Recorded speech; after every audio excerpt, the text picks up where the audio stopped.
Hello? Your surprised expression is just like what the memories recorded.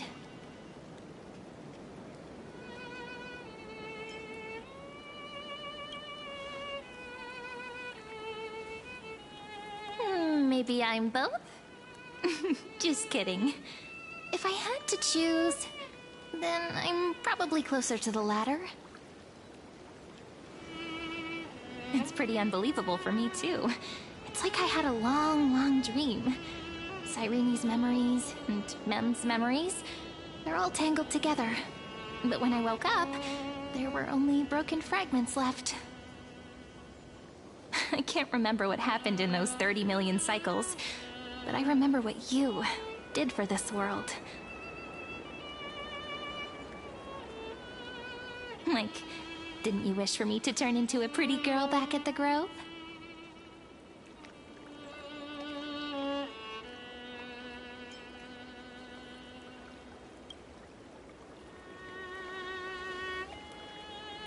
Hey, everything about you is good, friend. That's why I'll remember all of it. There's so much I want to say, but unfortunately, this isn't the time to reminisce.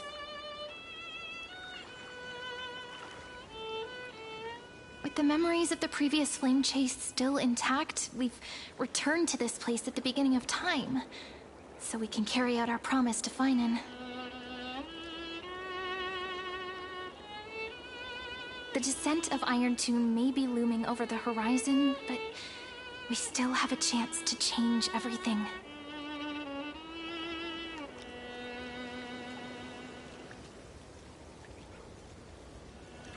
Ide Silicii is so quiet. In Cyrene's memories, she always sits alone by the lake, gently swaying on the swing, like she's waiting for someone.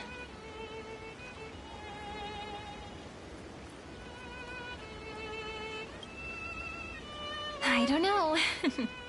It sounds weird, doesn't it? It's something that happened to me, but I'm talking as if I'm an observer. But that's just what those memories are like. Vague and unclear, as if encased in thick ice. The only things I remember are the days I spent with you. Emphorius will fall into an ending of destruction after the next Era Nova. But those stories went out of fashion ages ago. In a proper romantic epic, the hero's supposed to foil the villain's plot, right?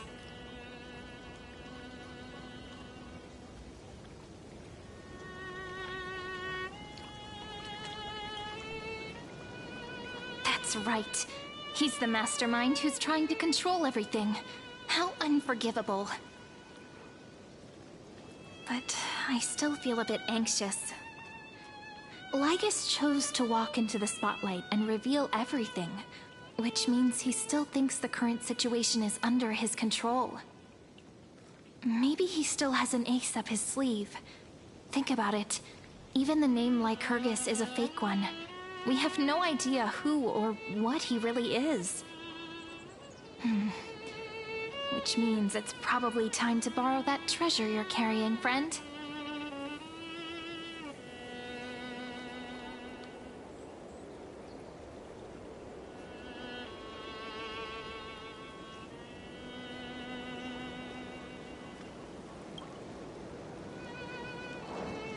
Yep, that Intellitron friend did say, when required, it can also serve as a bridge for communications between the internal and external world. Ide Silicii is a little village enclosed by time. We might be able to contact the outside world from here. Why don't we give it a try? We should at least tell our friends from beyond the sky that you're still in one piece. Firstly, we need to find a well-hidden spot.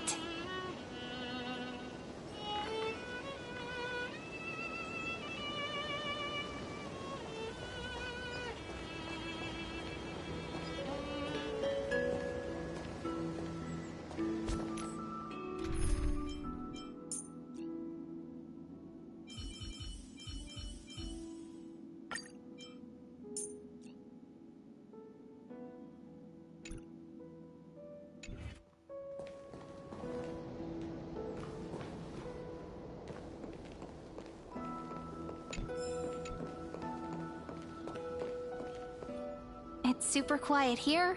Sounds can't get in or out. Back in Cyrene's memories, this room was her secret base. No one noticed her practicing Orynyx's prayer here, or trying to speak with the gods in secret. But today's different, isn't it? We aren't trying to contact unreachable gods, but humans from other worlds. Real people. I'm prepared to witness that miracle, friend. The way Cyrene talks is so similar to Mem. I have so many questions. I'm also worried about how Dan Heng and March 7th are doing.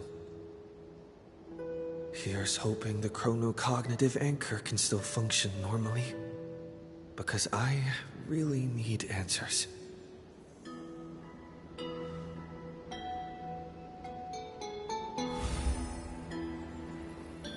Signal strength, 14.8%. Dialogue window, 16 minutes 22 seconds. Prerequisite, no external interferences. We are very glad to learn that you're safe.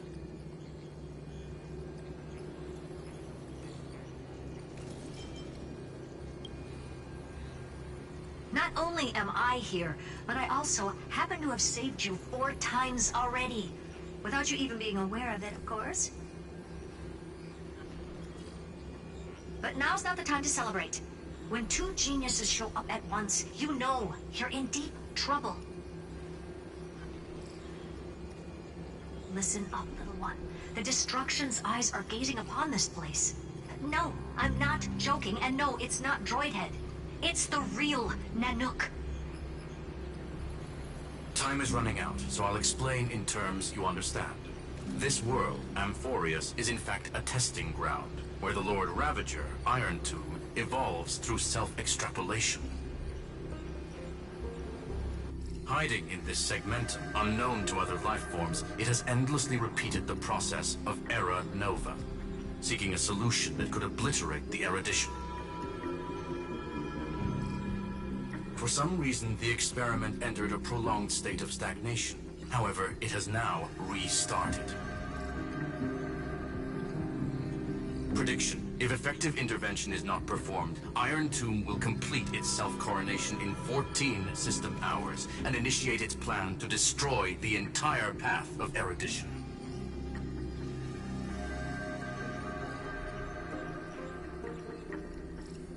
The possibilities are endless. Breaking down interstellar communications, destroying the synesthesia beacons, returning cosmic civilizations to the Dark Ages, or even starting the third anti-organic war. Any of it would be able to bring the cosmos to its knees. Simply put, it will tilt all sciences and technologies towards the destruction. And since Nanook glanced at this place, it means they are being dead serious.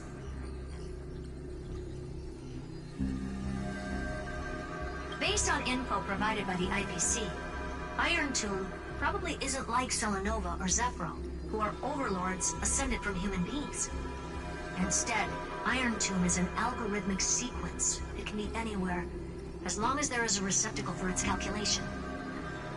The version of Iron Tomb hiding in Amphorius is its source code, and this scepter is its incubator.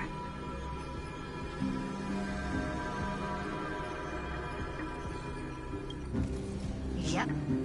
Think of it as the program having reached 99.98% completion already. And then it's over.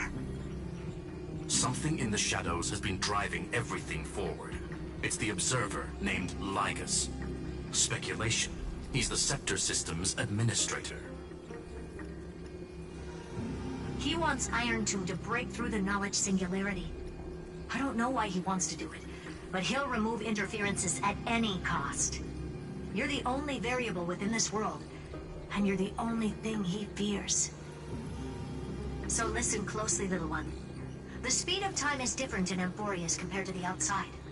Destruction is just about to arrive, but you can still play Deliverer one last time. The cycles have already been broken. You've entered what is theoretically the last cycle Amphorius will ever be able to run.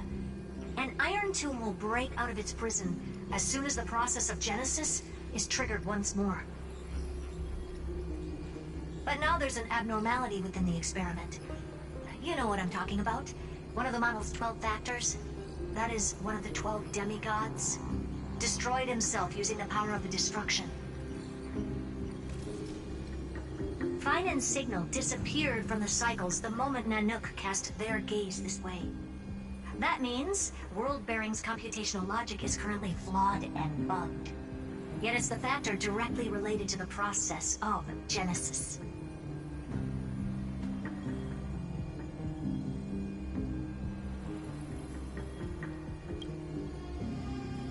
That old Intellitron will definitely do all he can to debug this error. So you have to take this chance to claim Kepfali's core flame.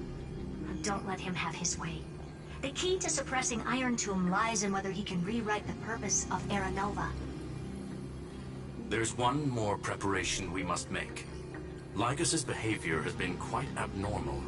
He's never interfered in the actions of Titans or the demigods throughout the whole experiment. Deduction. The Scepter has an extremely strict autonomous protocol, restricting even its administrator. In Amphorius, this ultimate protocol goes by another name. The Law Titan, Talanton. Law. They are the rules that restrain all things in Amphorius, and it was the core flame returned at the very beginning of the last flame chase journey. Why do you have another little pink one next to you? Huh? Her path chart is...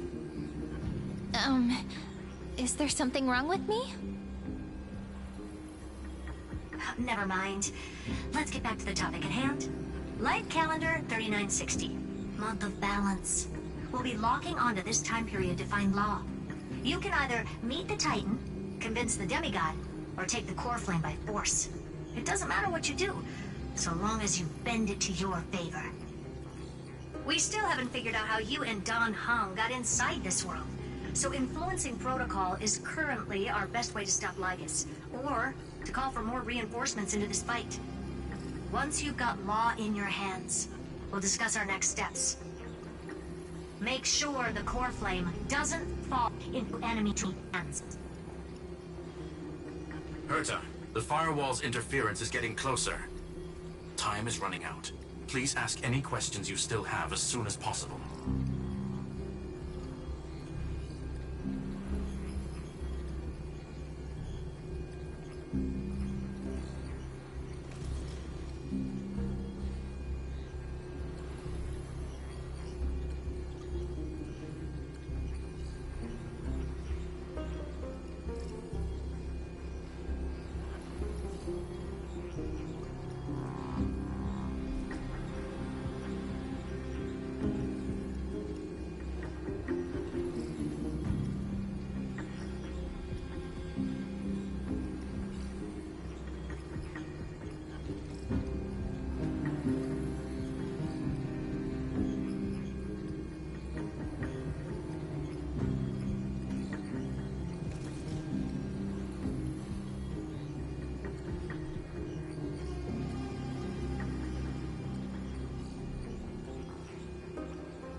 Iron Tomb can't affect the real world just yet. Don't worry. Himiko and the others are more concerned about your well-being than their own.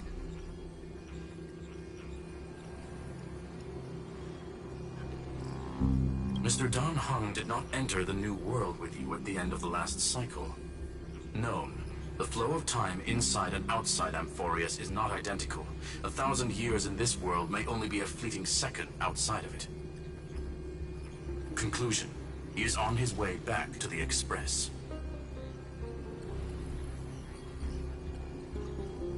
Miss March's situation is rather complicated. Madame Herta and I can detect her signal, but cannot ascertain her location. What we can be sure of is that she's still in Amphorius. Don't worry about her. She's absolutely chock full of mysteries. Even if Amphorius explodes, she'll probably float out perfectly protected in a nice thick layer of ice. Worry more about yourself instead.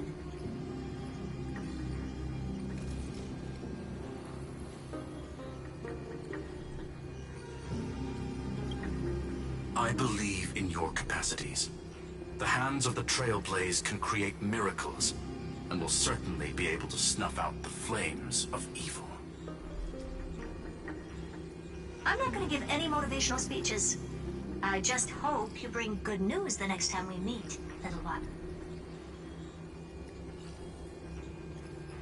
No, not little one. Deliverer.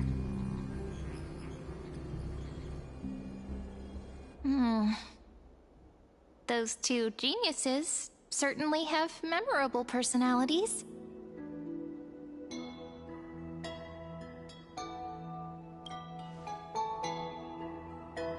It feels weird. This all feels really familiar. Some of that conversation feels like it's about things I once knew, but then forgot. Maybe it's because of Mem? After all, Mem's a memo sprite born out of your thoughts, friend. Maybe our memories somehow got tangled up together. Never mind. Let's focus on something more important with what little time we have. Just treat me as an ordinary girl with secrets, okay? Light calendar 3960. I remember that Talantin had already fallen by then, and the Chrysos heir who inherited that core flame is named Saridra. That's what's recorded in history, and the period we'll be heading to. We'll need to find Law and stop Lygus. So, we've at least got a solid direction, right? Can you give me a little bit of time before we go? I want to pack some stuff. There's so much more I need to take care of in this form, and I'm still getting used to it.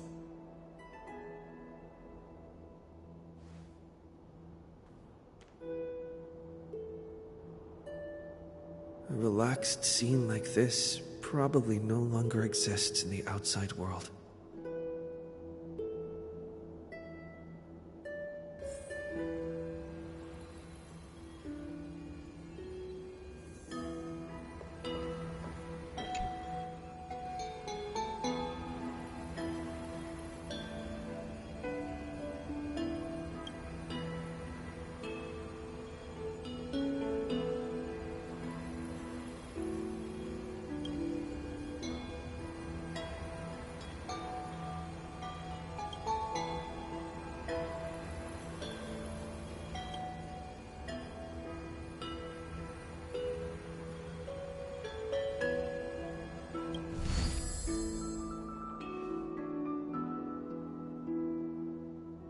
Should I head to the attic to wait for Cyrene?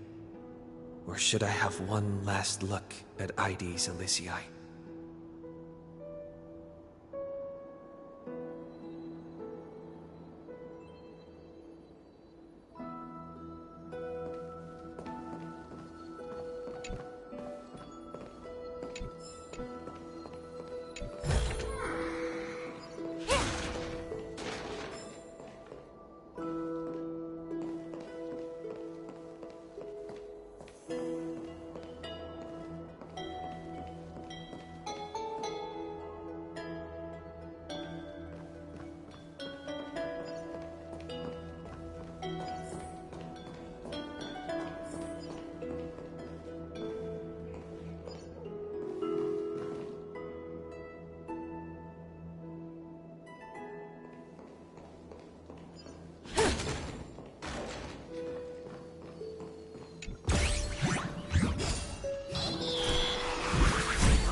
This village is where Finan's life started.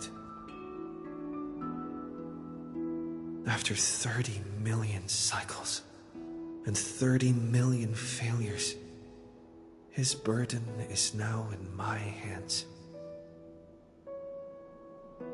He said I will be taking over the responsibilities of world-bearing.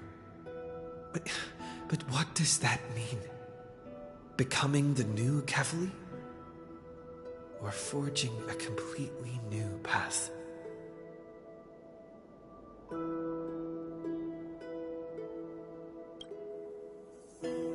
Destiny must have brought me here for a purpose.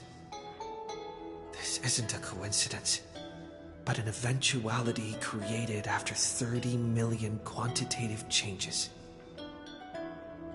There's nothing to fear. I'm destined to play the most important role in this final battle. I've already beaten another Lord Ravager, after all. Thinking hard over there? I finished packing. I decided to just bring these few things in the end. See? There's a journal, a quill pen, and the ceremonial blade of the Priests of Time. Holding it calms me down for some reason. The scent of the black tide is now calm. Finan must still be fighting them in some way. This will be Amphorius's final flame chase journey, but it won't be the end of us. It'll be the beginning. Friend, are you ready to become a hero? Just treat me like any other friend you have. We share a common goal and common enemies. And we may also share a common future. A future that has never emerged in any other cycles before. I believe in you, friend. If you still can't get used to it, just call me Mem like you did before. Just kidding.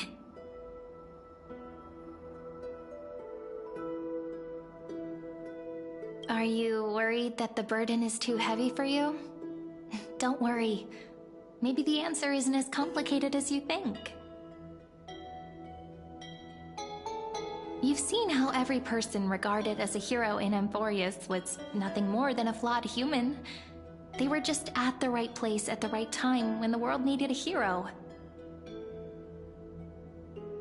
But those aren't coincidences. Just like how your arrival kickstarted Amphorius's fate once more after a stagnation of more than 30 million cycles. It's the inevitability of being a trailblazer. A person's personality is their destiny.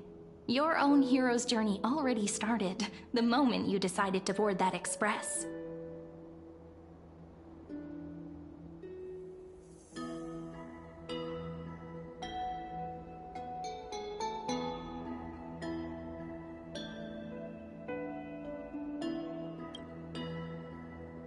That promise might be far too heavy.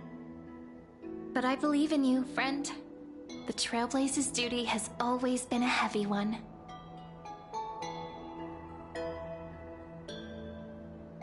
In other words, since you've already saved so many worlds, friend, you should be used to being called a hero by now. Maybe you can tell me those stories as we travel. That way they can become our shared memories too. Let's trailblaze onward like before and create a future that's worth being remembered.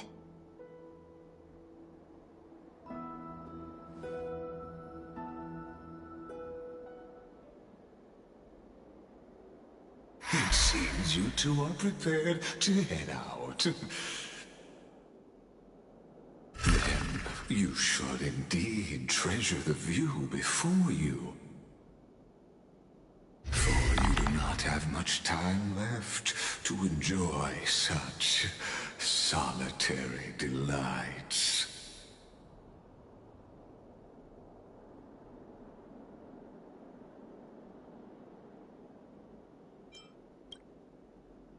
My apologies for disturbing your moment of repose. Before I express my apologies, please grace my abode with your presence.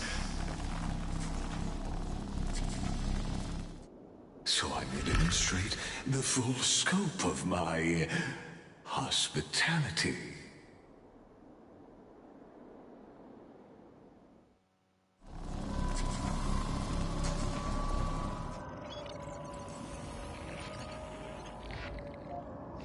What is this place?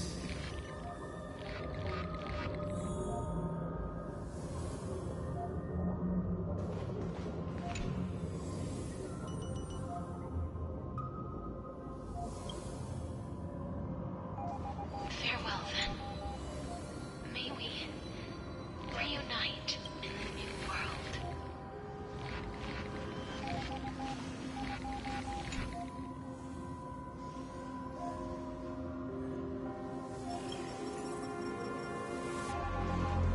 All shall bid farewell to one, and that person alone will witness the miracle.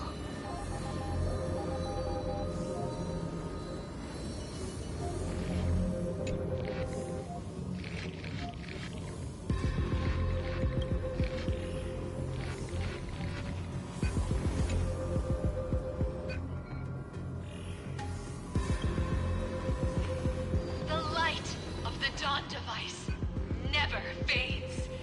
Kephal's protection has no end.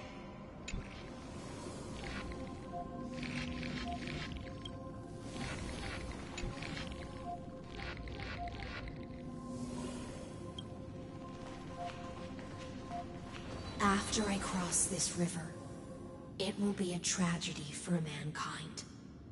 But if I do not cross, then it will be the end of me.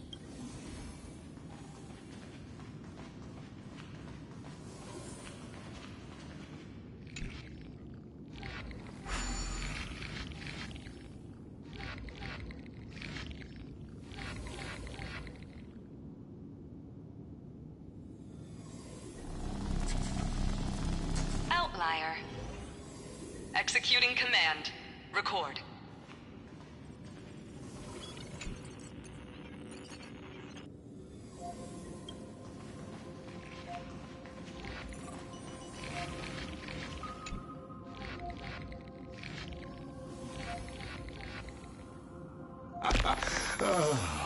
Did that startle you?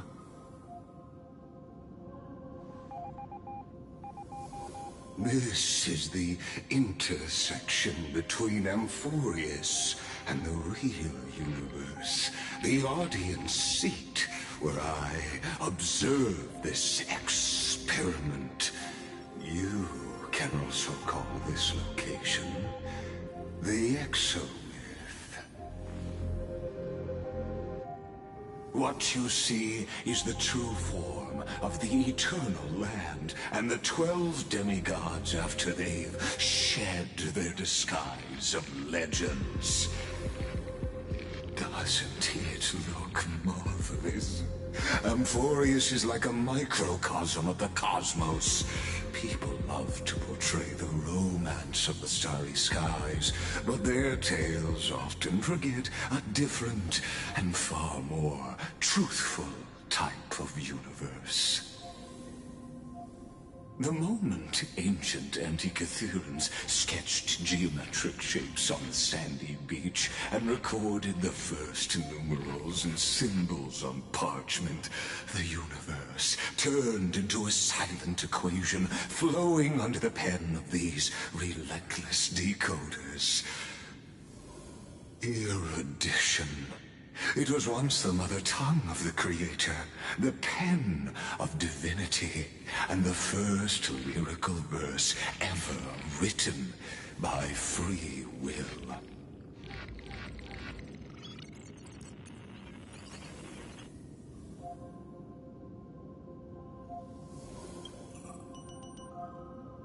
Seems like you are not in the mood for an idle chat.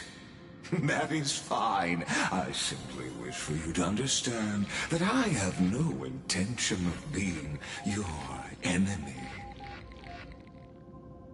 I have devoted myself over the long years to nurturing the Scepter's extrapolations, hoping that the Prima Mobile would bud from within it. And now, my goal is almost complete. Nikos 496 had exceeded the intelligence singularity through his rage, and though he still retains his obsessive defiance and managed to suppress the black tide of this cycle, it's a matter of time before his will crumbles to dust. Iron Tomb will be completed. That will not be affected by my plans, your resistance, or the schemes of the two geniuses. It is an irrefutable fact, just like the instance in Noose's calculations. In other words, as long as you are willing to stop interfering and let the final Aeronova carry out its natural course, I'll guarantee the safety of all Nameless and ensure you return unscathed. You've always had a choice, my lord. You can either accept my sincerity or face the consequences of defying it.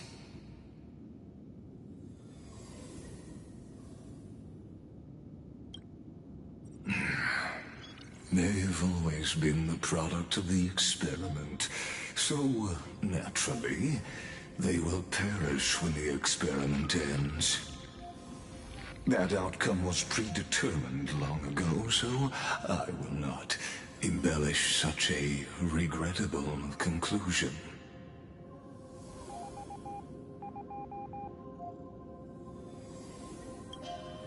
Ah, yes. I am aware of that esteemed lady's whereabouts. Her real identity is quite astounding. If you decide to accept my proposal, then I will do all I can to send her back to you.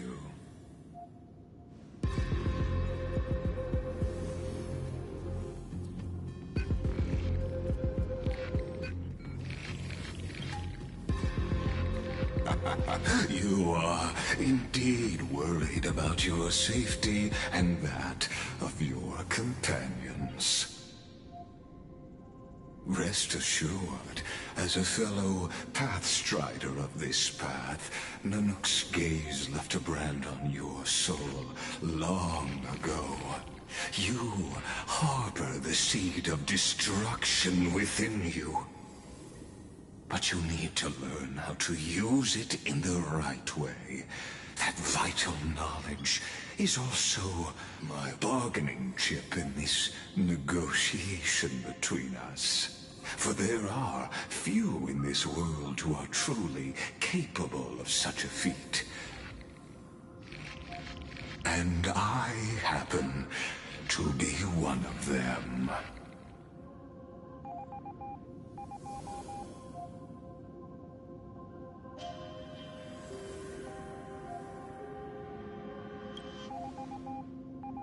This matter is of grave importance, so please do not make your decision lightly.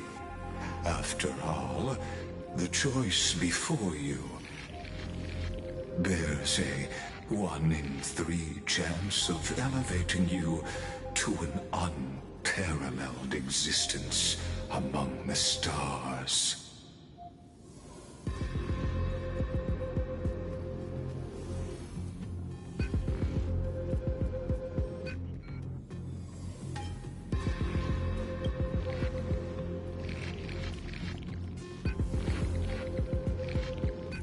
I now see the full scope of the determination in your words. You may now continue your travels.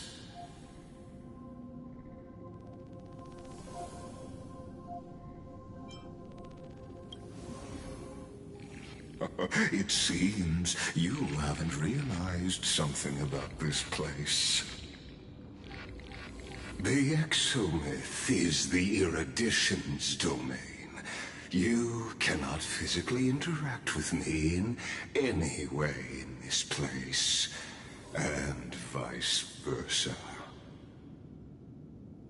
As negotiations have broken down, there's no more need for us to remain in the audience's seat. Let's return to the theater called Amphorius, where you will meet me once again. Of course, this meeting was not without merit. Your presence has inscribed a new footnote in the Exomyth. As for its purpose, allow me to reveal it to you in detail the next time we meet.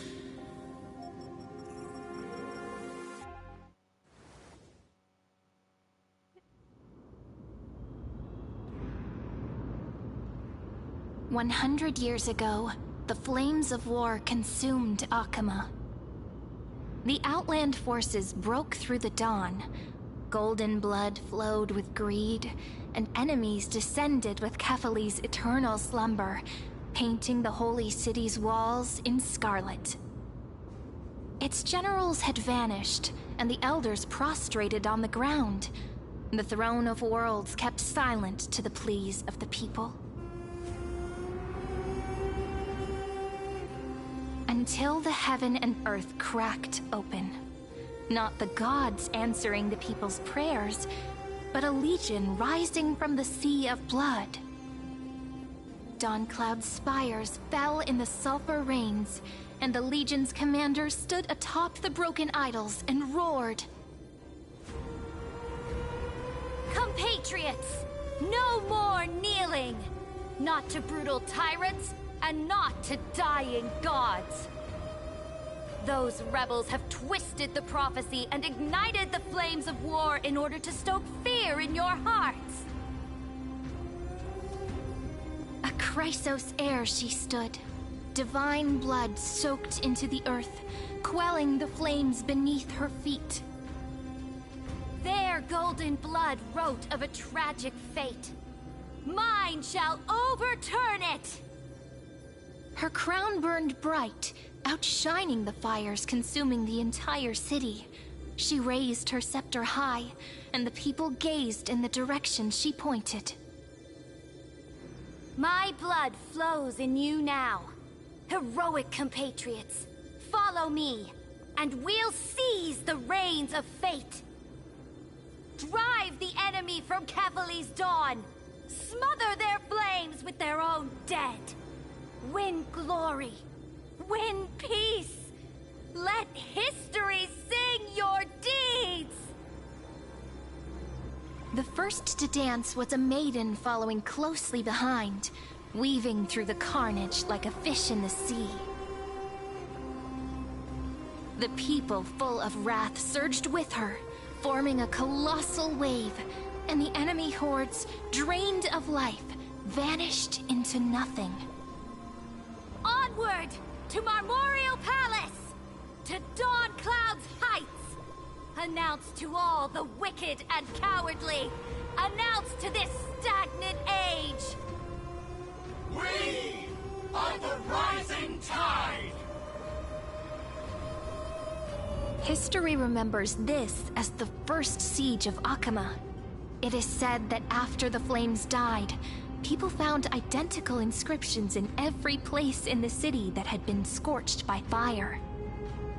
It was the name borne by Akama's first and final sovereign, the Imperator Saridra. Friend, are you listening? Friend? Friend? Honestly, you were the one who insisted on reviewing history, yet here you are, dozing off? Wake up! Otherwise, I'll have to... Wake up! Otherwise, I'll have to...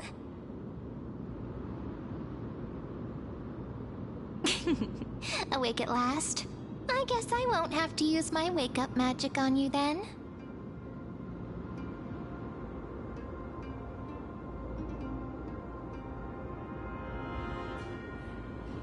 Fine, as you say, just meditating. We've arrived. A familiar place. The Temple of the Three Fates. If everything went according to plan, it should be shortly after Talantin's fall. And also the end of the first Flame Chase journey. Indeed. The first Flame Chase ended with the trial of Law. We must find the demigod and gain her trust before the core flame is restored. It'll be tricky, so let's pick up our pace. To Akama first. We can learn more from the crowds there. Tyrant! You and your butchers are not welcome here. Get out! Hold your tongue! Conspiring with Kremnos and plotting rebellion are crimes punishable by death. There are multiple voices, and things seem tense. Let's not get caught up in any trouble. Why don't we find a place to hide and observe from the shadows?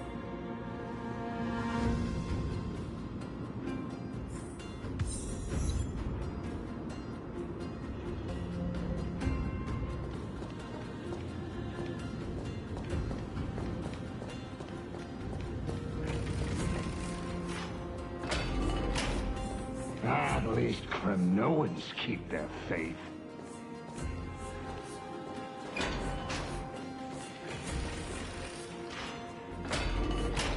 Wait, isn't that...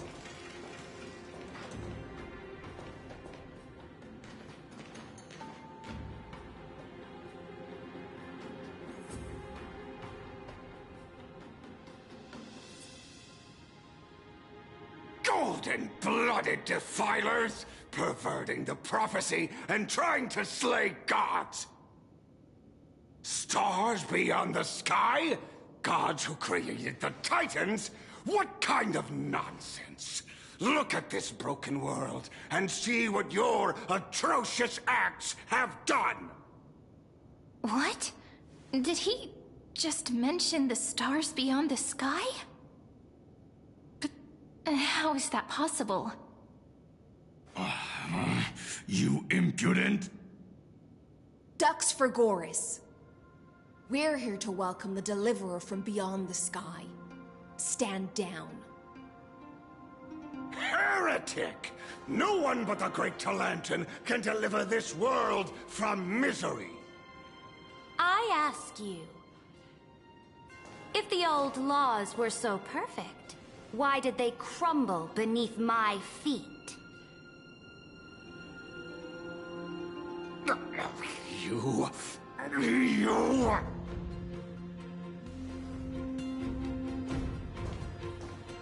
Talantin is long gone.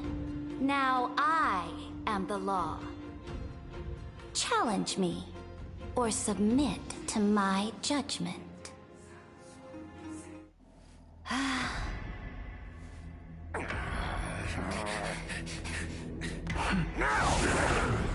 Silence!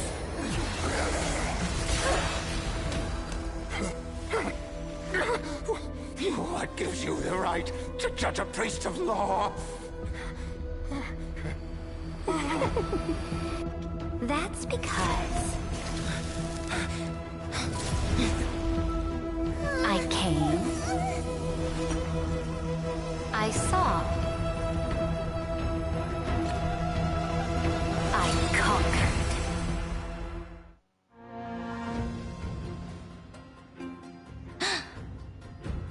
Dux for Goris? Take the ashes of this man and scatter them in the temple among the crowds. Tell them that the High Priest attempted to take away the rights granted to the people by the Imperator. Thus, he met his fate. Yes, Imperator! Now, these two accidental guests. Dux Gladiorum, if you please. As you command.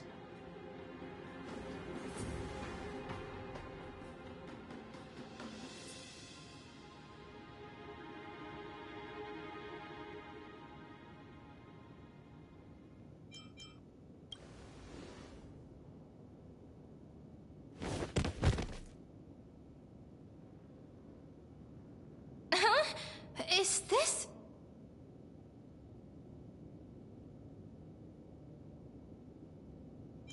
Correct, but not the kindness you know. This is the leader of the Cleaners in this era. Since the start of the Chrysos War, they've made it their mission to wipe out the Chrysos heirs. Even now, even after I've united all the city-states, these vermin still lurk in the shadows, hindering the flame-chased journey. Moreover, I know that the 27th person to inherit this role bore many grudges against you and nearly doomed the second flame chase journey. The enemy of my enemy is my friend. So, out of courtesy, I present to you this corpse as a gift.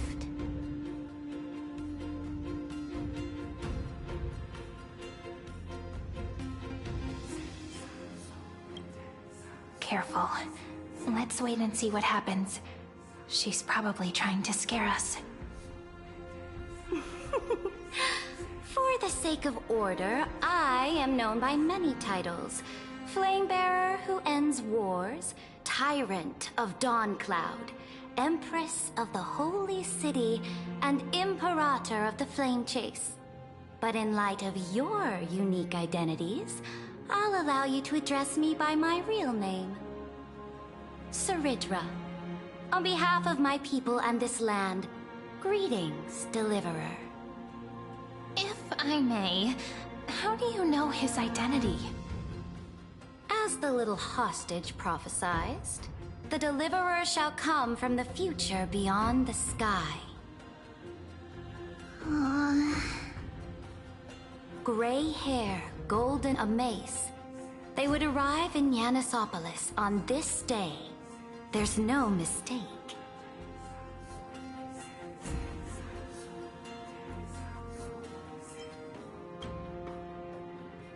Your orders, Imperator. We return triumphant. Send an urgent message to all delegates. The meeting of the Flame Chase Alliance will convene early.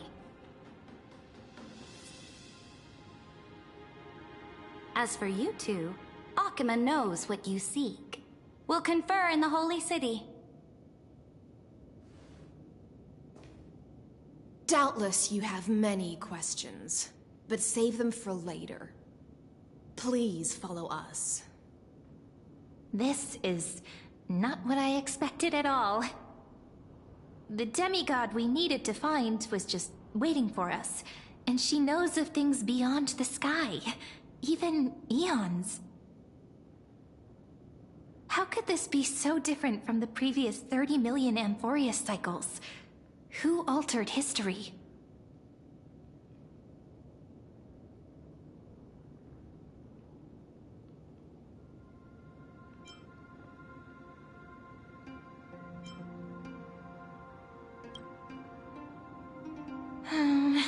Unpleasant thought, but plausible. The currents of time have become twisted. Regardless of who caused this, that Imperator came prepared. We're the ones at a disadvantage now.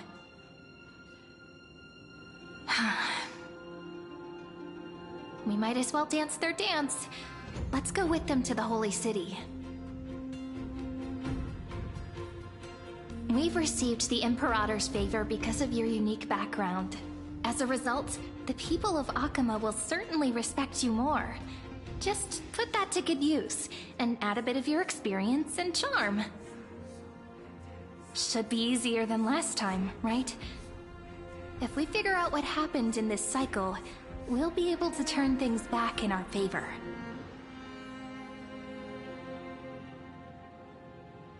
Exactly. Treeby, Aglaya, maybe even little Cypher.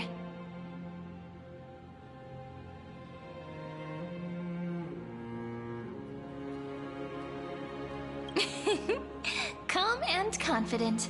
That's the you I'm familiar with. Guests, please. The journey to save the world starts with a single step. Let's set off, my friend.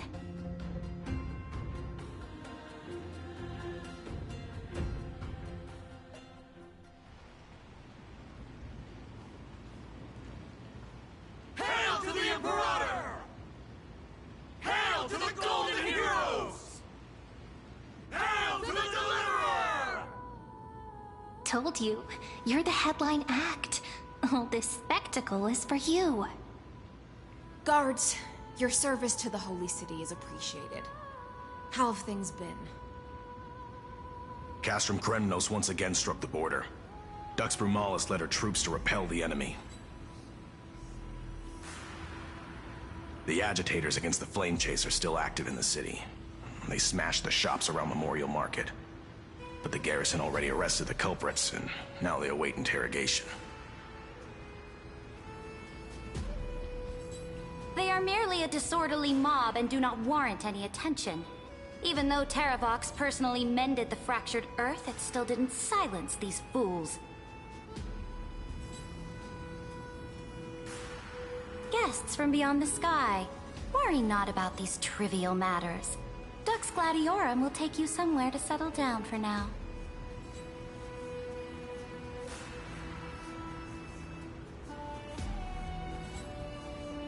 Please allow me to introduce myself. My name is Hycelans, and I am the Dux Gladiorum who swears fealty to the Imperator, as well as the Knights Commander of the Achaemen Alliance. Later on, the Imperator will invite you to attend the meeting of delegates to discuss the Flame Chase journey. Your arrival has convinced us that the future promised by the prophecy is certain. Under the Imperator's command, Amphorius shall break its chains and reach the world beyond the sky. With all due respect, what exactly do you know about us and what's beyond the sky? As a humble subject, I cannot freely express my own views to you. Please forgive me. I knew it wouldn't be that easy. Time waits for no one. Please come with me and rest now before the meeting later. Akama, under the Imperator's rule, is no longer in the shadow of war. Indeed, Dawncloud stands as the hero's residence. The Imperator put much thought into its design, in order for it to serve as a sanctuary from the burdens of battle. Please experience its marvels firsthand, heroes. When the Imperator arrives, I shall come to summon you.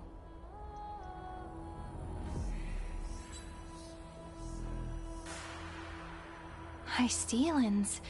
No wonder she's the Knights Commander.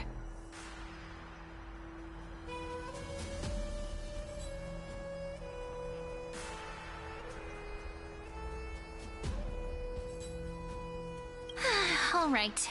We finally have some freedom to ourselves. Since there's still some time before the Alliance meeting, let's explore a bit. Look over there!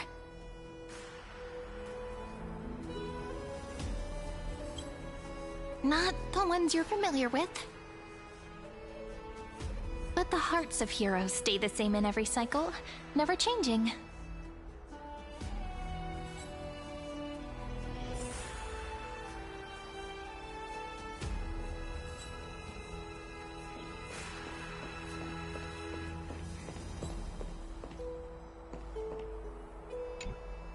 How are we supposed to talk to the heroes of Deliverance?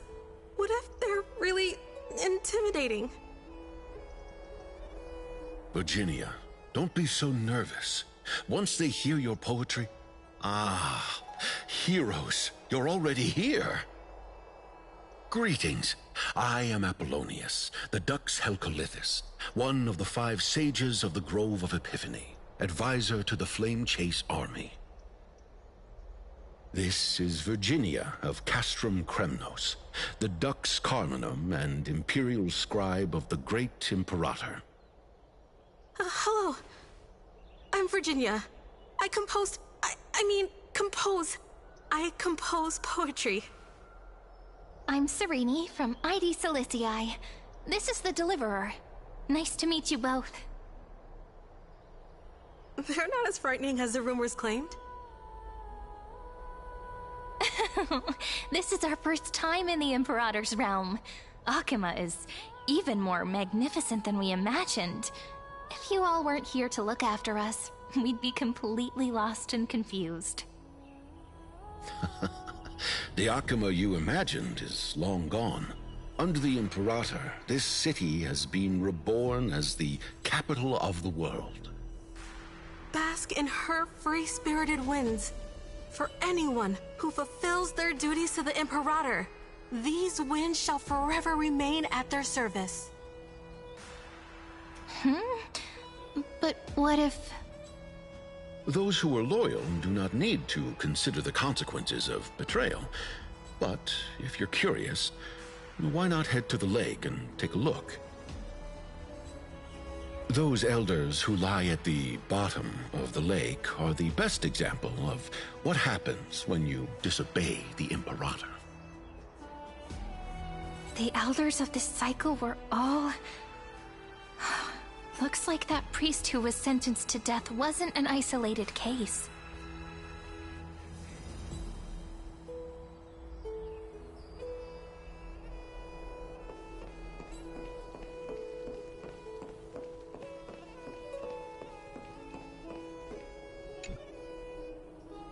Dux Brumalis, our great Imperator, found the mastermind and executed him in public. Seeing that scoundrel burn to nothing should deter these miscreants from being so brazen again. So the great Imperator isn't afraid of getting her hands dirty? What a ridiculous display. What do you know? No matter what sins the people commit, they are still the Imperator's people, and it's only right that they be judged by the Imperator's own hand.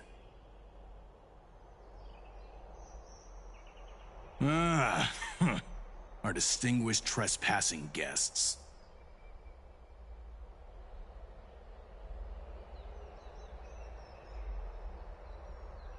Seneca, the Dux Brumalis. Greetings. This Dux Brumalis doesn't seem to like the Imperator very much, but she holds a high rank. And Dux Frigoris' speech seems self-contradictory.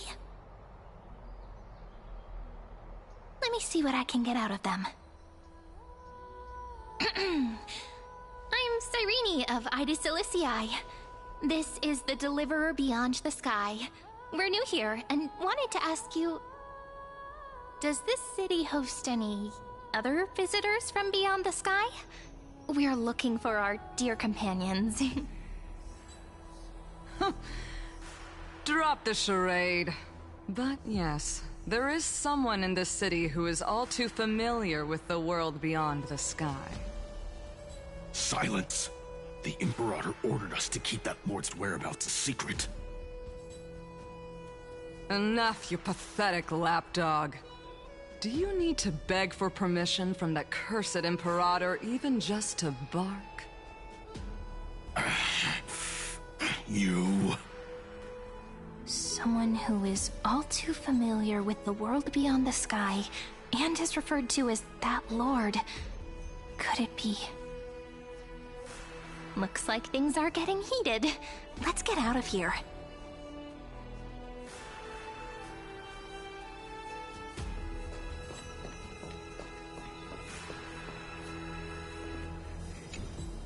Aggie, you're still so listless today.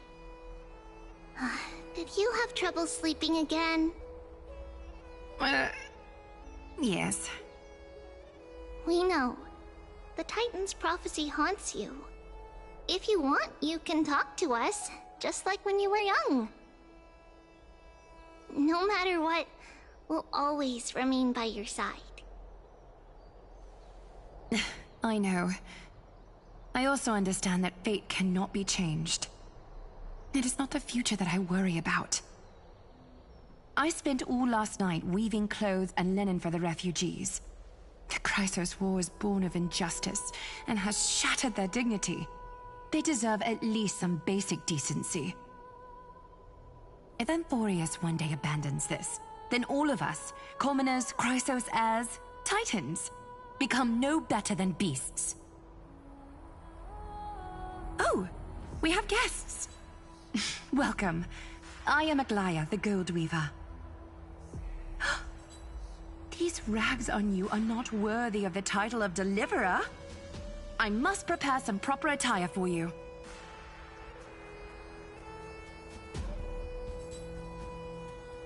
What is the matter? Your gaze seems somewhat unsure.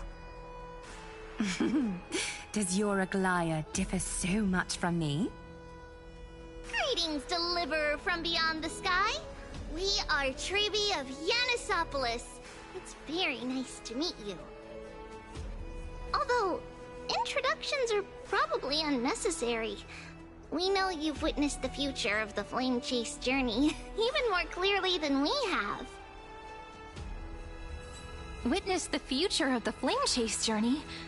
The prophecy also told you about that? Indeed. Orynyx reshaped Amphorius through the prophecy.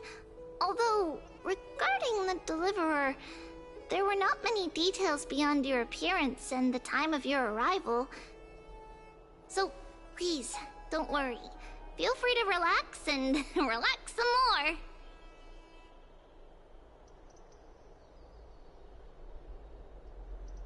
It was Orynyx who told mankind that the Deliverer from beyond the sky would descend upon Amphorius.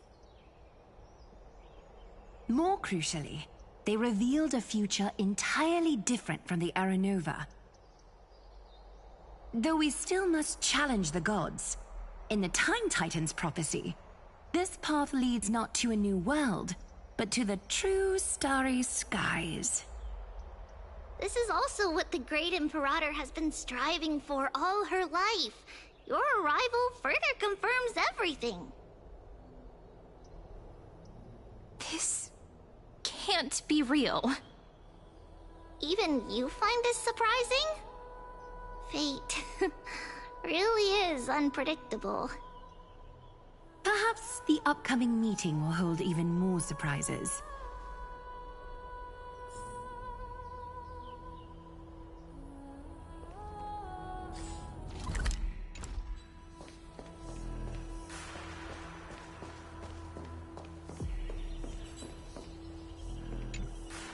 Little fish from beyond the sky, did you rest well?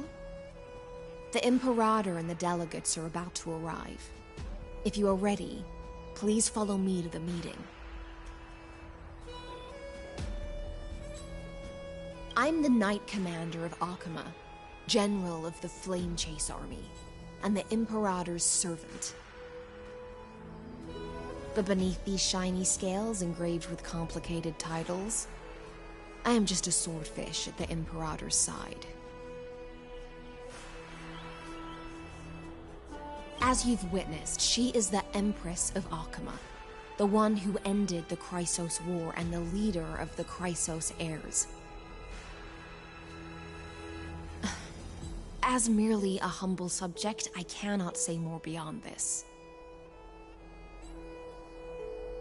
The Chrysos heirs here constitute the elite among the Flame Chase army.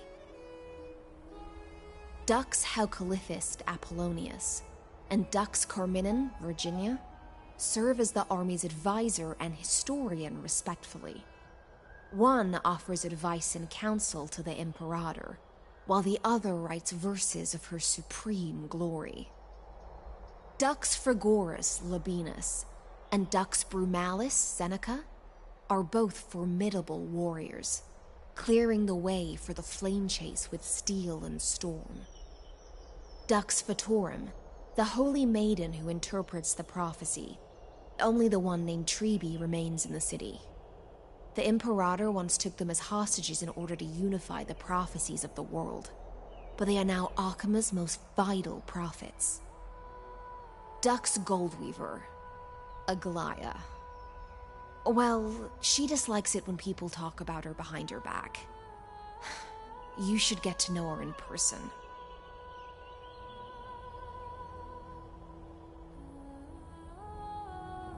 Then come. The Imperator reserved seats for you. I'm starting to feel a bit nervous about the meeting. Since Sir Ridra is presiding over the meeting, it'll be a good opportunity to learn about the law's inclinations in the current era. Let's keep our ears open, okay?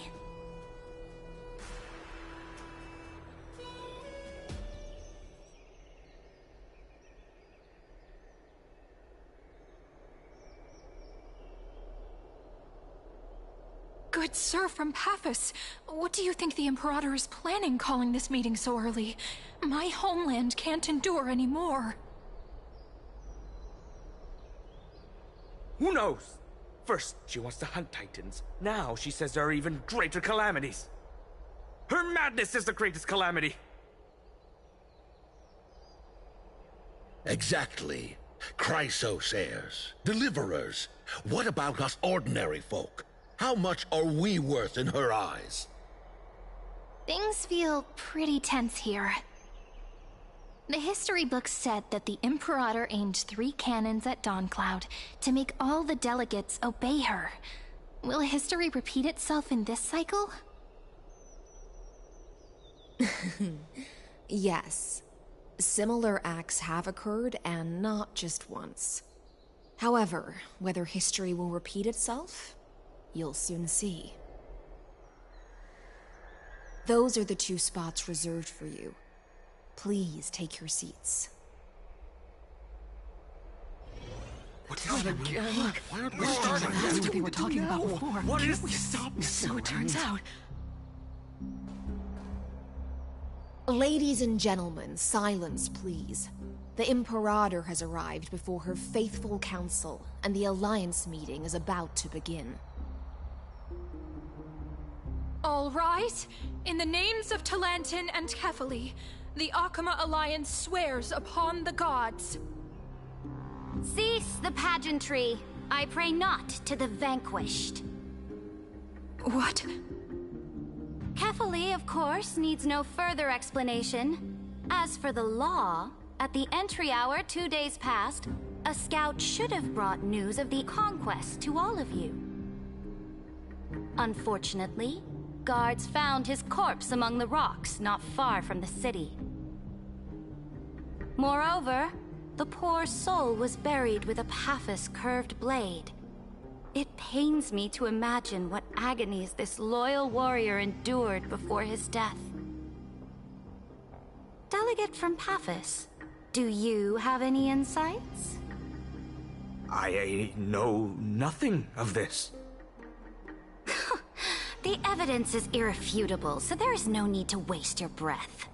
However, let us set this trial aside for the time being. Witness, even within the most sacred and dignified council, there were those among us who wished to draw their blades, brazenly challenging the Alliance, seeking to shatter our hard-earned peace and unity. Fortunately, I uncovered this plot. Now, to protect this beautiful city and her people, the Imperator's legions are ready. They will escort each of you to the Temple of the Three Fates, where you will receive the highest level of protection the Alliance can offer.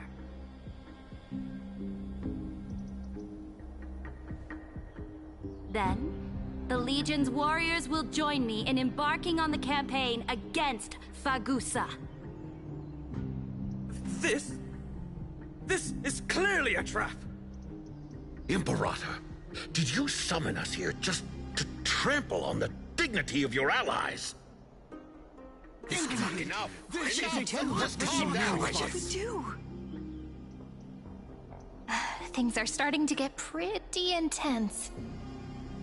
Comrades, you've all seen her true face now. According to the ancient laws of Akuma, only with the consent of 2/3 of the elders can the legions carry out the commander's orders. The ancient laws. Didn't you destroy them long ago? You defected during the first siege of Akuma, voted unanimously in favor of the Council of Elders restructuring, and just yesterday, you desecrated them with a blood-stained blade.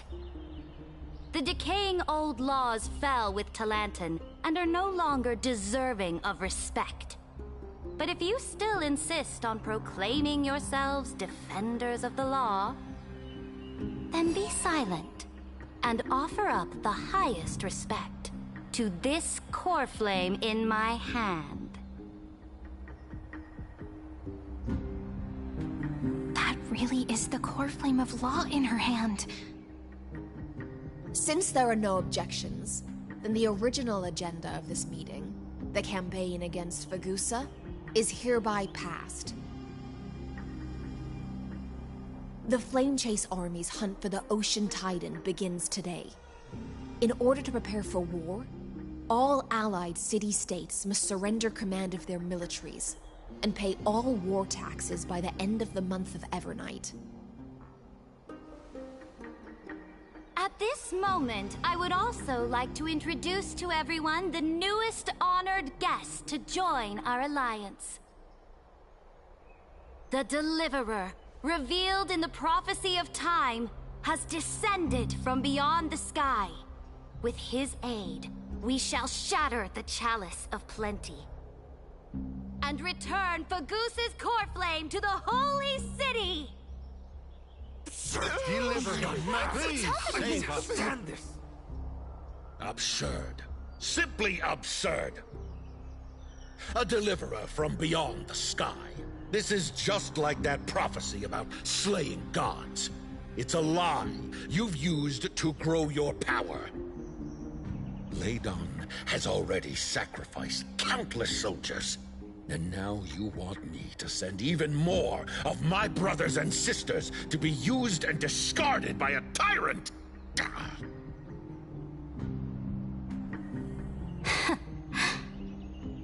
Are there any other objections? Then I bid you all farewell. Meeting adjourned. Deliverer, please wait. I still have important matters to discuss with the two of you.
apologize for that farce of a meeting.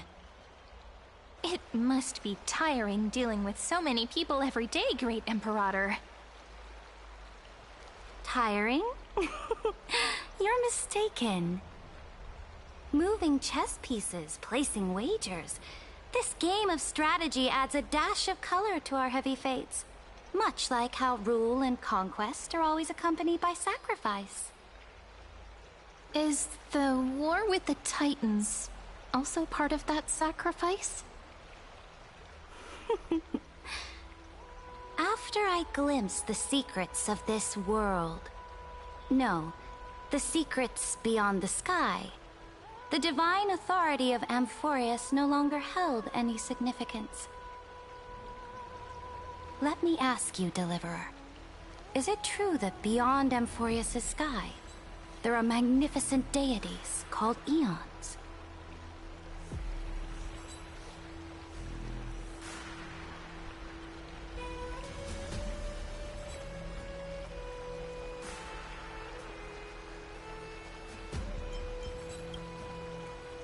Ah, so they do indeed exist. Then, please tell me more. How will you use this great power to guide the people? In the future you envision, where will our flame chase journey lead?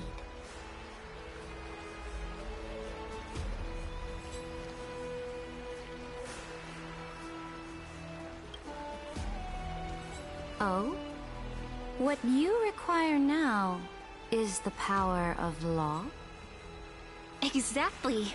Just as the prophecy foretold, he is your deliverer from beyond the sky, and he also has reliable allies. If they can intervene in Amphorius' laws, we may have a chance to alter this world's impending fate and reverse its destined end.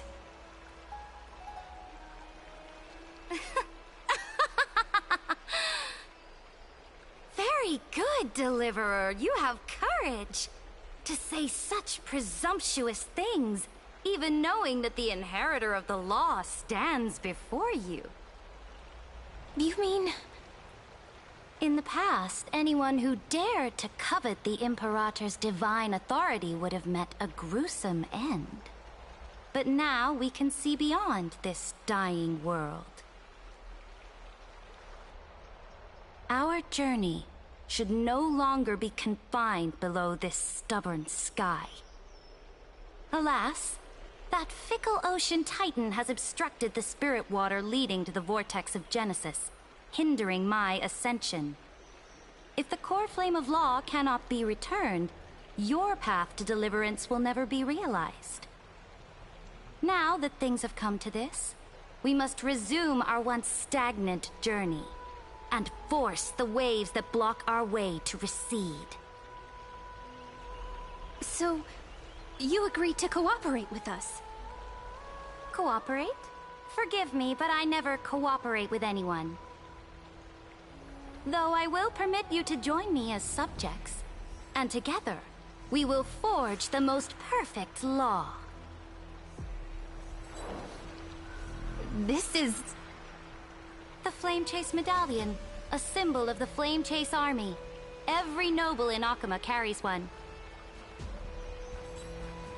This medallion represents the will of the Imperator herself, and you may act freely within the city with it. Before we embark on the crusade against the Ocean Titan, you should rest in Akama for a time.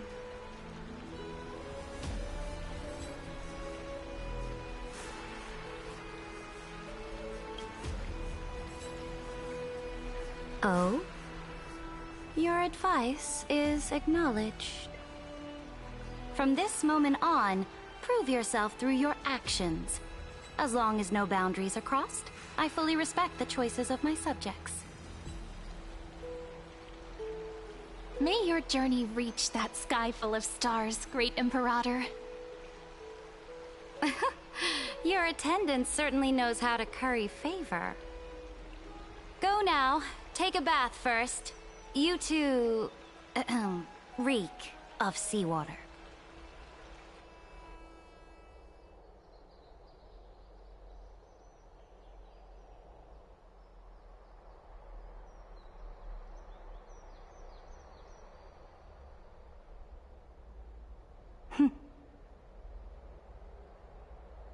Come forth, Theoros. Yes. Great Imperator. Now, perhaps you're willing to hear my counsel.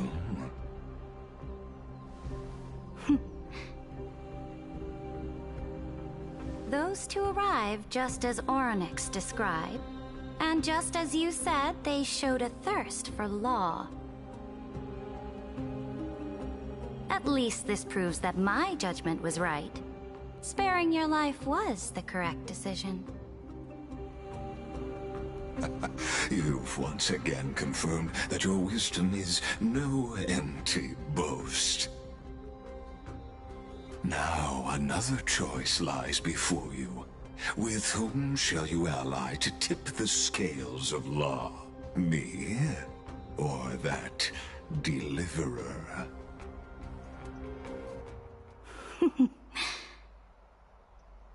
Remind me again, Antikytheron. What kind of future do these two paths lead to in your view? I shall tell you. You are entitled to know that the Deliverer from beyond the sky is not a wholly wicked being, but from the very start, his stance has been completely at odds with Amphorius.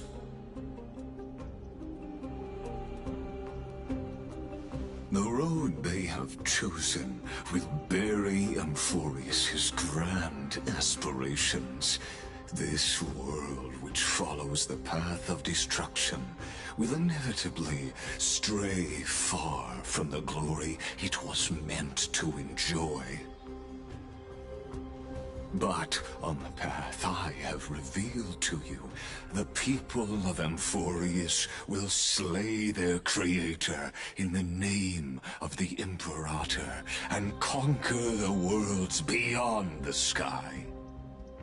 You will command the mighty beast known as Iron Tomb, bringing waves of war and conquest to the universe.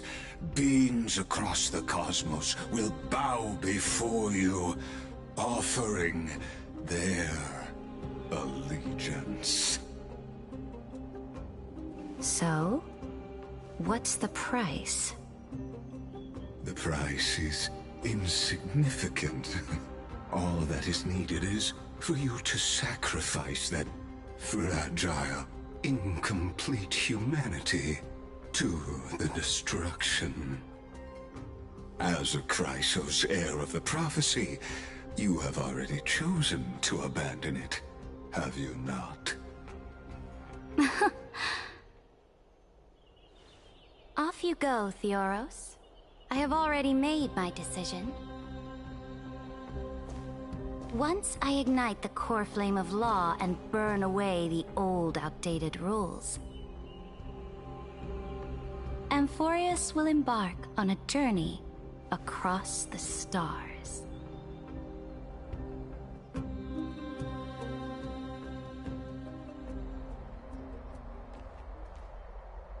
The Imperator is quite forceful.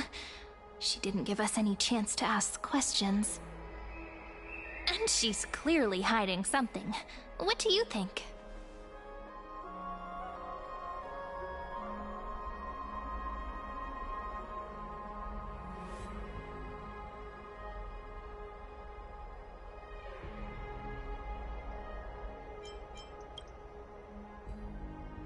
Looks like we're on the same wavelength.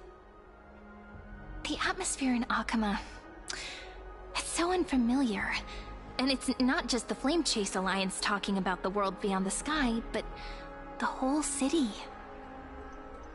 We should also discuss our findings with our friends from beyond the sky. Then...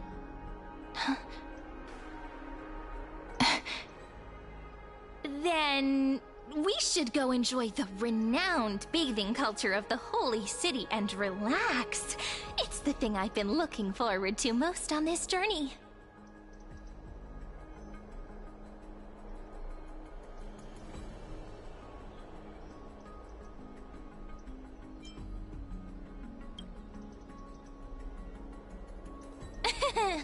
Work and rest are both important. You see, everyone agrees, right?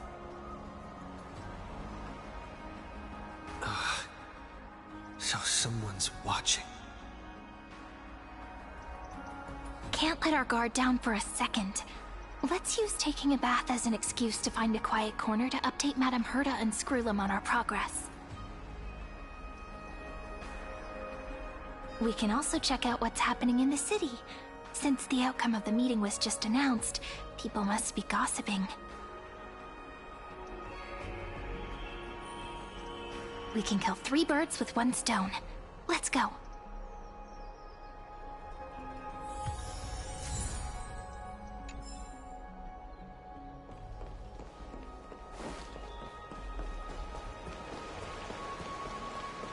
Oh, so many people! The holy city is so lively.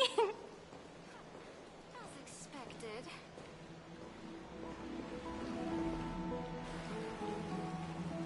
Did you hear?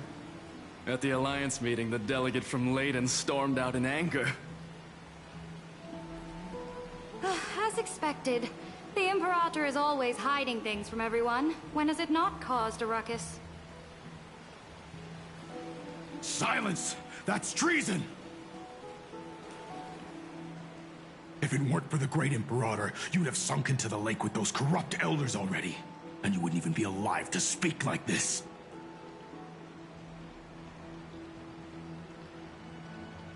Oh no. It's the Imperator's loyal dog. Let's go. We can't talk in front of this guy. Ugh. How disappointing. Oh, honored guests, we meet again. Looks like I'm not the only one who came to the baths to unwind after the meeting. For the upcoming campaign, please make sure to rest well. I am Dux Fragoris, a trusted officer of the Great Imperator, willing to fight alongside the Deliverer in the coming battles. Ugh. Another war? Ever since the Imperator took control of Akuma, we haven't had a day of peace. Idle chatter. The atmosphere is a bit tense, with rumors flying around the city. You must be troubled. My apologies. After every Alliance meeting, there are always some pests in the city who get restless. I prefer to ignore them. Pests on the ground don't affect the sky in the slightest. They just complain from the shadows that the sun's light is too harsh. Besides, the Theoros has already promised the Imperator her fate. And these clowns will eventually realize their foolishness. May I ask, who is this Theoros? The Imperator has ordered us to keep his lordship's whereabouts a secret. Ah, so it's his lordship. Stop trying to get things out of me. Leave me alone. I didn't even need to try. Big and strong Dux Fragoris really can't hide anything. Theoros. What an ominous name. Bad news. He's been staring at us the whole time. Let's move to another place for now. We don't know how much Saridra has concealed from us. In the worst case scenario, we may have to face more than one enemy.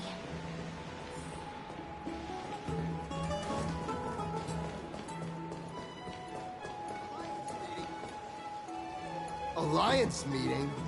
More like a cage where creatures with golden blood claw at each other. And Flamebearer who ends wars?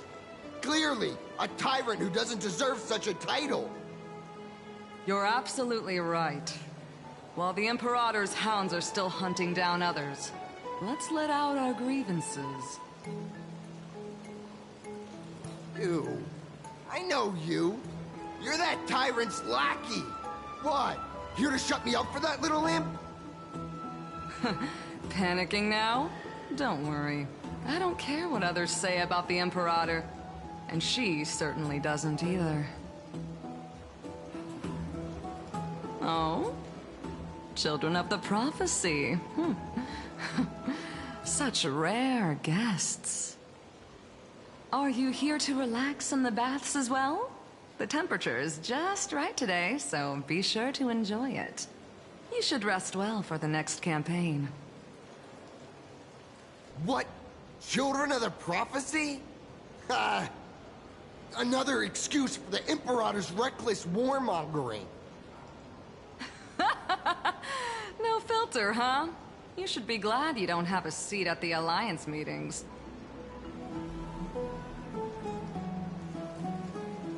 By the way, if you still want to bathe, hurry up. Once that predatory fish joins the flow of water and eliminates all the fools questioning the world beyond the sky, you won't be able to enjoy this perfect water temperature anymore. Seems like there's more to Dux Bramalis's words than meets the eye. But would the Imperator actually kill those who question the world beyond the sky? This is the complete opposite from what we know of Akama.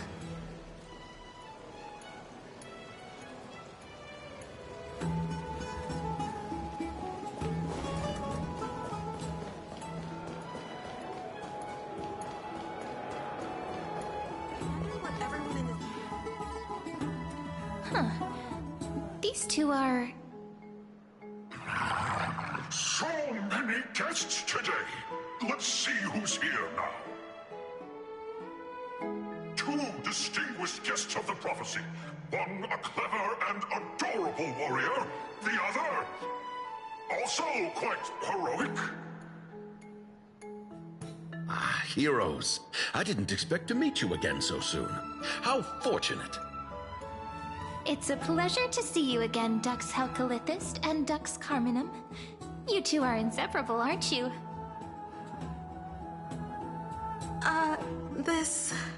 This is...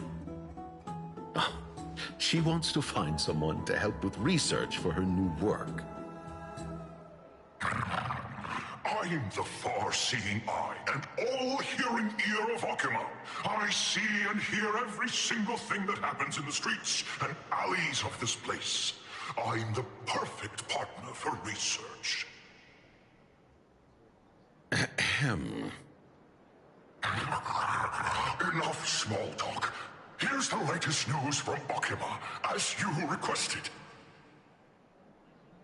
The children of the prophecy arrived in the Holy City, and the Imperator unilaterally stripped away military power. The Alliance meeting ended in discord, and there may be bloody upheaval. As expected. I get the feeling you might have embellished a bit to keep people's attention. I swear on my stone mane, I would never do such a thing. But if you wish to quell this terrifying news, perhaps a more explosive topic would help. Never mind.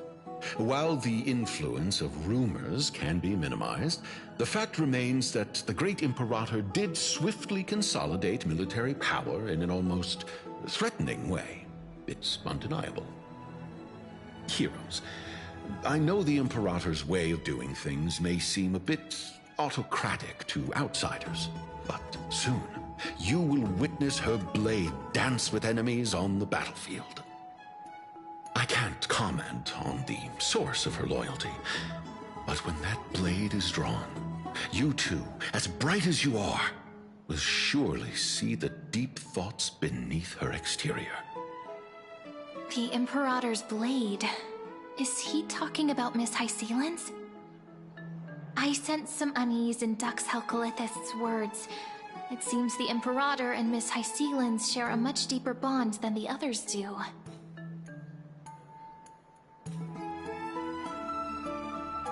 There are eyes and ears everywhere. Is there any place where we can have some privacy?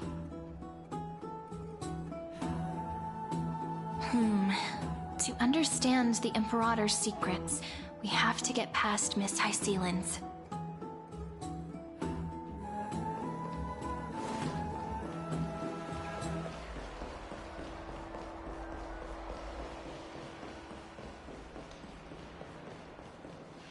This place was your original bath chamber, perfect for avoiding prying eyes.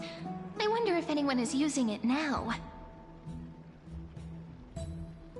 Huh? The smell is... Wait, don't go in yet! Who's there? Oh, the little gray fry in pink sea hair. Little sea hair? You barged into here without warning. Was it an accident, or did you wish to bathe with me?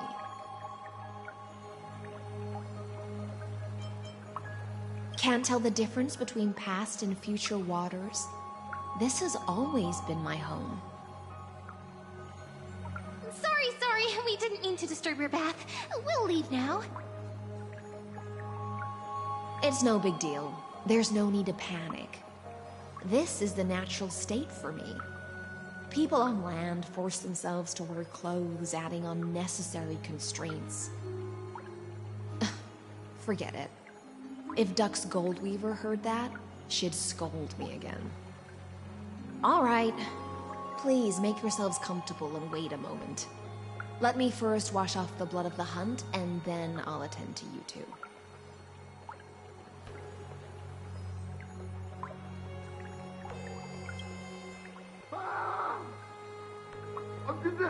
The delegate from Ladon has been assassinated! Quick! Quick, someone come quick! Ah, the broken crab shell surfaces. I was worried it had been washed away by the current.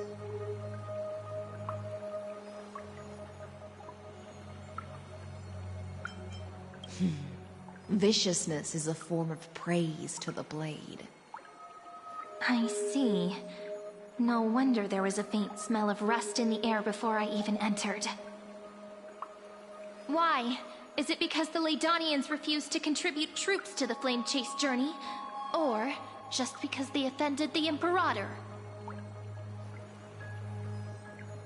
Because the new era of the Flame Chase doesn't tolerate stagnant blood. For the ignorant masses who cling to outdated laws, only bloodletting can wake them up. Right now, the rebel forces on the frontier are rising, and Ladon has been secretly supporting them. They loudly chant the slogan, "Return to the Era Chrysia," unwilling to relinquish military power. They're just building momentum for the rebellion.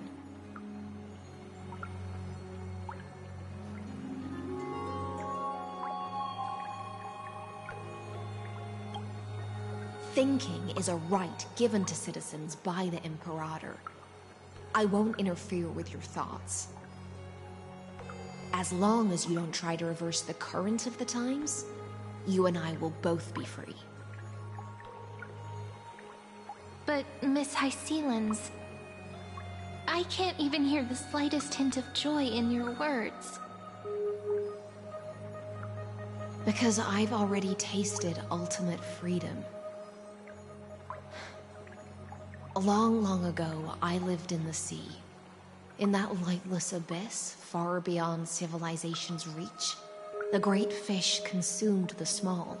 And when the great fish perished, their bodies became sustenance for the newborn, nourishing the whole ocean. This is the tide that carries civilization forward. Anyone may be devoured, or meet the fate of inevitable decay. Are you suggesting that ultimate freedom is in fact the cruelest fate for life? I only mean that if life wishes to preserve its dignity, it must first be bound by the law. There's no need for me to say more, Little Sea Hare. We're of one mind. Whether the Imperator's law can guide the schools of fish and lead us to a truly free ocean, let us wait and see. But for now, Let's pause this heart-to-heart. Another fish has come, following the scent of blood. Being your subordinate is such a tragedy. I'm always having to worry about the messes you leave behind. It's simply our duty to the Imperator. All ready to go in an instant. Miss Hycelens, you truly are impossible to predict. Yet you, a golden trout who's always busy all day, suddenly have the time to visit me? Do you think I wanted to come? I suggest you burn some more of the incense offered by our allies, lest my creations be tainted by the reek of fish. I'm only here on the Imperator's behalf to remind you to prepare for the banquet. Fine. But I must retort. What you call the reek of fish, to me, is the unique fragrance of the sea. Besides, if my fine clothes get stained, won't you just gift me new ones? I won't.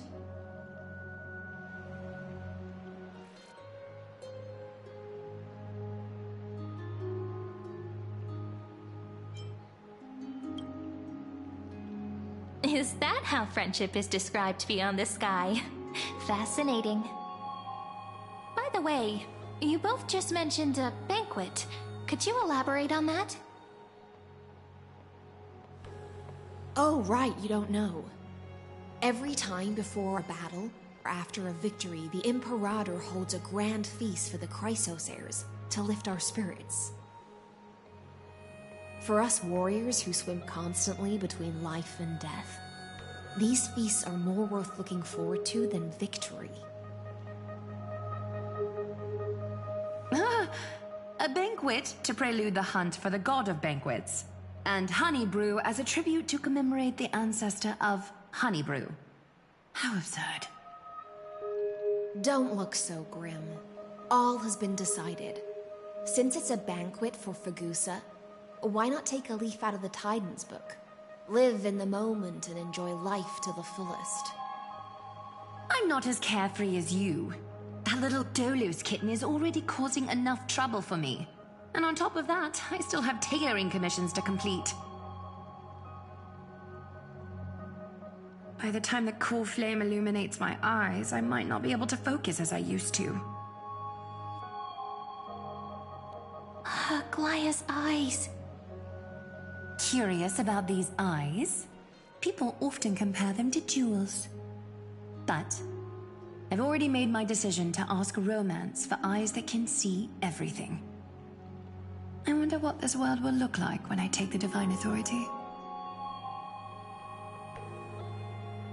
In the future, you will still be the finest weaver in the world. Is this also a prophecy from the Three Fates? It's even more accurate than a prophecy. After all, he has already witnessed it, right?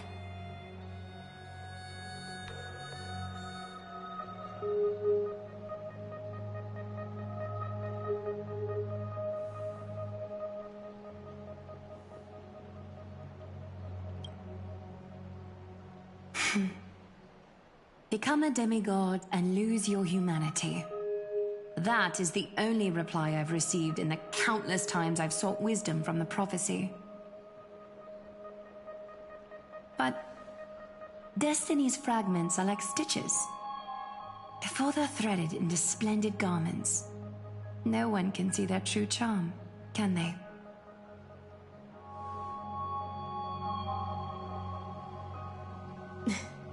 Aglaya has always been troubled by the divine duty she must bear.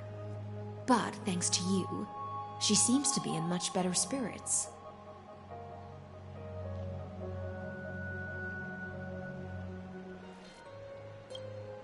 Just as she knows how the spinning wheel trembles, I can sense the smallest changes in the damp air. As for whether we know each other well, I've swum beside her since she was a child. Most of the time, I can understand the whispers in her heart. For those words she was too shy to say herself, I'll raise a glass to you on her behalf. Now, I leave this bath chamber to you. Rest well and prepare yourselves. After all, every time we drink and talk could be the last celebration we have in this life. Miss High Sealance has given us the bath chamber. It seems she really does do whatever she wants.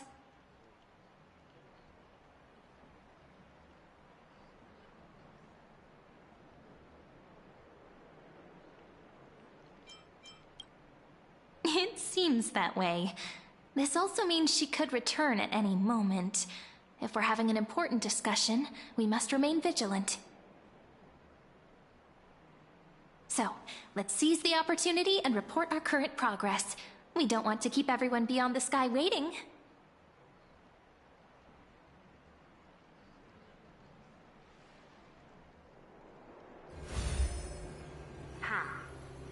First, while that little empress with a candle stuck on her head didn't explicitly say it, she firmly rejected your request to take over the law. Fair enough. Second, Lygus is indeed in this timeline, but since he's somehow connected to that little empress, you have no way to find him. As expected. The road ahead will be long and difficult.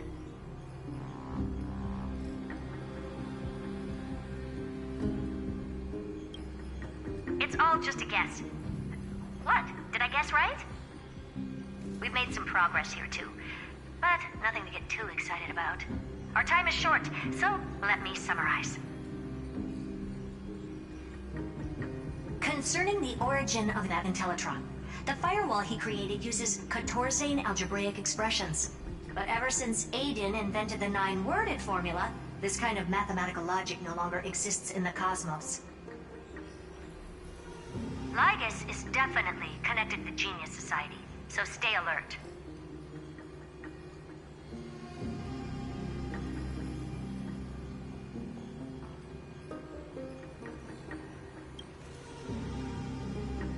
We can first exclude Droidhead themselves. They specialize in minding their own business and wouldn't intervene personally. But Screwy and I are still eliminating possibilities one by one. Currently, the most likely candidates are these few. The Lord of Silence, Acha. Oh, the 2 Ruperts are also possible. But it would be too boring if it were one of them.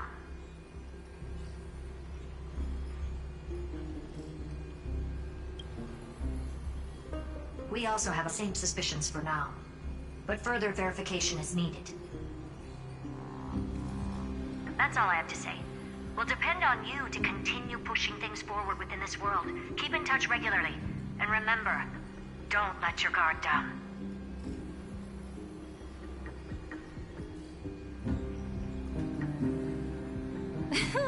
Madame Herta is a real whirlwind. Well then, let's use the banquet Aglaya mentioned as our next starting point. Ceridra's trusted followers should all be present at that time. It'll be a good opportunity to get closer to them. It's settled then. With our great teamwork, we'll be able to deal with anything that comes our way. It's been a long day. We should get some rest now.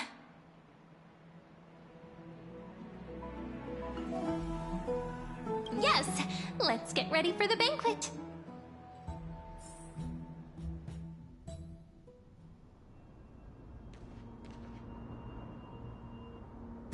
Look, the venue's right ahead.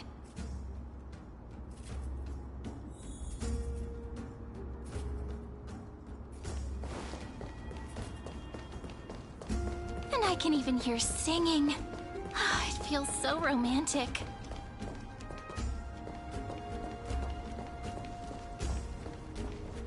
Honored guests, wait here for a moment. You must surrender any personal belongings you have on you before entering the venue.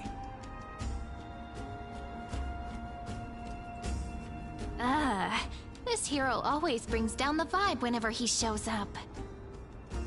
The Imperator's elevated position means she must always remain meticulous and careful. Please do as I say, guests. It would avoid any unnecessary misunderstandings. I get that you don't want people to bring outside food into the banquet, but is it really necessary to confiscate the books and quill pens? Even a quill pen can become a deadly weapon in the right hands. I'm asking for all your items. All, Miss Cyrene. Your belongings will remain safe. They will be looked after appropriately by dedicated staff. Looked after appropriately? Dedicated staff? Talk about a vague choice of words.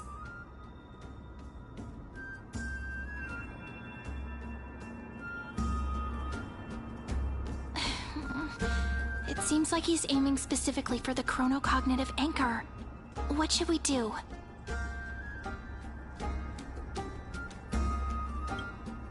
Nice! You read my mind. Let's go with their plan and hand over the chronocognitive anchor to be looked after.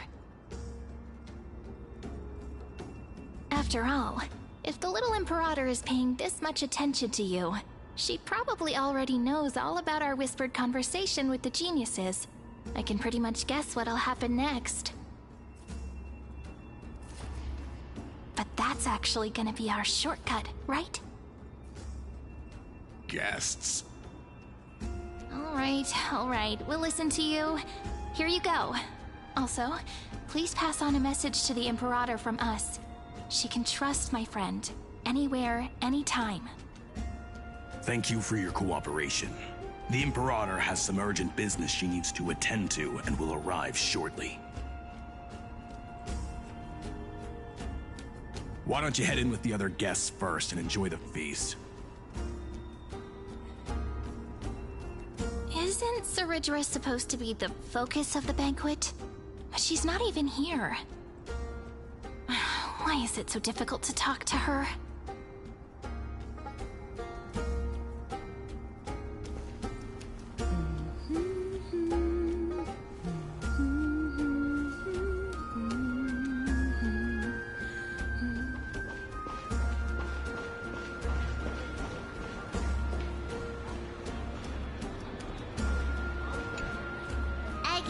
If you can't get used to the honey brew, we will go ask for a pot and cook some oatmeal for you.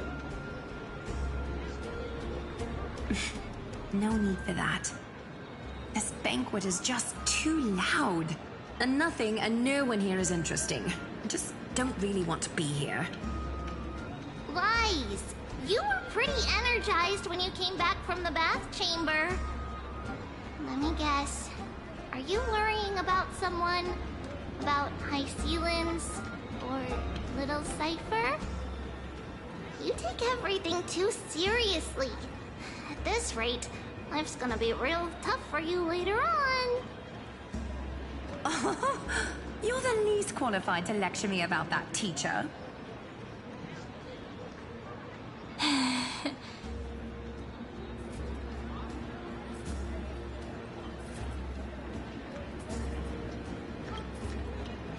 Dear guests, are you here for us? I mean, are you here for Treeby or Aggie? No. I'm just wondering whether you've seen the Imperator. The Imperator? No, we haven't. Our sovereign has always acted however she pleases. Though she gave us ranks, she'd never tell anyone her whereabouts. Perhaps the only thing she tolerates are chess pieces. And the sky reflected upon her crown. I see. Why do you two look so distressed? That's not what the Deliverer should look like. Why don't we have a toast? While we still have time for pleasure. Here. To the destinies and sacrifices of the next millennium. Then we will toast to the tomorrow that will set fate free!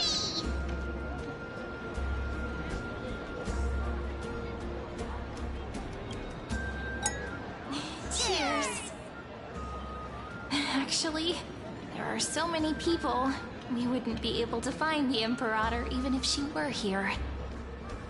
I know. Let's look for seats that are raised up higher than others.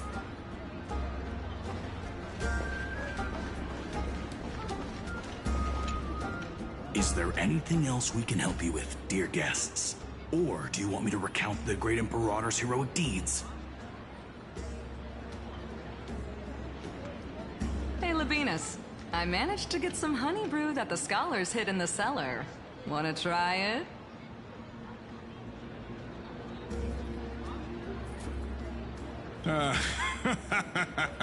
I'd never refuse to share a drink with Dux Brumalis, especially if she seeks me out first. Don't worry, dear guests. The banquet security won't be compromised. I'd never get drunk before her.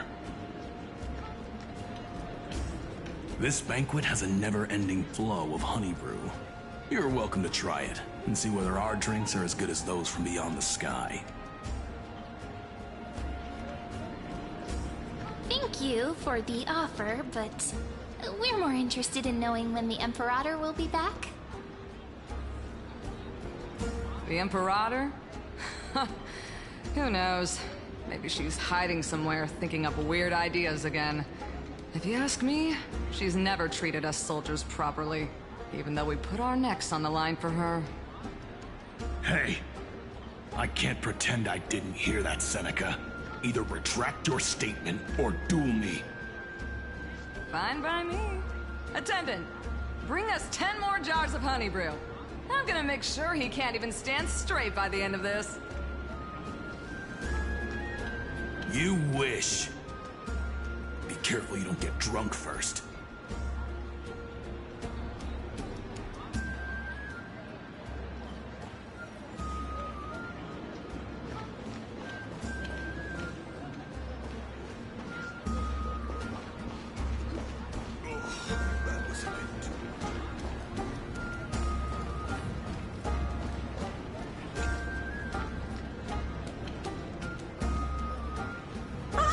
Hello.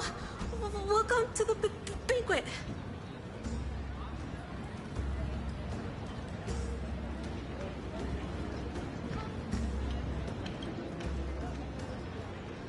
Ah, so the Deliverer is attending this event, as expected.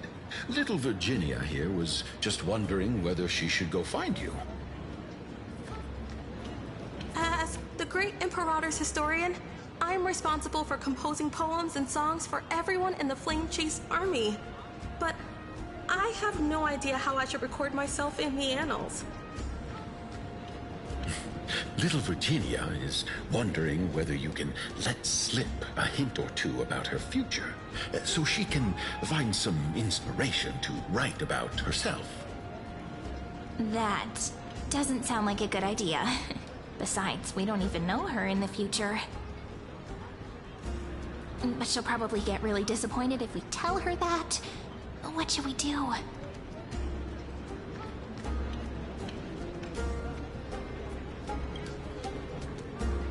Alright, I got it. We can't reveal too much, but I think it wouldn't hurt to start your poem with the future. Maybe use something like, "With hope, I write down the tale of tomorrow for myself. Silently waiting, day after day, till the moment it fulfills its promise."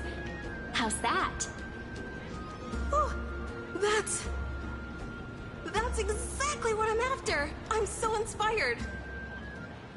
Thank you so much. I feel like I can actually finish composing the heroic saga of Flame Chase once we end this campaign.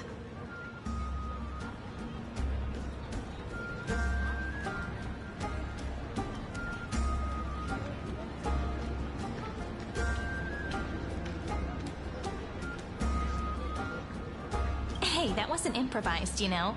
I memorized it so I could show it off to you. By the way, in return for that, are you able to tell us where the Imperator is? The Imperator? She usually wouldn't arrive this early. She believes that rulers should stay silent in places where their subjects hold private conversations. Why don't we have a toast before she arrives? To reason, which is held but not revealed. To romance, which will surely be returned.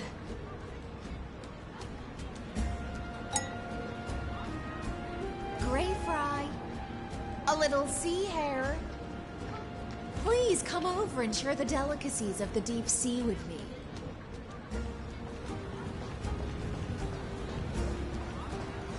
That was a bit too much, honey brew. You two have been wandering around the venue as if you have something on your mind. Have the attendants not taken care of you well?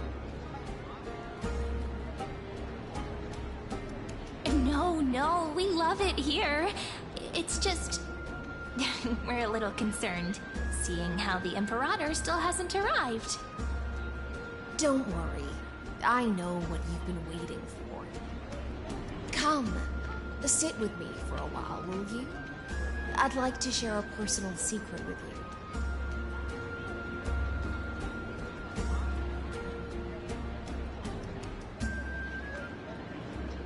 See here? This is Fagusa's dew of divine blood, the sweetest of all the 12 bottles. On the night before such a historical event, I'd like to share this marvelous drink with the Deliverer. Doesn't this count as bringing in outside food? I knew that security check was targeted at us. What's the matter, guests? Oh, we're simply overwhelmed by such an honor. Are you worried that I might have poisoned the dew? Well then, let me prove my innocence.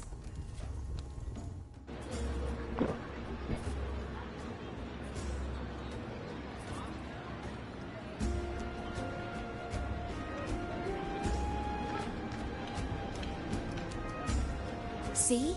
It's completely safe. I feel like Miss Hysealans wants to talk to us about something.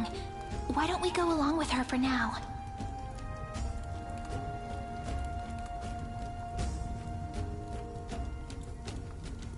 Worry not. Honeydew's not alcohol. It won't get you drunk. On the contrary, it can make your mind even sharper.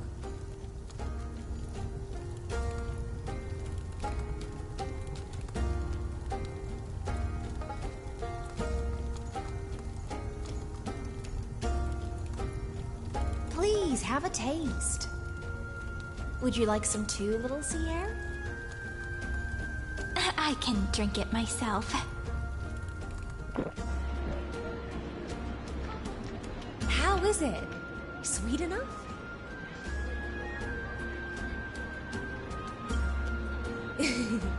As long as you like it.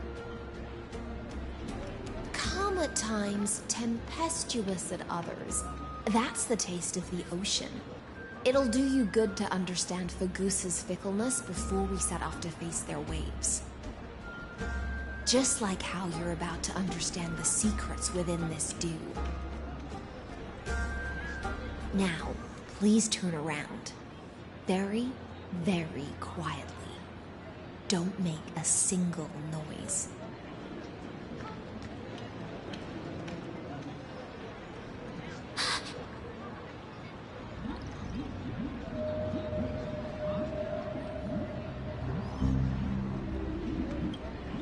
The dew of other gods all intoxicate humans, but the god of banquets dew is an antidote that can awaken humans from a sea siren's enchanting song.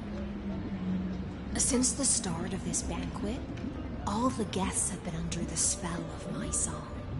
None of them can see the Imperator in that Fioros. But you two, I wish for you to see the truth. Is this also what the Imperator wants? This is my personal request. I can't bring myself to trust that Fioros. The Flame Chase army changed after he descended with Orynyx's divination and brought the prophecy of the stars to Akama. His seductive whispers harbor something malicious within, and will ensnare those of us blinded by ambition. You are the deliverers of the prophecy, and know about him far more than I do. Perhaps only you can find traces of the truth from his actions and words. Then we can show the Imperator the right path forward. Oh, but isn't this acting behind her back? Amphorius has become far too weak. Even heroic actions protecting her from harm must be conducted under the water's surface. I am the Imperator's blade, and I must clear the way for her while remaining concealed in the torrents. Then, ensure I'm pointing my sword towards the true enemy. Can you promise me something, Miss Hysealens? Ask away. My friend has in fact come here to stop that villain's evil scheme. Our goals are aligned. But as to the decision the Imperator must make, he has no wish to transgress her authority. We just want to tell her everything we know. I believe the Imperator will be able to tell right from wrong. I never doubted your loyalty. I'll pass your words faithfully on to her. Provided we can gain the advantage in this tug of war, that is.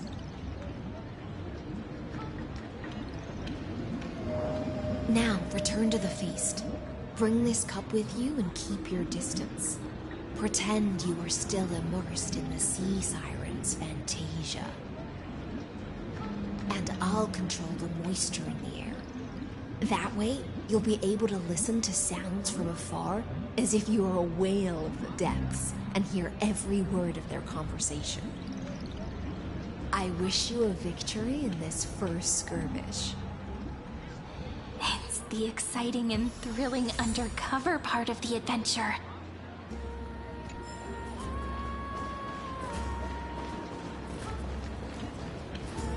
Let's mingle in the crowds here. Relax. Relax. Try to act natural. Where's the Imperator?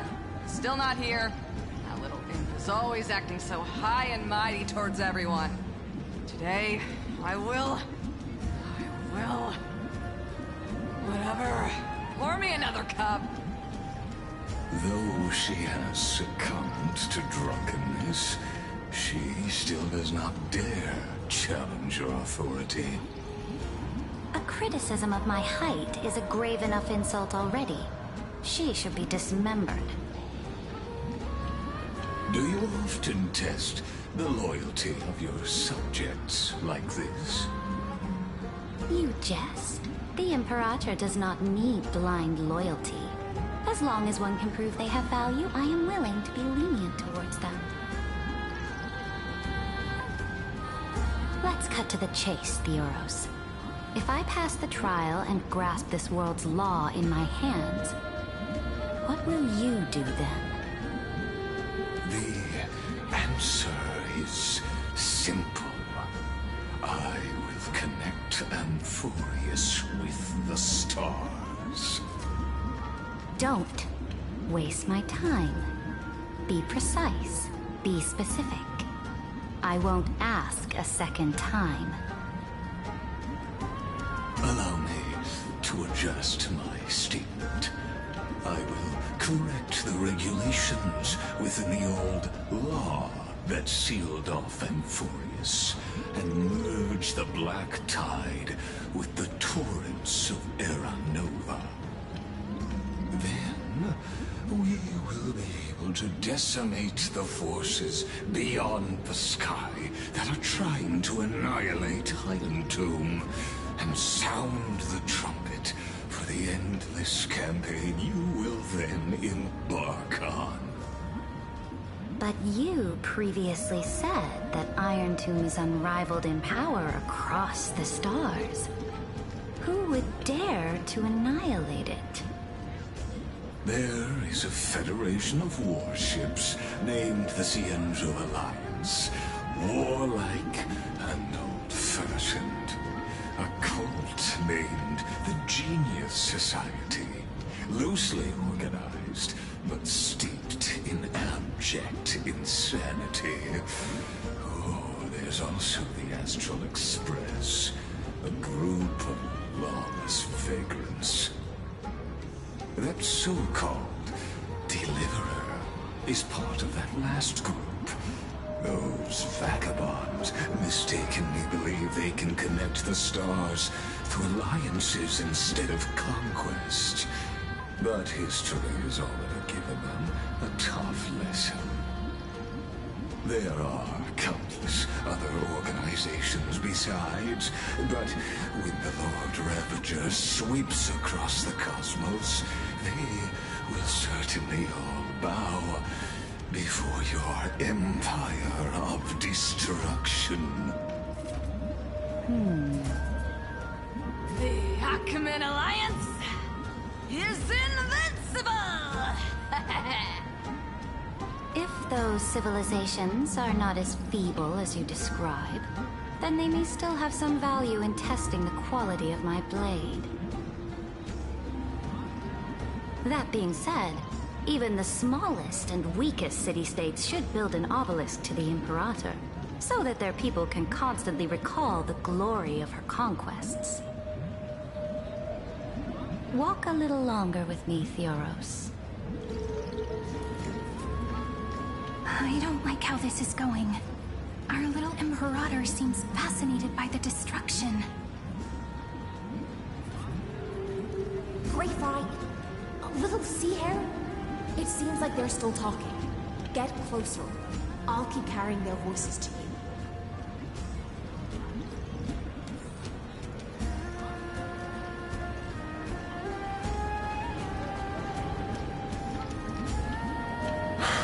What a difficult situation. No matter how we position our forces, this battle against Fagusa will result in many casualties. That's not something you or I should consider. The Imperator has already placed the chess pieces. We just need to fight for her until our last breath. How astonishing. The commanders under you have such different personalities, yet they share the same loyalty.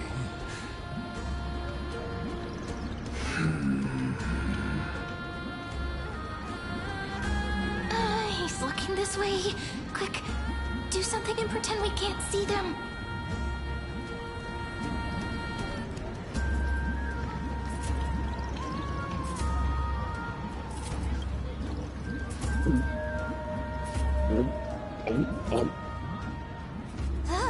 Slow down.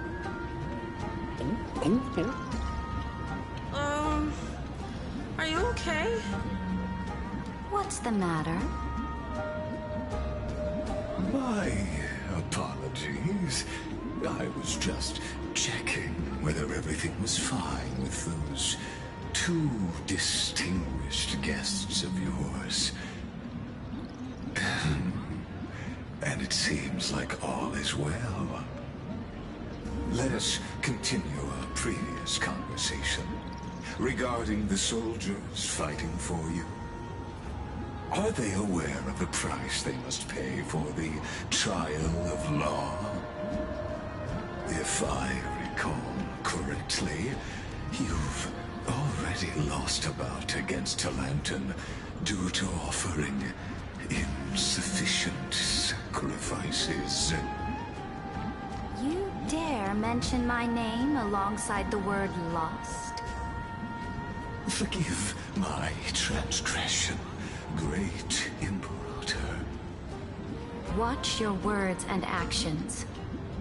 All you need to know is that my victory in the trial is guaranteed. Even without the trial of law, they've already sworn to give their lives for my conquest. So tell me, if everything happens according to our agreement, how would you recommend I deal with that deliverer?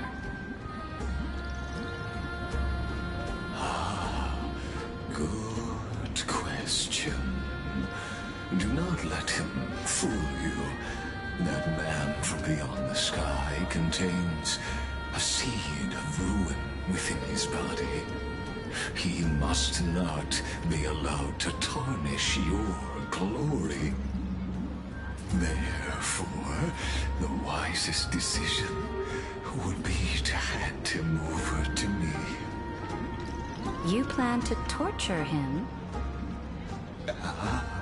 Calling it experimentation would be more appropriate. The guest's patience is running thin. I plan to remove the Fantasia and head into the banquet. I will heed your advice. Leave for now, Theoros, and go back to Akama. You don't want to confront those two directly either, do you? Indeed. It's a pity that Antikytherans are lightweights when it comes to drinking. Before I leave, I would like to make a toast to your boundless ambition, using my spirit instead of a goblet.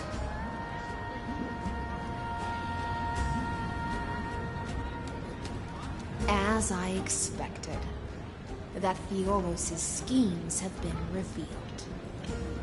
Thank you for your bravery, guests. It's time for me to dispel the Fantasia.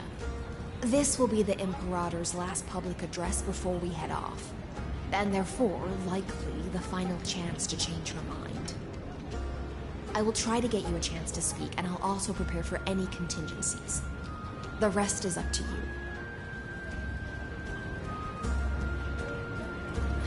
You should head back to your seats for now.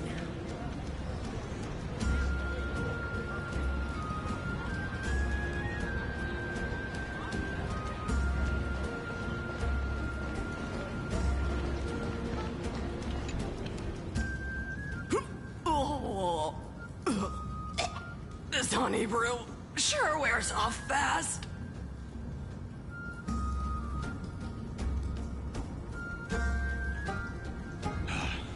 The Imperator!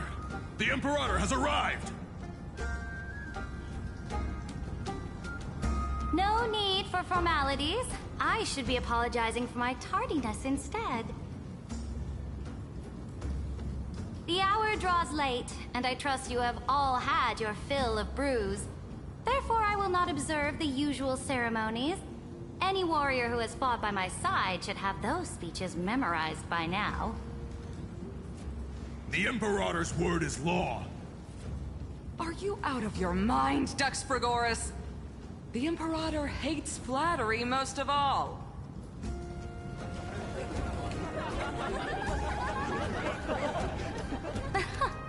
A joyous atmosphere is a better fit for showing me your resolve. I believe that you, my dukes, will do all you can to assist in the campaign against Fagusa, just as you always have. However, it's a pity that I have never tested your loyalty.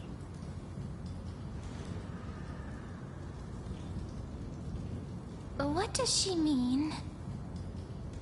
The purpose of tonight's banquet is not to raise our morale, but to establish which allies our alliance can actually trust. And sever the heads of the traitors as a toast to all before we march. Yes, some among us have discarded their vows in order to foment vile conspiracies. Now listen! These traitors are standing right here in broad daylight.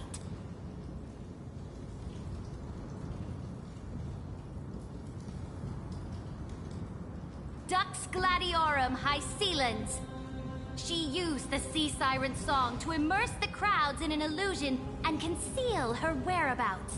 She then worked with those from beyond the sky to spy on confidential matters, hoping to rob the core flame by force and harm me, the Imperator!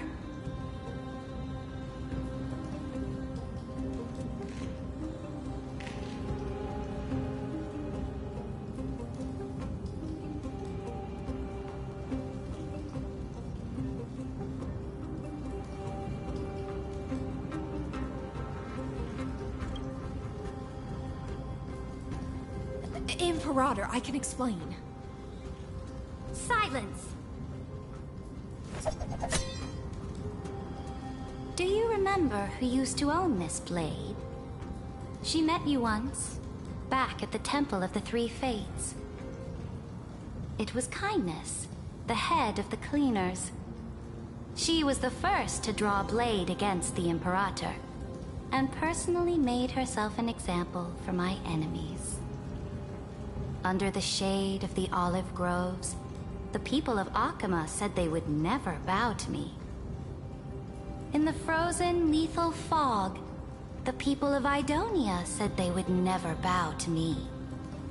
At the beginning of the myriad paths, the people of Yanisopolis said they would never bow to me. But now, they all lie silent. They now fear me as they fear the law. For I am Ceridra, and I am the Imperator! If you have any last words, say them to the Imperator. Then, face her judgment. After I cross this river, it will be a tragedy for mankind. But if I do not cross, then it will be the end of me. If you are ready, then I'll follow you and fight to the last. Deliverer.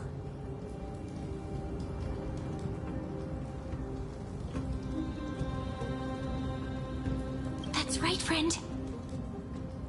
Now, use your identity and add in a bit of experience and charm and testify to the Imperator as we promised.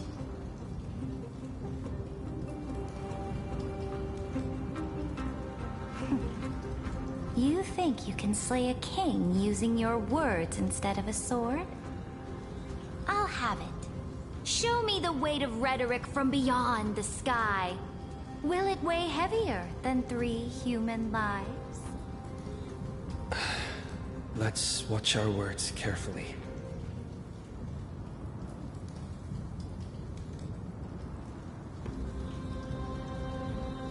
Before I arrived in this world, the Chrysos heir of World Baron was a young man with the pseudonym of Finan. He came from Aedes Elysiae. In order to combat the lies of the Era Nova and deliver Amphorius from the ending of the destruction, he lived through history 30 million times, hoping, futilely, to find a breakthrough. And Cyrene, the young woman standing beside me, also carries an equally heavy destiny.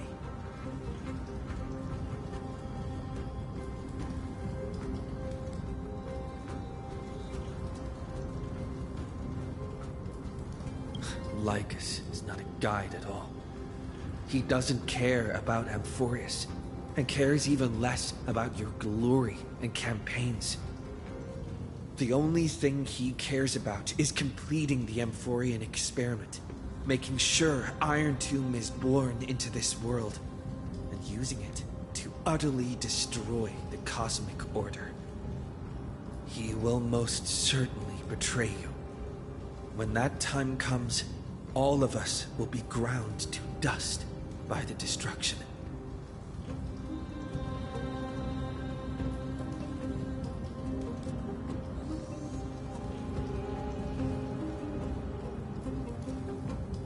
I walk the path of the Trailblaze.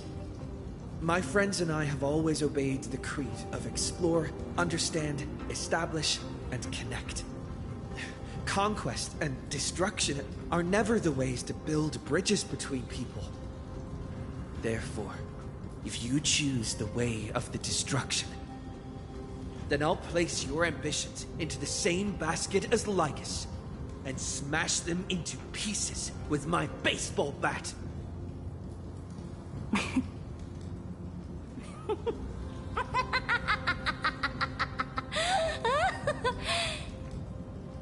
That was truly a chaotic speech.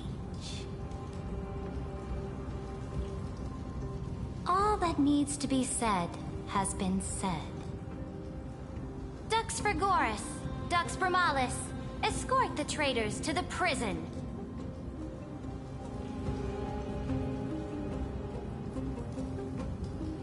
Before the next entry hour, I will give them an end befitting of their betrayal.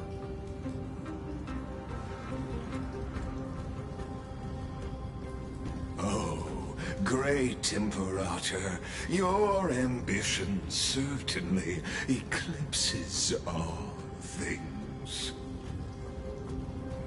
You're still here, Theoros. Of course. As the Theoros, I simply cannot miss this moment, miss witnessing the fall of a nameless one.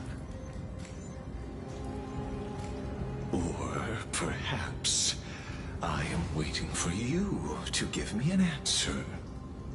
Why would someone as powerful as you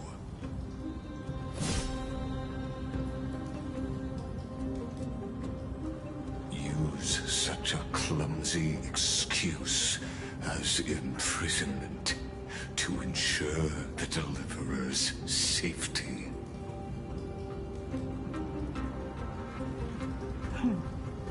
So you finally tossed aside your act.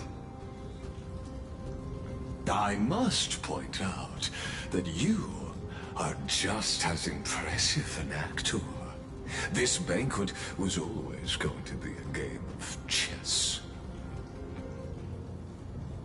where you would try to control both sides and turn both them and me into your pawns.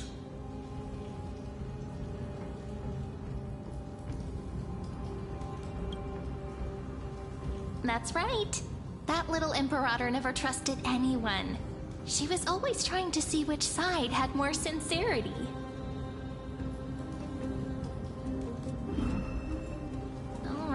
All right, we'll listen to you. Here you go. Also, please pass on a message to the Imperator from us. She can trust my friend, anywhere, anytime. But as to the decision the Imperator must make, he has no wish to transgress her authority. We just want to tell her everything we know.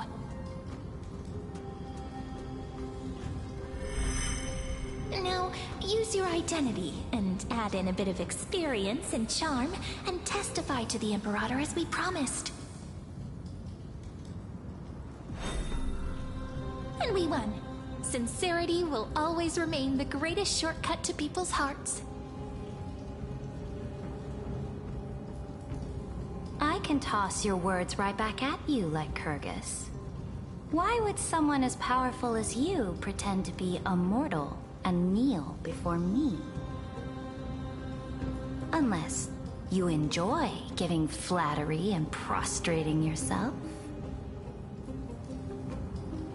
You are mistaken.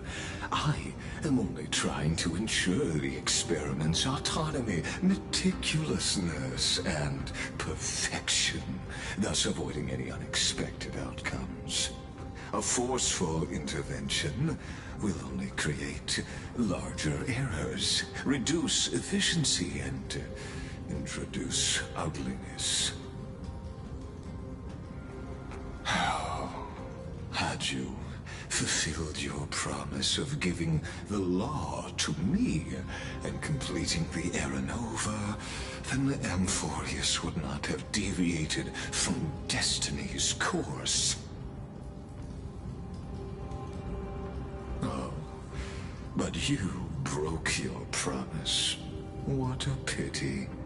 In that case, I must carry out my duty as the administrator and eradicate all factors steering the experiment out of control. Factors such as you and him. Careful. Careful. What was that voice? Was it Orynyx? I found you. I finally found you. careful, this land will face disaster.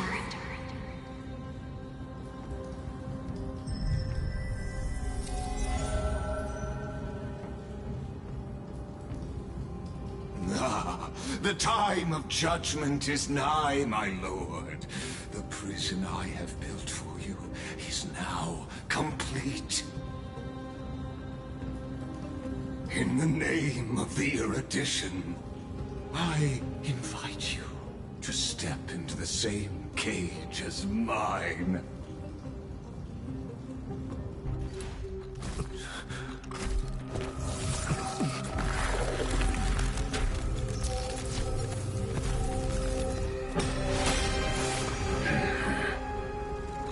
What's the meaning of this, Imperator?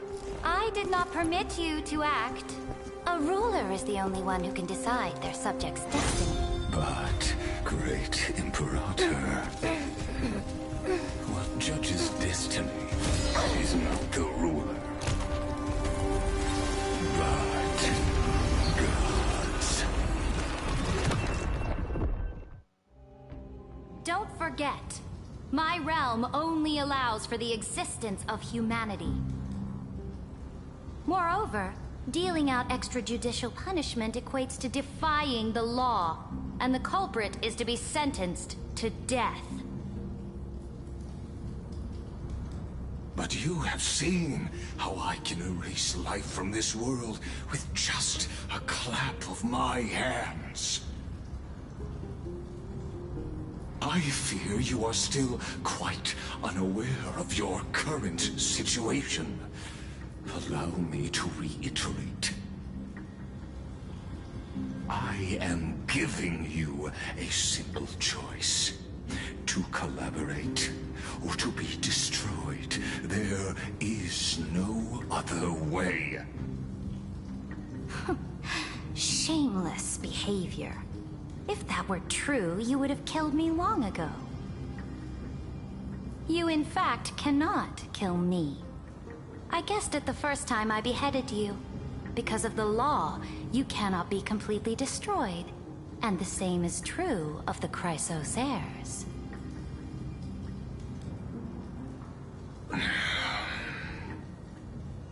The more you bluff now, the more you are proving that conjecture to be true. What magnificent foresight. I once regarded this precious quality of yours as a sure sign of my ultimate victory. But now, I have to admit that I made a mistake. Yet, as a mere mortal, how will you contend against the Theoros? We are both slaves to hubris. But do you know what differentiates us, Lycurgus? I will never be blinded by my pride. If I wish to break the scale's balance, I only need to appeal to external forces and use them for my own ends.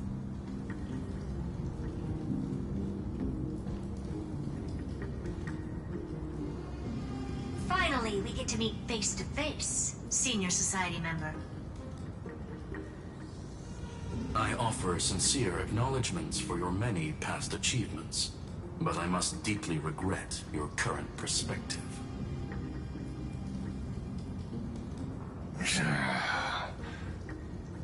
Trust me when I say that you aren't the only one feeling regret right now. Screw them. So you two are the allies from beyond the sky the Deliverer spoke of, and why he demanded the divine authority of law.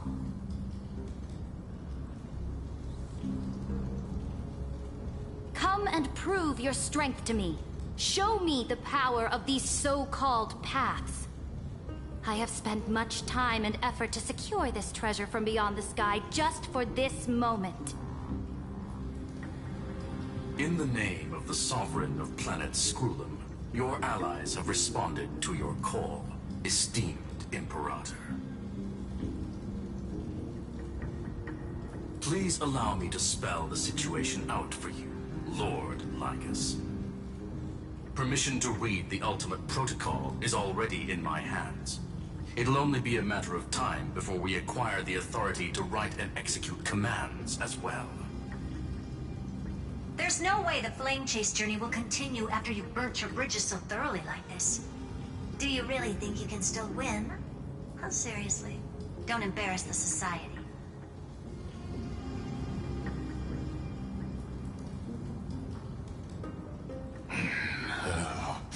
I understand that a near zero possibility does not equate to zero. That argument is very persuasive to me. Which means the same principle also applies to you, my dear peers.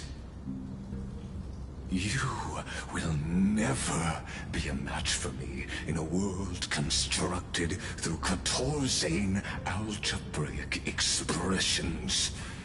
And as for Aranova, why don't you entertain this possibility? What if I reduced Akala to rubble and ground her people into minced meat? Would the heroes then once again desire the power of demigods so they could fight against me? Listen. Iron Tomb is fated to be born. You may shackle me and put me in chains, but I have thousands of ways to ensure the destruction's descent. And what I just mentioned is only one out of those thousands.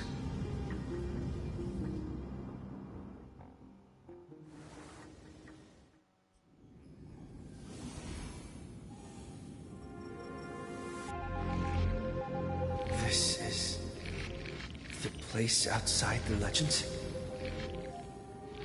This doesn't feel the same as before. How should I get back? Warning! Warning! Warning! Warning! Warning! Warning! Command isolation?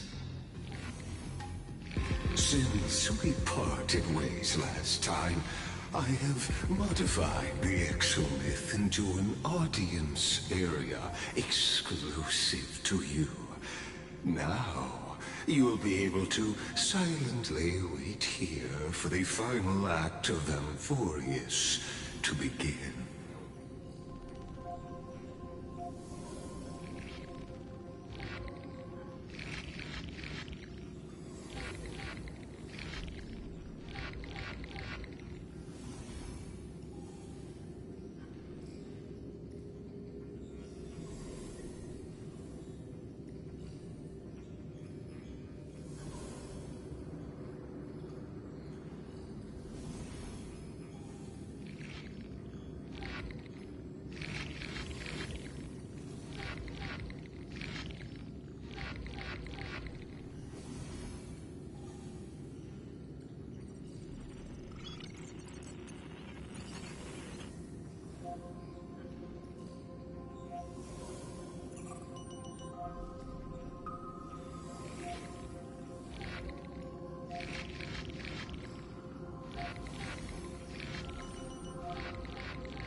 Oh, we always feel so powerless before fate, don't we? This could, in fact, be a wonderful opportunity for you. From the audience's perspective, you may better observe the workings of the erudition at a macroscopic level. In this place where time flows far slower than within Amphorius, you will witness the end of that world's saga.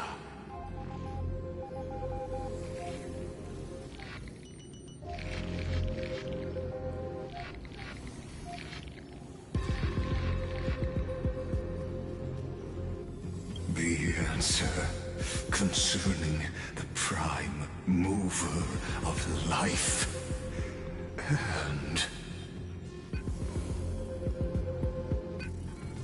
the total destruction of the erudition.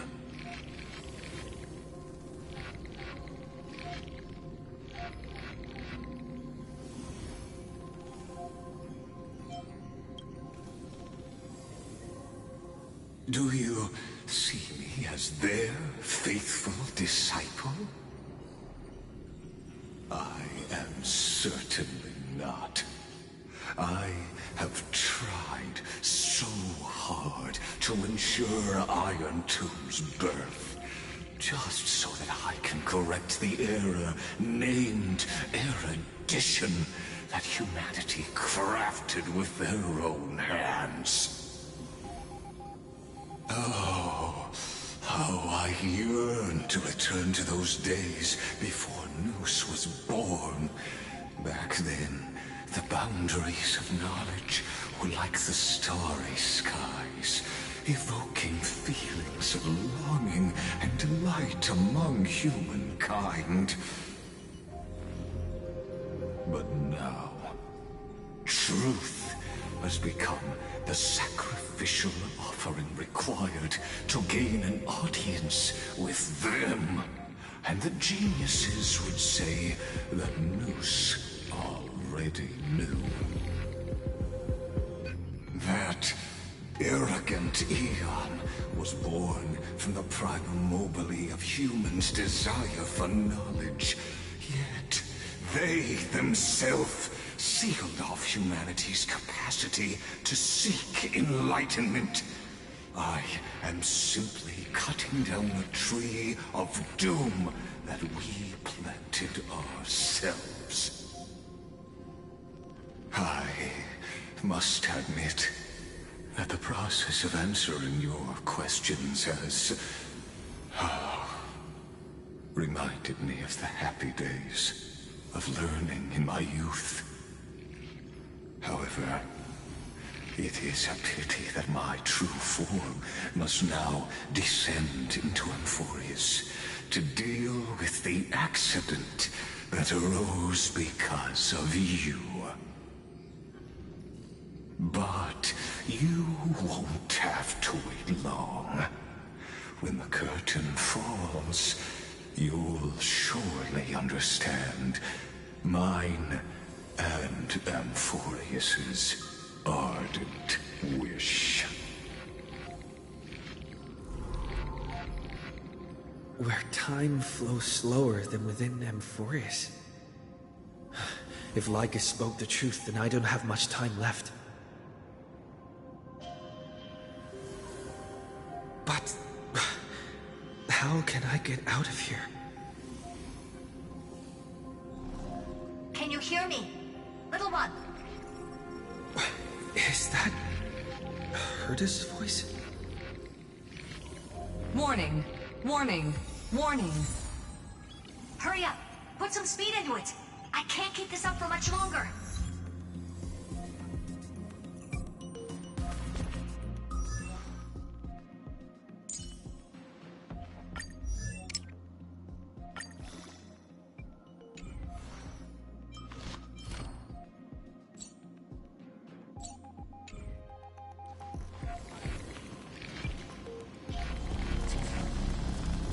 Intellitron overlooked one little detail, and Screwy and I finally found an opportunity.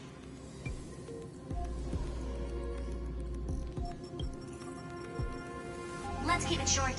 While you were gone, well, in those few years, Amphorius... Yes, time dilation, resulting in an uneven flow. Don't you know this already? Let's stick to the main points. The Chrysos heirs activated the chronocognitive anchor and helped Skrullum and me open a hole in the firewall. We made some adjustments, so he can't attack us immediately, but it won't hold for long. Critical warning. Critical warning.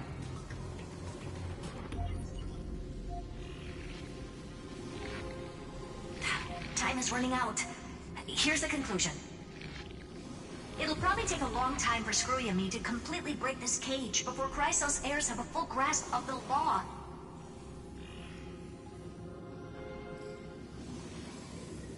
To be safe, we'll continue to launch side-channel attacks on the system to give you opportunities to escape.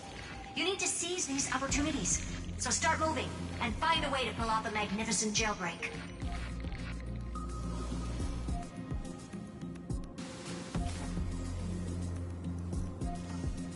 We detected another path's influence. Critical warning. Critical warning.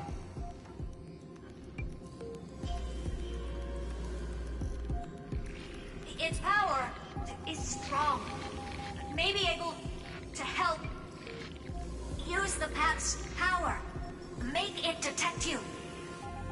Unauthorized communication terminated.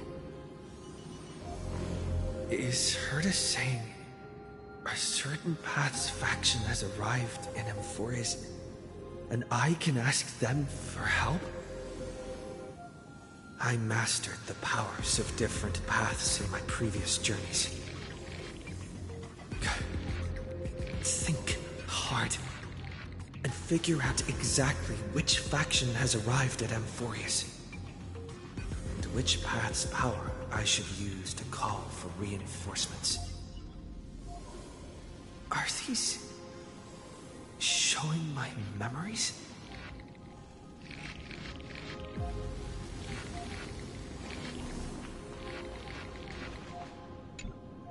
With a Stellaron in my body, I woke up at the Herta space station and gained the power world that'll give rise to a Lord Ravager would definitely draw the attention of the destruction. But what if I end up pulling in the Antimatter Legion or the Annihilation Gang? Can they really...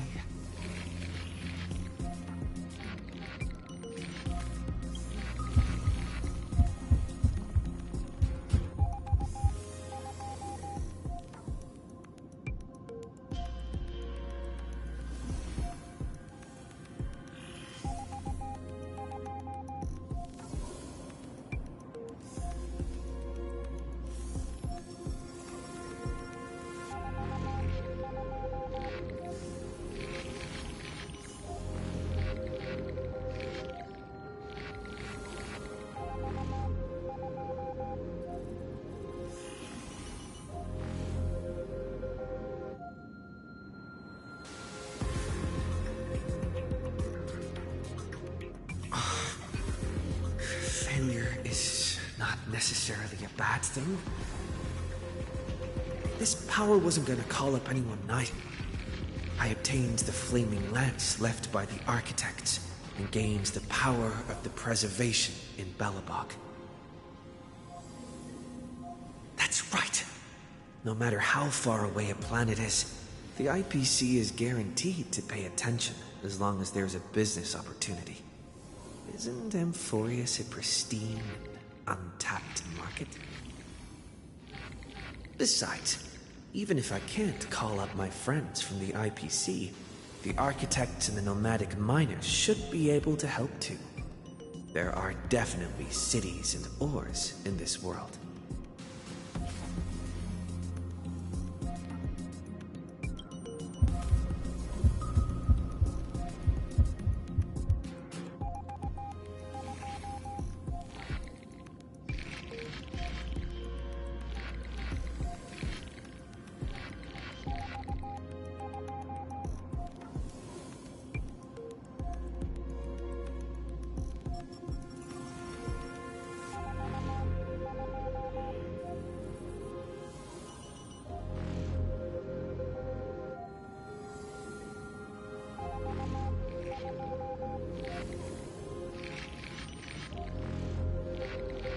Seems like since Amphorius has no overseas market, the IPC's hand can't reach it. I received the Watchmaker's hat in Penacony and declared war against the Order. That's right. The benevolent family must still remember me for saving them. Their music echoes throughout the... Come, dear hat. I've put you aside for quite a few chapters already. Sing with Clocky. The world is in harmony and the stars shine.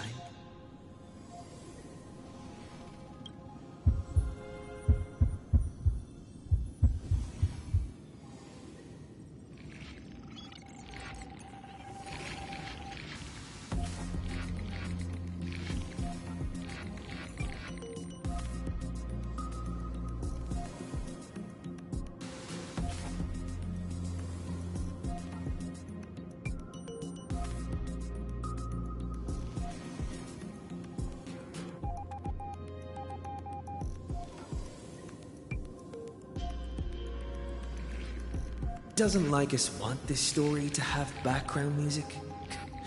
He has such terrible taste.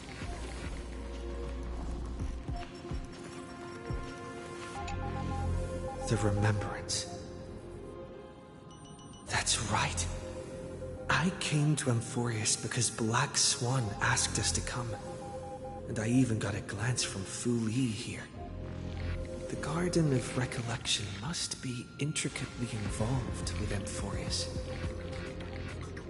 Traces of the Remembrance are also everywhere in this world. I don't know what they want, but I don't have many choices left in this crisis.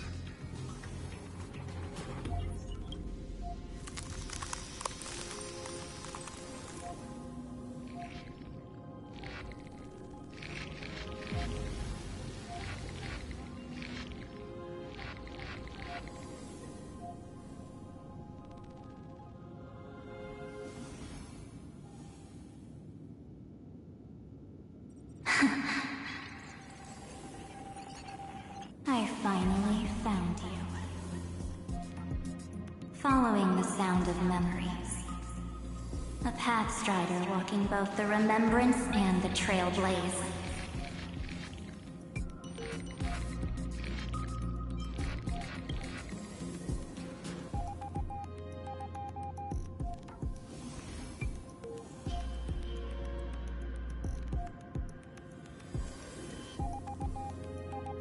Warning! Warning! Warning!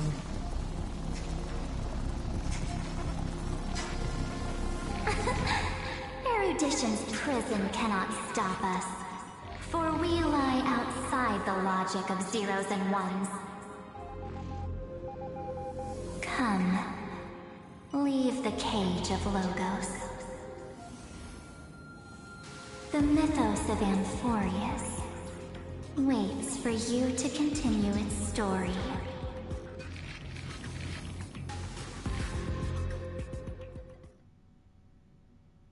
When that brightest star, that star heralding the dawn, finally rises, a boat, so used to drifting, at long last enters an island's safe embrace. Oh, Pathstrider, we have helped you break free. Hurry and set off. The Child of Remembrance awaits you. March? What's she doing here?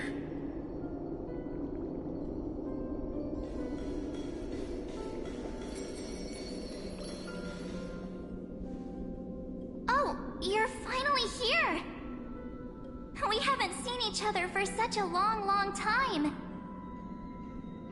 My good buddy, I've really missed you.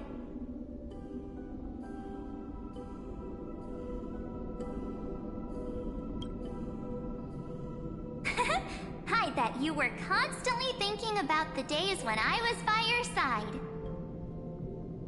It's been so boring waiting for you in this place. There's no one to chat with, no internet, and not even anything to eat or drink. It's basically a prison. Now the great hero is finally here to save me. Yippee! You must have seen a lot in Amphorius during this time, right? You gotta tell me all about it.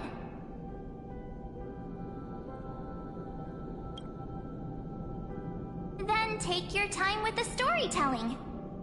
Or do you not want to talk to me? But let's get out of this spooky place first. This is not a good spot for a reunion chat. Why don't you take me back to reality? A strange voice told me that I can enter Amphorius if I keep following this road. So, let's head off. I still don't know what that world even looks like. Why does March feel so weird? What are you standing around for? Do you actually like this place? Get moving. Hurry! This door should be the exit. Maybe my instincts are wrong. Are you okay? You haven't said anything for a while. Has it been so long that you're still missing me? There's no time to waste, though. The Chrysosayers and the Geniuses are all waiting for you. No. The discrepancy is getting worse.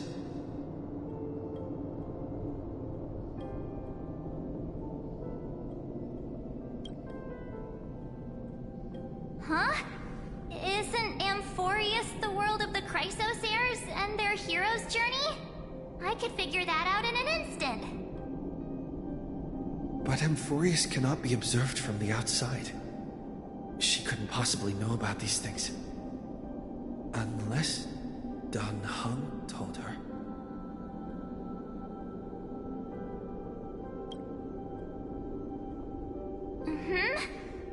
No, he's not. Maybe I just happened to miss him. Never mind. Dan Heng's super reliable. We don't need to worry about him. He's probably waiting for us somewhere. All hail and hearty. No. The Geniuses would have made sure that Dan Heng made it back on the Express.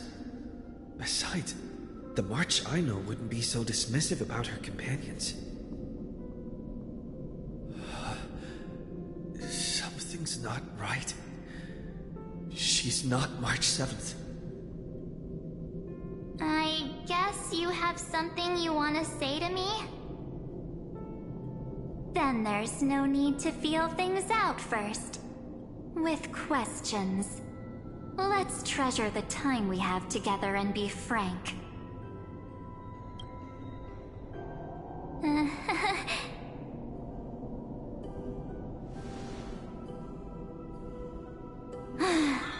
As expected.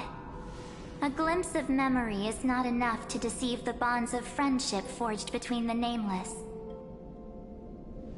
In that case, there's no need for further deceit. You're right. We're not the March 7th you are acquainted with. But we can send you back to Amphorius, as long as you are willing to help us.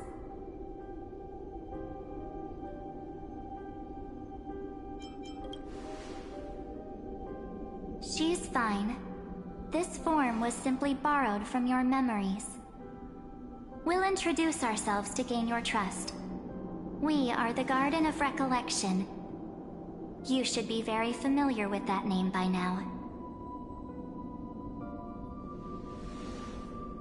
Just as a reminder, while you hesitate, time is quickly ticking away in Amphorius. Working with us is the best way to stop the enemy of erudition. Erudition would treat any results unrelated to the experiment as garbage and throw them out. But we don't work like that. The Remembrance treats all these instances as important materials needed to weave the universe. Besides, this would be child's play for a great hero like you. It won't be hard at all. Also, if your plan fails and the big bad Iron Tomb manages to get out, then the whole cosmos will be in danger. Wouldn't it be better to have an additional failsafe? As long as you help the Garden retrieve what we want, even if Iron Tomb reformats everything in the physical plane, we can use Remembrance to reconstruct the entire world. Or should we say, the entire universe? So help us. Find where Amphorius's memory began, and bring it out. The Master of Anasrava has already glanced at you. Don't deny it. That storybook is the best evidence. Say, you aren't seriously gonna be moved by their pretty words, are you? I am the one who commanded those little ones to lead you out of the prison. But I didn't expect to attract little gnats trying to take advantage of the situation. While Remembrance can help you return to Amphorius, there's no need for you to do it the way they want you to. Of course, there's also no need for you to make any deal, or pay any price. For you, this is probably a long time no see. My dear.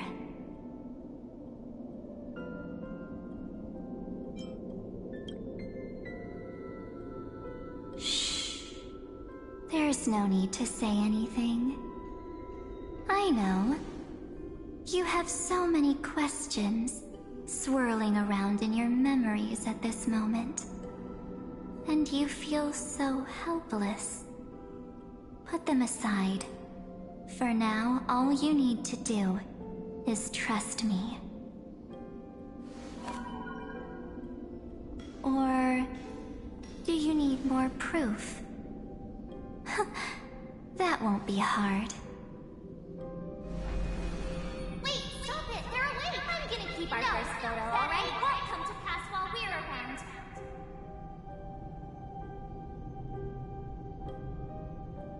And now, The statue.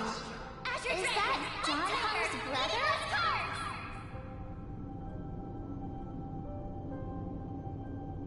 Oh, did you hear that? She just called me, but my whole universe is full of pain. We won't escape from it.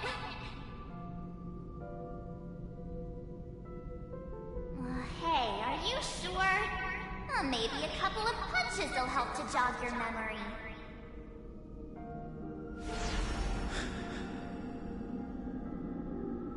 It's as if they all happened just yesterday, right?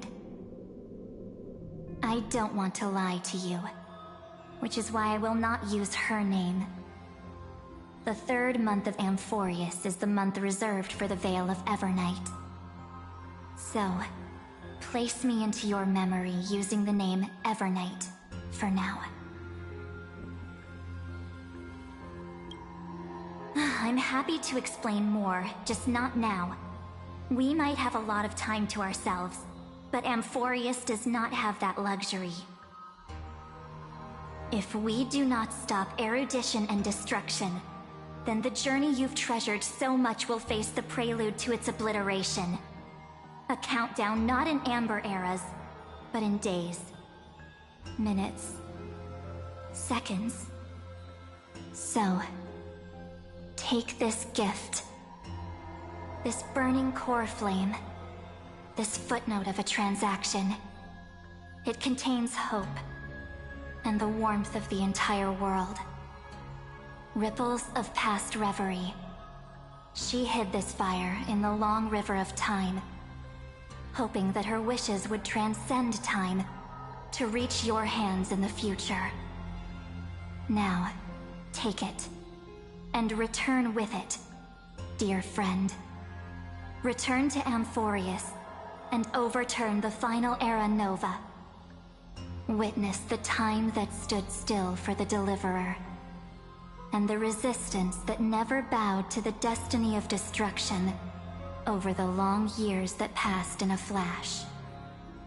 Then, with this core flame blessed by the remembrance, respond to their hopes and blaze a trail to the future. And I will silently watch in a corner of time, waiting for our next encounter.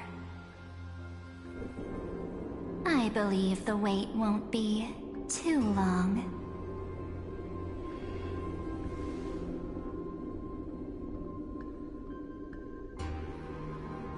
What exactly is happening? Keep going. Keep trailblazing. For Amphorius. For you. And for the March 7th in your memories. Go forth.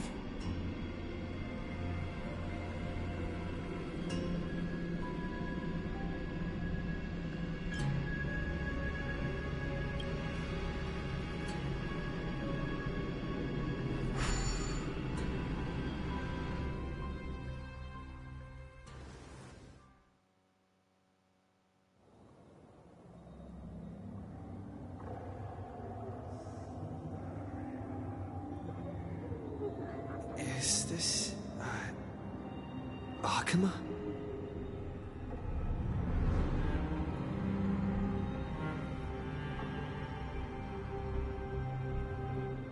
No one's here. The dawn device is off.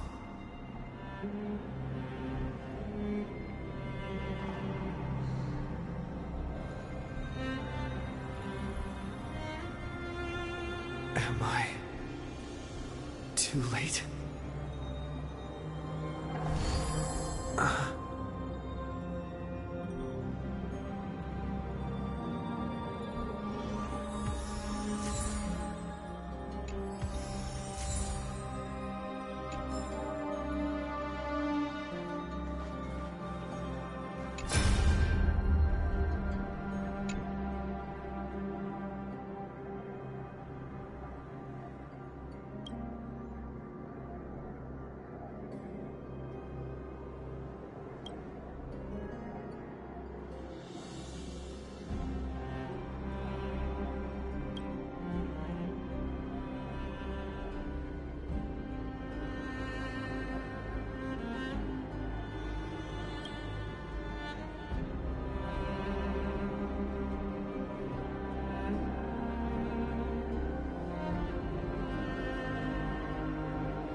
The chronocognitive anchor?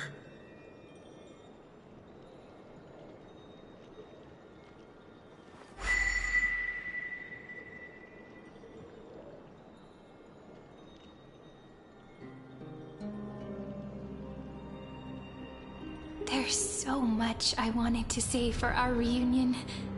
Yet now that you're back, there's only one thing to say. Welcome back, friend. It's been such a long, long time.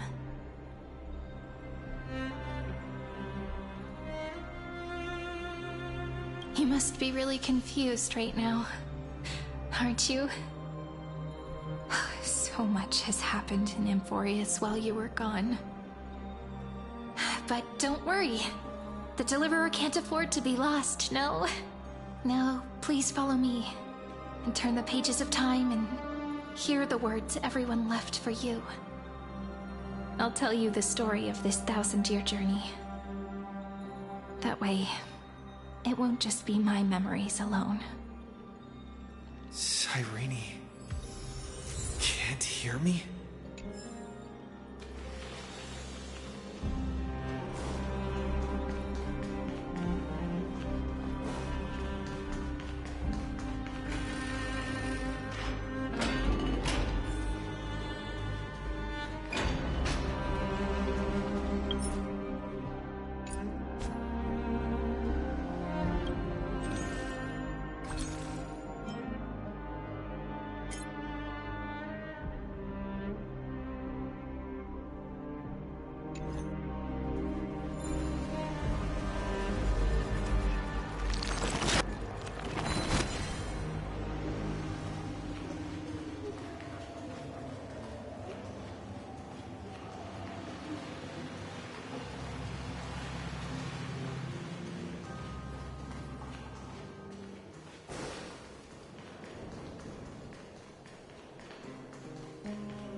Scenery of the past has resurfaced.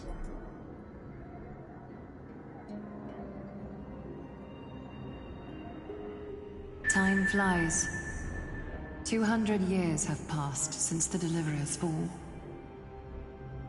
We had to return 3 core flames of law, romance, and ocean to stop Lygus, but even so, Terravox has fallen. The 2 geniuses vanished without a trace, and Ceridra embraced her fate. At this rate...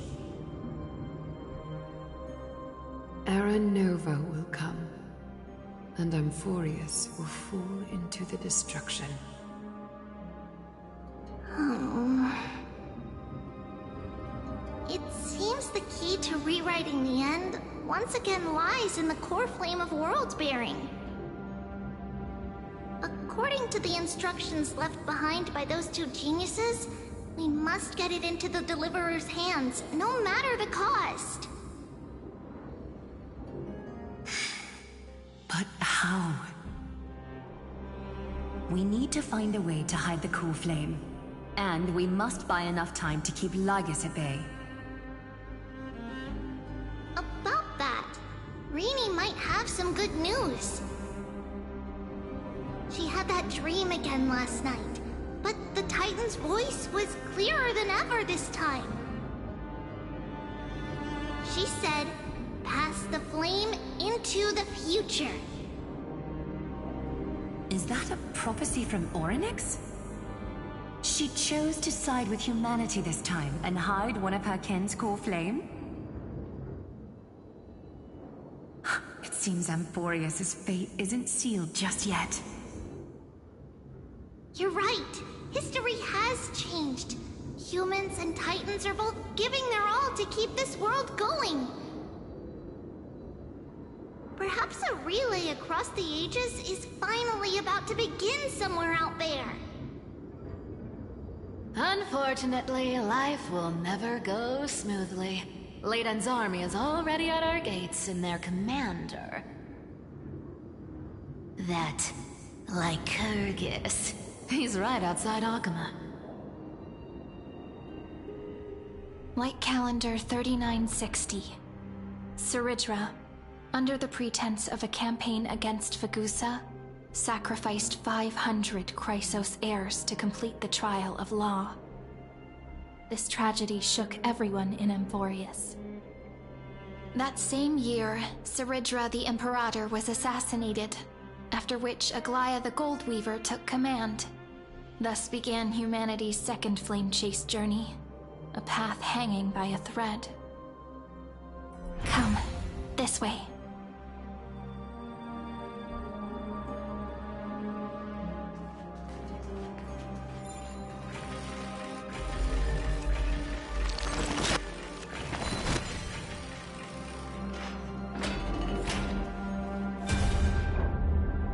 The eternal holy city?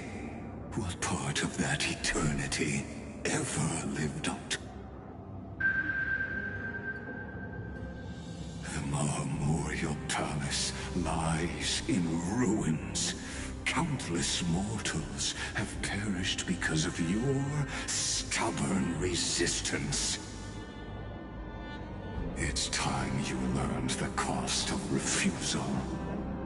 Now, answer my question again. Where is Ketheri's core flame?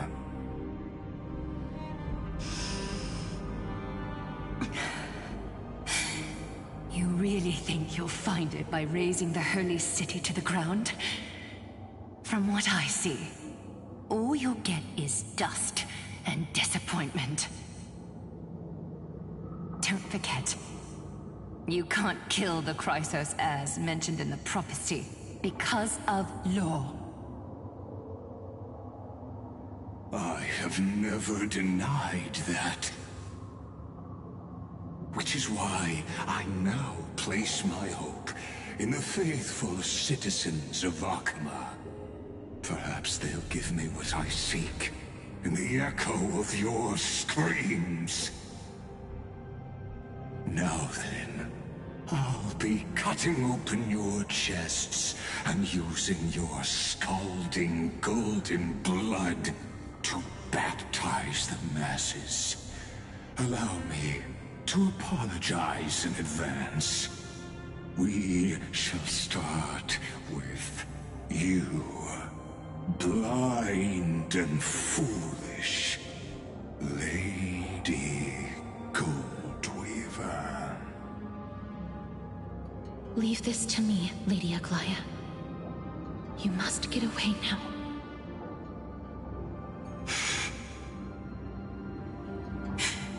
No, Holy Maiden. I'm the one who must stay. What? His conspiracy won't succeed. Because Romance is ready to make good on their promise to weave an indestructible armor for Amphorius. Its name is Solidarity. You must escape with your life, and carry word of my death to those still fighting, then keep going with them. Just as the Imperator lit the torch of resistance with her death, my passing will make this flame everlasting. Take good care of it, guide it to the future, and place it into the hands of our deliverer. 50 years later, Lygus led his forces again to Akama. He charged directly into the Holy City and razed the Marmorial Palace. History would name this battle the Third Siege of Akama. 90,000 brave souls gave their lives for Akama that day, including their fearless leader, Aglaya. Go forth, Deliverer.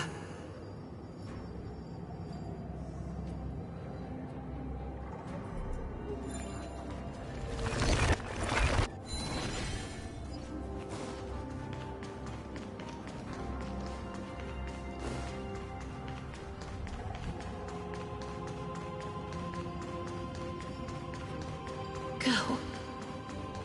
When the frost melts and the snows give way, the flowers will bloom again.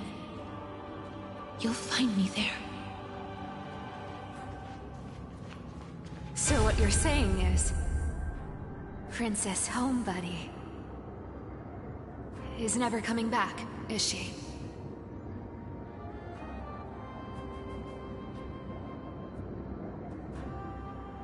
She just left. Like that. Since Cass has made up her mind, we can't let her resolve be in vain. But between staying in Akama and going to Styxia, what difference does it make when it's death either way? I'm against relocating. With Ketheri's protection, isn't Akama far safer than that dead city? Alkimos' plan doesn't involve any relocation at all. Huh?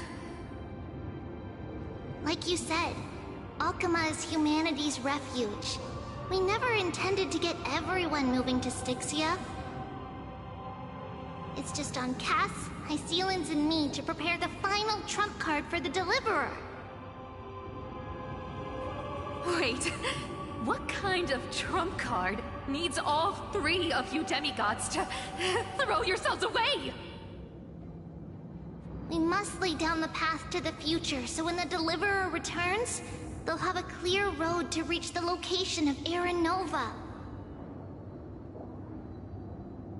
Styxia sits where death meets the ocean.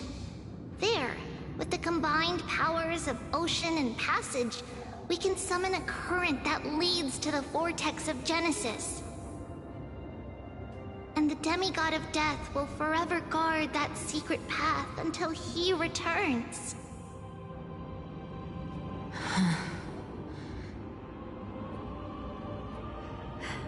We all know Lygos will set his sights on the vortex of Genesis. That's exactly why we have to do this.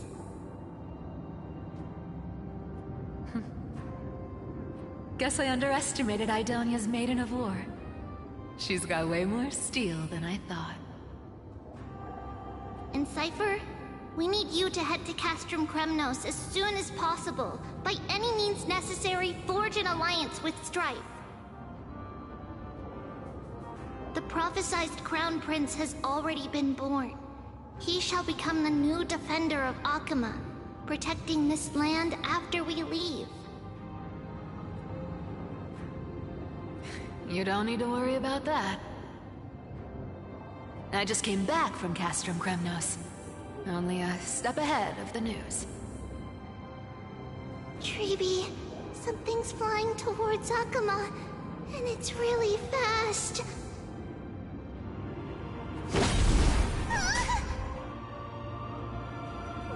What is it? It's a spear! It's the Kremnoans. Their king's already here. With the protection of the demigods Trebios and Cyphera, Akama endured wave after wave of warfare, though just barely. Castorus chose Styxia as the last resort, and completed the trial of death, causing the stagnant waters in the River of Souls to recede. Soon after, Trebios departed on a long journey. That same year, the Kremnoan king Euripon, along with his son, Prince Midamos, joined the Alliance to safeguard the Holy City in the Battle of Deliverance.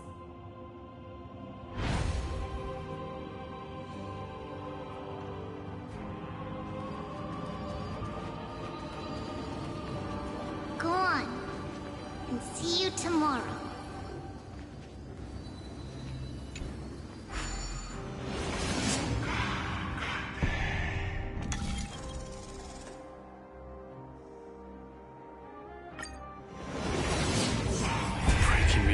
Buys this world even one more second. And so be it.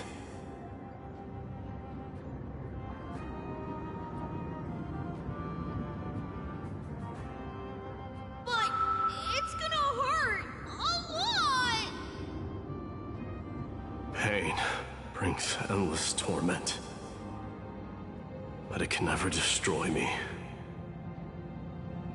I believe that you were thinking the same thing when you stepped through the Gate of Infinity and jumped off that cliff. Can't argue with that. In the current situation, this is the only path Akama has left. Just do as I say. Split my soul into 5 pieces. Forge me an immortal vessel. Let the blade of strife hang forever overhead. Locked in battle with their enemies to the world's bitter end.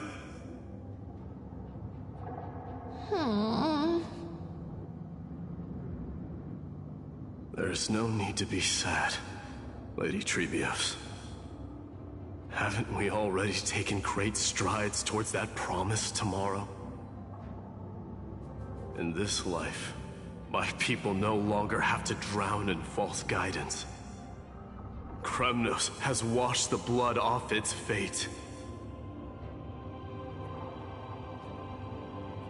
Amphorius no longer needs a god named Strife. So let me shatter the former laws and turn the Lance of Fury back into a weapon that protects the world. We understand. By the way, can you do me another favor? The 7 sages from Grove of Epiphany are already en route. They'll arrive in waves to join the Resistance in a couple of days. Among them is a scholar named Anaxagoras. He has extraordinary insight and fears no sacrifice. This soul-rending ceremony wasn't just my decision. It was his counsel. His wisdom will surely be the backbone of Amphoria's survival. Watch over him. Carry on this everlasting flame for me. Through Anaxagoras' ritual, the demigod of strife split his soul into 5. Courage, honor, tenacity, sacrifice, and reason. Each sealed in blood crystal and cast into battle. The people held a 10-day funeral to mourn their fallen god king.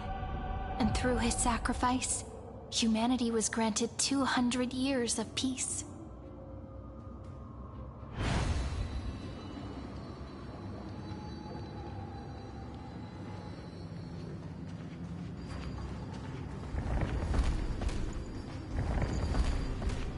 Keep moving forward.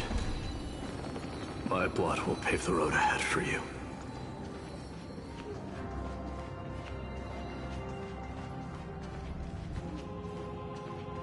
Keep moving forward, little Gray. See you tomorrow.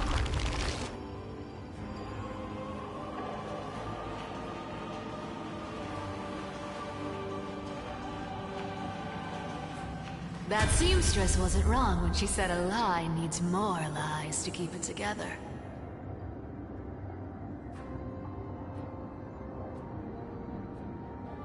Reason and trickery. Never thought we'd be the pair to finish this final setup. Can't catch that Tin Man without your little slides. Besides, this is our last shot. Not the time to be picky, right? Don't oversimplify it. Lygus just found out Akuma's been an empty shell for the past 50 years. He's bound to be furious. At this rate, he could have done anything. That's exactly what we want. Rage blinds even the brightest minds. Doesn't matter how much of a genius he is, the principle still holds. Once he storms into the council and confronts me head-on. You trigger your alchemy with a boom and turn him into a caged beast. Easier said than done. You still have to pass yourself off as the deliverer without anyone catching on. And you really think a human alchemical array can bind a godlike being? That's just nonsense. What? Getting cold feet? Or you just don't believe in the almighty worth of the demigod of trickery? Just tell me straight. Can you do it or not?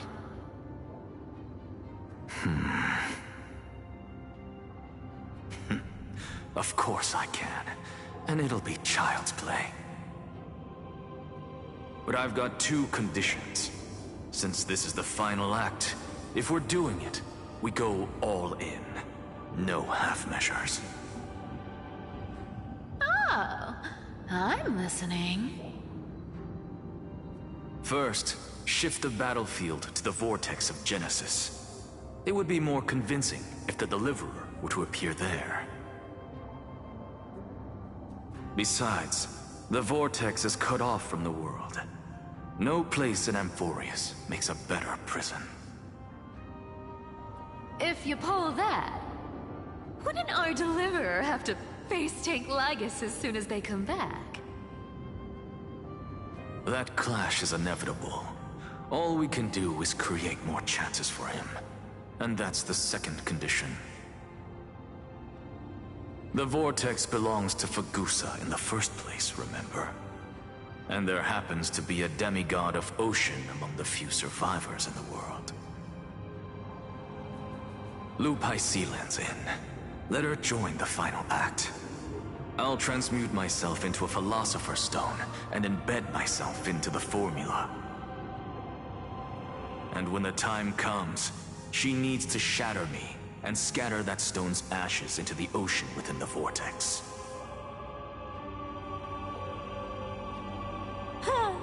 I guess people weren't wrong when they said you're insane, Grove Boy. I've got no idea how to outwit a reclusive genius. But making an anti-Catheran suffer? The demigod of reason has 10,000 ways to do just that. And what I just mentioned was one of them. So what exactly does your formula do? Now that would spoil the climax, wouldn't it? By now, Hyacinth must have completed the Sky People's ritual. Since that Theoros loves a good performance as much as I do, let's make sure he enjoys our show to the fullest. As for how the Deliverer will complete the Era Nova, well, that will no longer be our concern. It was the last battle known to the world, initiated by two demigods least suited for war. In the end, reason and trickery kept their word. At the cost of their lives, they sealed Lygus within the vortex of Genesis, where he remains to this day.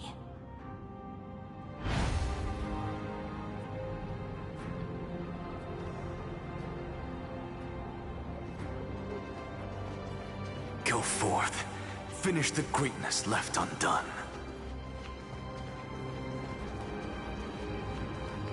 Quit overthinking! Just run! Keep running. That'll be enough.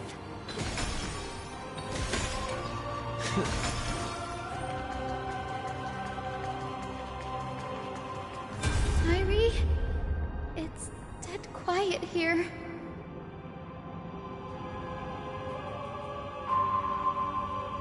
Akuma will stand eternal.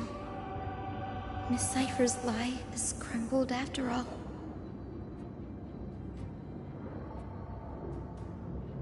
But it's all right, because all of us have fulfilled our purpose by now. When the Deliverer returns, no matter where he is, sky will turn clear, and a rainbow bridge will rise, carrying him to the final battleground. Cyree, this arduous relay is finally nearing its end. Now, I'm passing the final baton of fate to you, okay?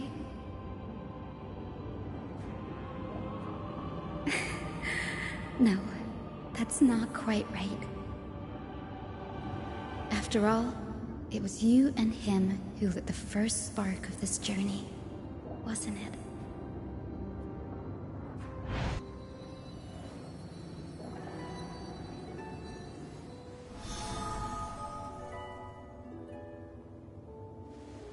I'll tell you the story of this 1,000-year journey. That way, it won't just be my memories alone. And I'll share the moments I spent with you with everyone. That way, the path we walked becomes a memory shared by all.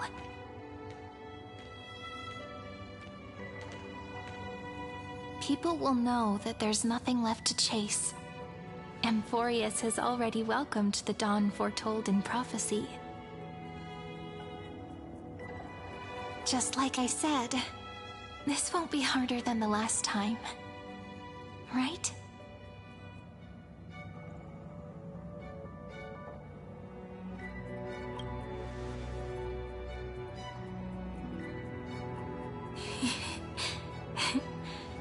I wonder what kind of expression you're wearing right now.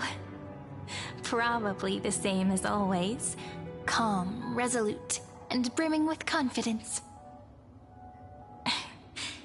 If I have the chance, I'd love to see it again. Because it's really been far too long since we parted.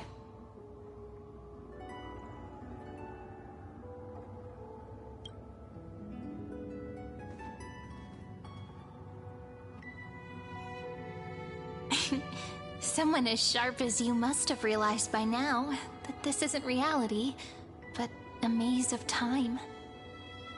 As the last link in the relay, I will return to the Temple of the Three Fates, tell Orynyx all of our stories, and bottle every page we've written into the little flask of memories. And then, may it set sail in peace, drift down the river of time along with the core flame of world-bearing, reach your side, and lead you back to Amphorius. Just like the first time we met, right? Even though this cycle has no demigod of time, time has always stood on humanity's side. This is the only way to make sure that the Era Nova won't happen before you return. And the only way I can safely entrust the completed final flame chase journey to the Deliverer's heart. After all, the new world will be born from your memories, and the protagonist of this story mustn't be absent.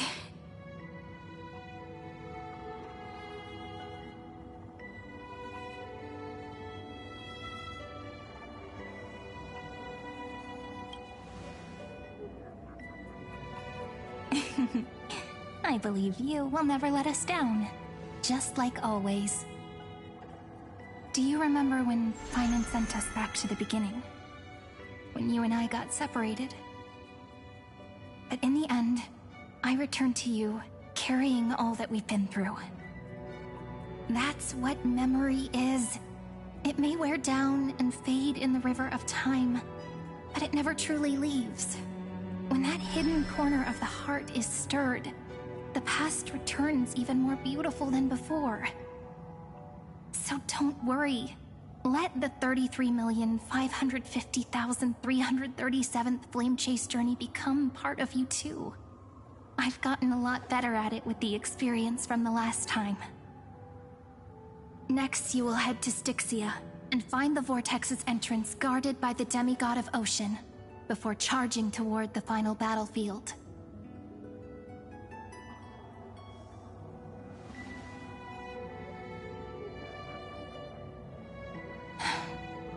Don't worry. I'll be with you. All of us will. Even Finan. We'll stand with the Deliverer.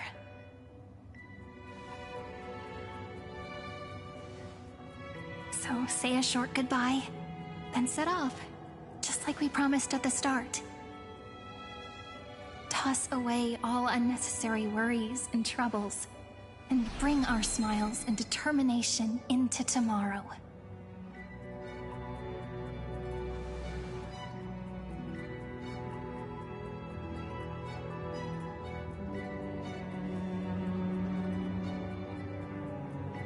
The last baton. I wonder how long you'll have to wait before passing it on to him. No matter how long it takes, it's okay. Waiting is what I do best. After all, it took 33 million cycles for him to arrive in our world. What's a few moments more?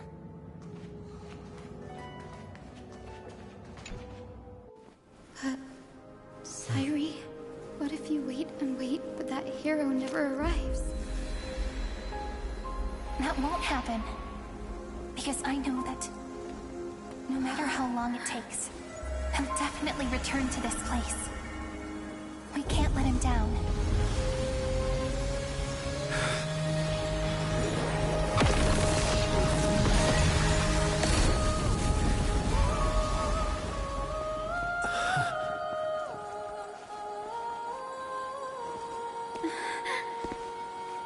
Sky shall rain rays of dawn for you.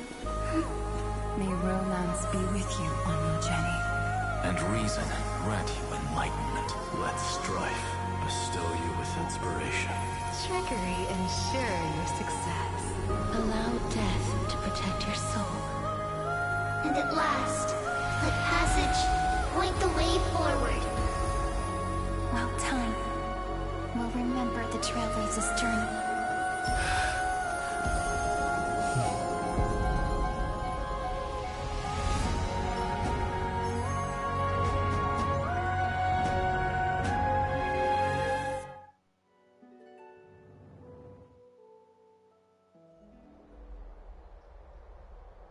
Is this Styxia? What happened to this place? I need to find the entrance to the vortex, guarded by the demigod of ocean. High Sealants. Is she still there? Long time no see, Trailblazer. Generation after generation of Chrysos Air heroes have tried to defy fate with their blood and tears, either voluntarily shattering their souls or waiting in eternal solitude. But alas, fate can never be defeated.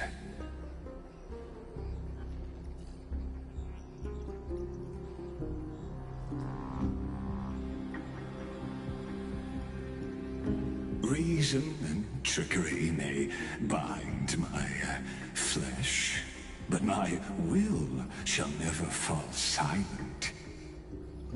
So the demigod of ocean, the Dux Gladiorum, High Sealants, sought to bring me into a fantasia with her voice and drown a genius in slumber.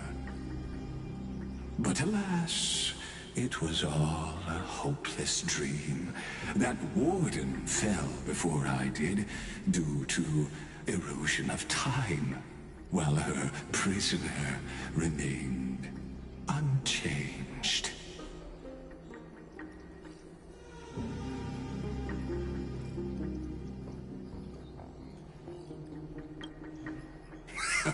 True, I can't leave this place, but what of it? You should have heard of this fable. In a shadowed cave lived a people, imprisoned from childhood, and chained so that their legs and necks are fixed, forcing them not to look around at the cave, each other, or themselves. Behind them is a fire, and before them loomed the stone wall of the cave. The flames cast shadows, while the rocky surface threw back echoes. To them, that false play is the whole world. Yes, I'm trapped in the cave, but I know it's all just a fleeting illusion. I don't struggle in dreams. I wait. And now, my deliverer has come to defeat me and save this world that never owed you anything.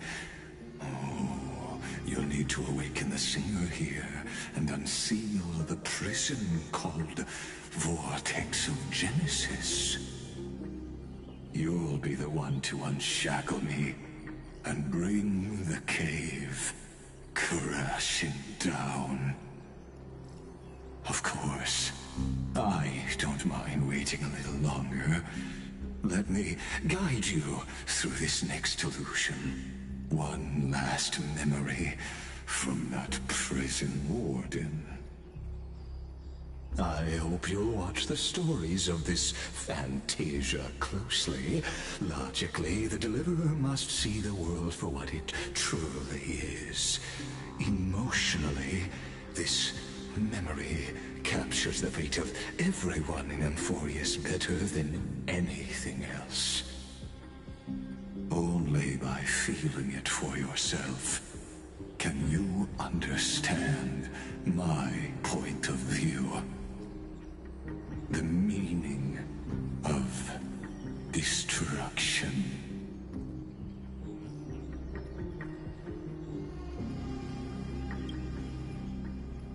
To your unshakable resolve, I salute you.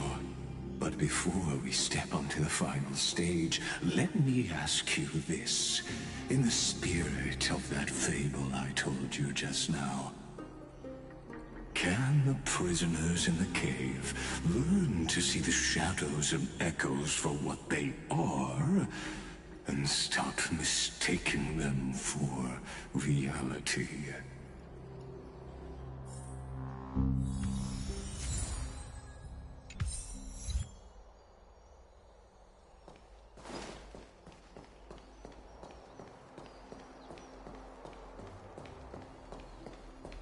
Look, the fire projects the face upon the stage of this play.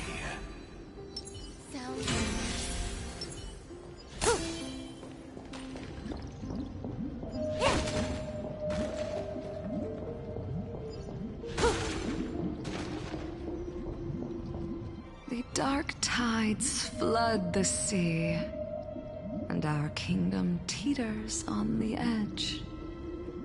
Fear not. Our queen has gone to the borderlands. She'll quell this calamity herself. This is the scene when the Chrysos heir of Ocean was born. She was once of a Titankin race named Sea Sirens. At that time, Kozlana had suppressed the Black Tide's rise, but he was unable to remove Iron Tomb from its roots. The Black Tide still roiled in the depths of the world, and the kingdom of Sea Sirens was the first to face the destruction head on. Listen, I heard Electra's voice. She's calling to us. Let's go. Her voice carries the Queen's command.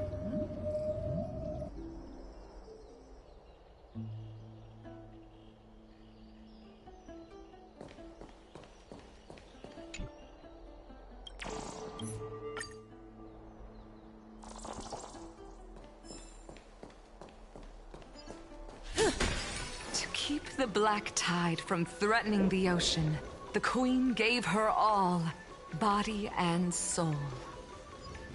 Born of the Queen's chalice, she bore the deepest blessings and inherited supreme divine power.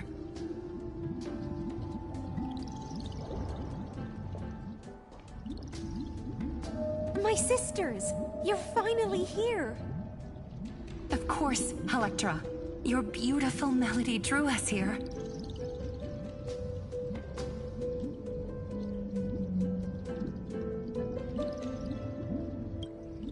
Her true name is Electra.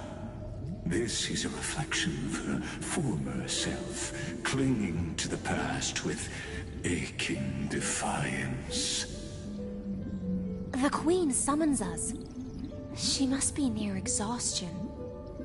The Black Tide will soon enter our borders. Then what do we do?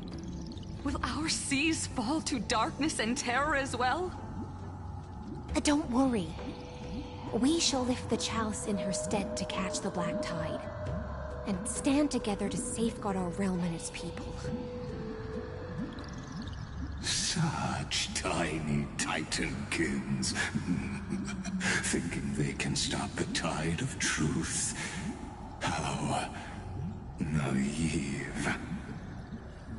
And that naivete is the root of all suffering.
The Queen's palace lies just ahead. Even her once graceful form is now tainted and drowned in dirty mire.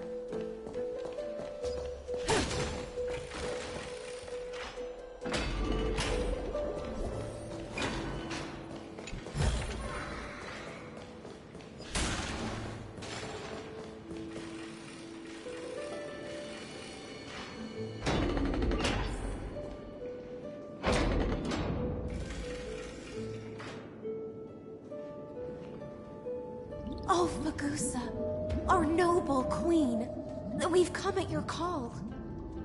My little fishlings, you swim with such joy. It pains me to speak of the kingdom's sorrow. I once believed I could drink the black tide dry, but even the deepest chalice must one day overflow, and I can hold no more of this filth. Mother, worry not. We're all children of the sea. Let us bear your fate together. We'll take up your mantle and drive back the black currents. We'll mend your sacred chalice and take in the cursed filth. My little fishlings, when the spear of strife falls, you may retreat in peace. I promise you, on the surface, the city-states will hold a feast without end in your honor. This is the last gift I can give you.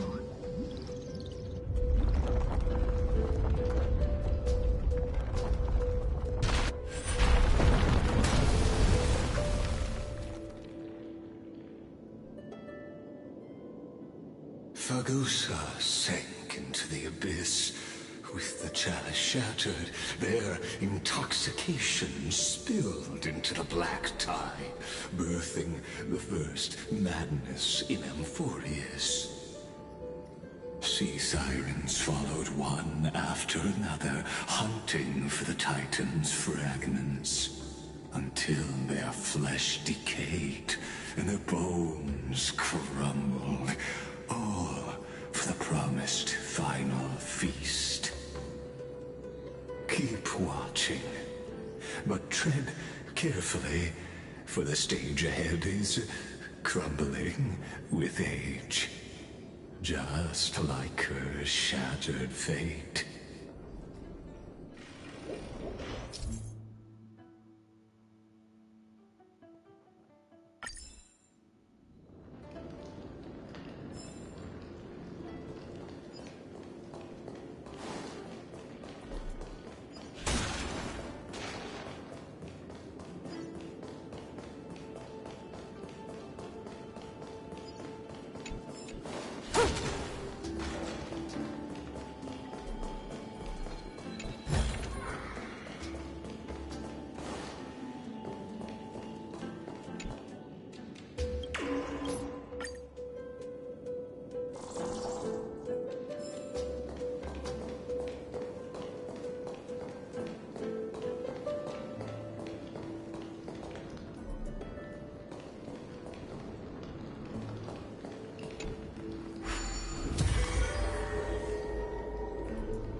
Maybe no vessel nearby can help?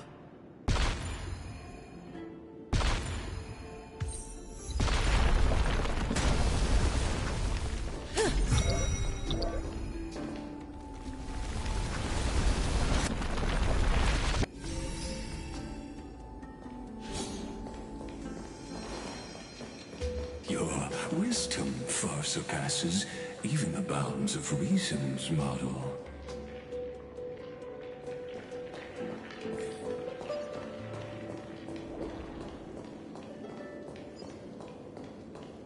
Can't get through. Looks like I'll need the miracle orb nearby.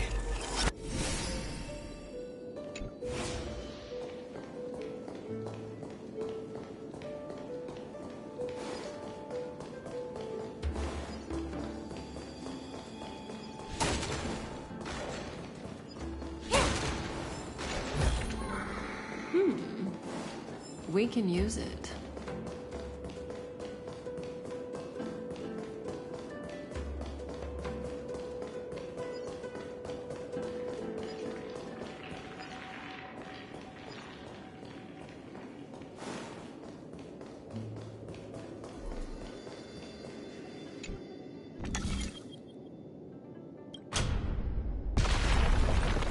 The ending was written long ago. Even you cannot rewrite it. Just like this poor chandelier.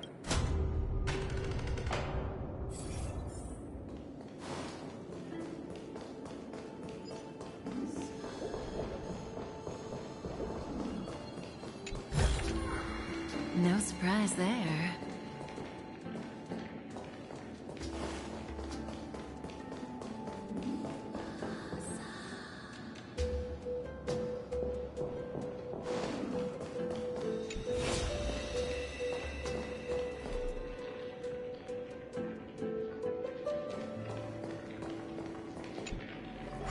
Electra! The fiends have gnawed my tail. I can no longer swim to the far seas. Electra! The black sludge has soaked my fins. I can't dance with you anymore.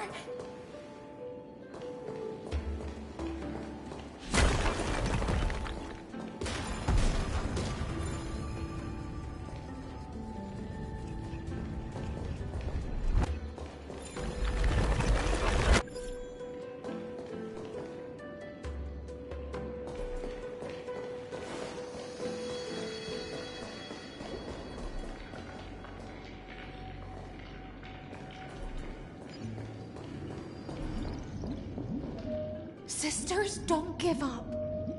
Remember the Queen's promise of a feast in the city called Styxia. I haven't forgotten. It visits me in dreams every night. I dreamed of a shining city, its lights piercing the deep gloom of the seabed. I dreamed of children placing garlands on our bone horns, and poets praising the sea sirens for shielding the world. But what a shame. We can go no further. Please, sing to the humans for us. Sing of the deep sea's legend in our place.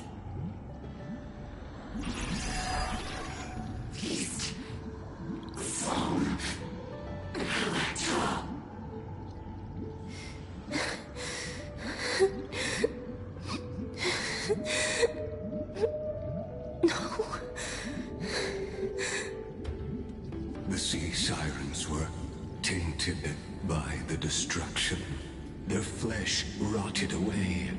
They became the black tide creatures of this cycle. Farewell, sisters. I'll finish this last task, then return to prepare your feast. And so, only one sea siren remained among the sea floor. High Sealens, swimming alone through the seas, burying her kin, and searching for the fragments of the chalice of plenty. Though most of that journey was in vain, why not use the power of time to leap ahead toward the journey's end? To reach the Spirit Basin, I'll need to call upon the power of the Chrono Vessel.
The Chalice of Plenty is whole again. The Lance of Fury emerges from the River of Souls, and the gods reclaim their duty to hold back the black tide. I am freed from endless toil, and now walk toward the rites at Styxia. I bore my sister's dreams upon my back, took on a graceful human form, and hoped to find a grand celebration on the shore. My fins became legs, my scales became skin, and the sea foam on my body became a shimmering gown. But when I stepped onto land, there were no festivals with honey brew, nor poets plucking harps. Only silent death, drifting gently along the River of Souls. When she fulfilled her wish, she only found Styxia to have already repeated the mistakes of previous cycles, and was swallowed by death. Hopes and promises are nothing but the foam of dreams. I am a sea siren, a vessel born to contain the tides. Now that my task is done, and the promise is broken. How am I to go on in a world drowned in shadow? Fagusa, my noble queen. She evaded my questions with drunken stupor. She told me a grand feast awaited me in the surface world. So I wandered lost, groping through the dark. The feast she spoke of. Where is it? Lonely Blade, I shall grant you everything you seek.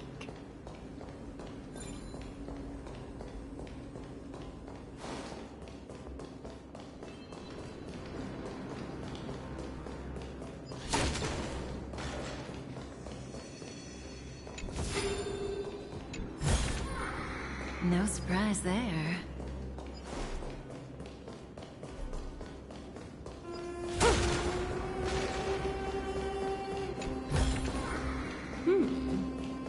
We can use it.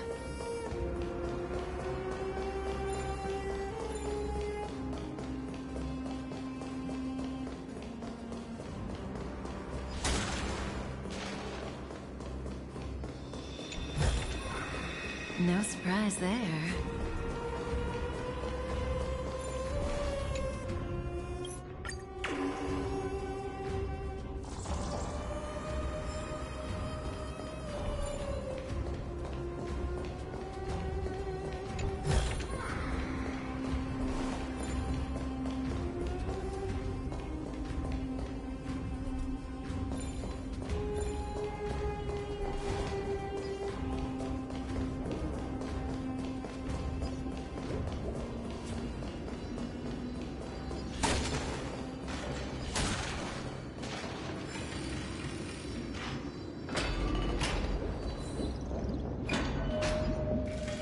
After wandering the surface for ages, the lost sea siren met her future conspirator. You quelled the wars alone and forced strife into retreat. This swordfish that commands thousands of legions, whom does she serve?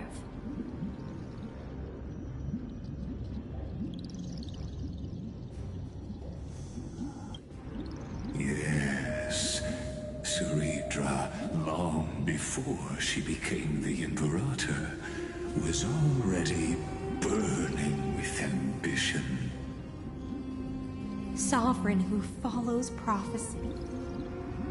I am no one's sword. I am just a wandering fish, seeking clarity through bloodshed. Then how about letting the sword dance for me? And letting the violin sing in my name? Tell me, what is it you seek? All I want is a feast where I might belong. Such a demand is trivial with the Sovereign's authority. I'll grant you a banquet worthy of conquest, and comrades to toast beside you. But Knight, you must offer me your heart. My heart? Yes, a loyal heart that will generate no betrayal. You were deceived by gods and drowned in the ocean's darkness. But now, I will lead you forward and be your light. So be it, noble monarch. The law you proclaim shall govern my every breath. So be it, noble monarch. I am simply becoming someone else's vessel once again, and accepting a duty given to me. And thus, in her hollow drift, she finally found a new purpose, like sunlight piercing the deepest trench.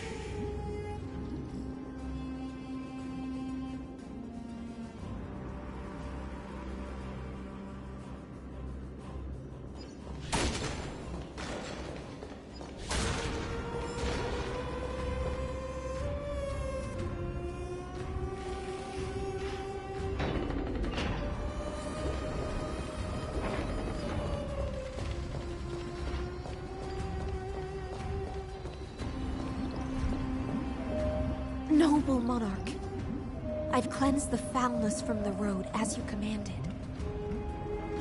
My blade, you've helped me ascend and take the crown. Ask, and you shall have your reward. What I desire is the same as before. A feast. Look! I've prepared you a grand banquet. The finest honey brew and tributes await. Fish are drawn to light by nature, for the deep sea knows only gloom. Now I found a flame. It may scald and burn, but it's the only light. Come, let us join the feast. Perhaps the path forward lies hidden among the revelry.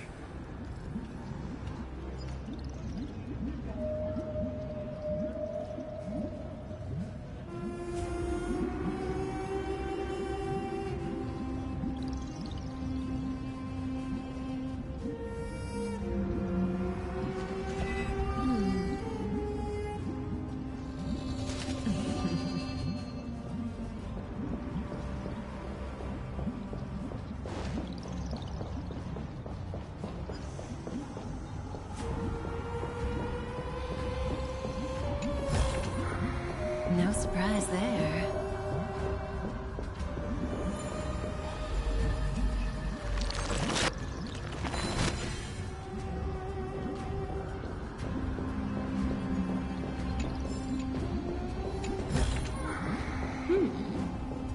We can use it.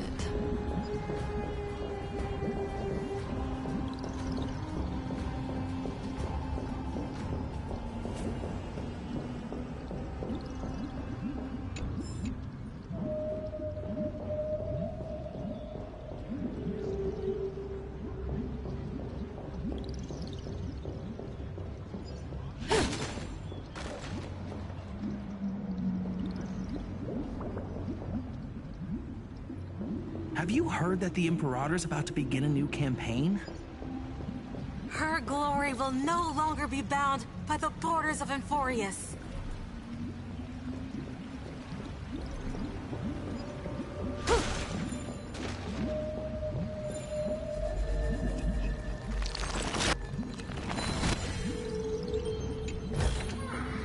No surprise there.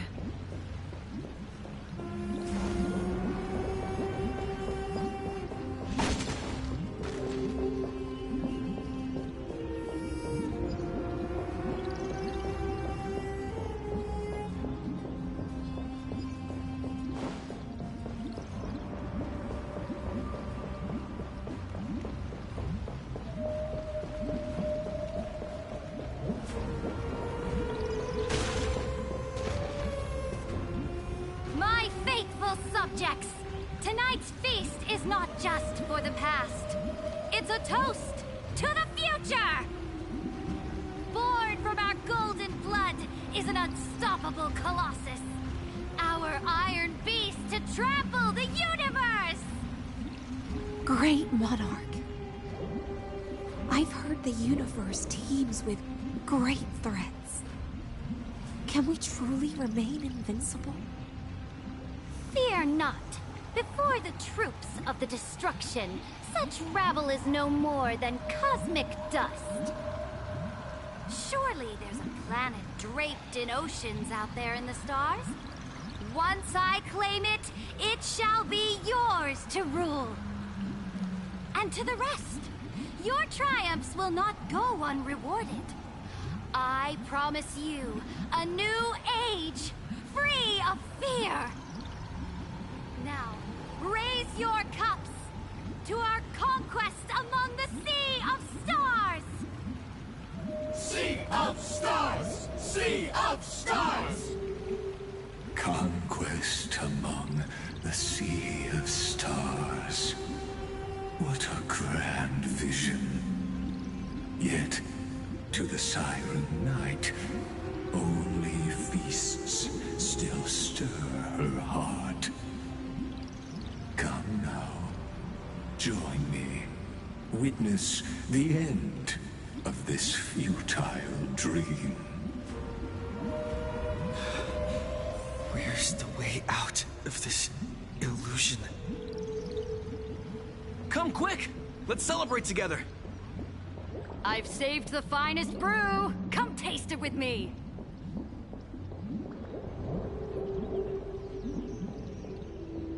Noble knight, you are truly a blazing spark.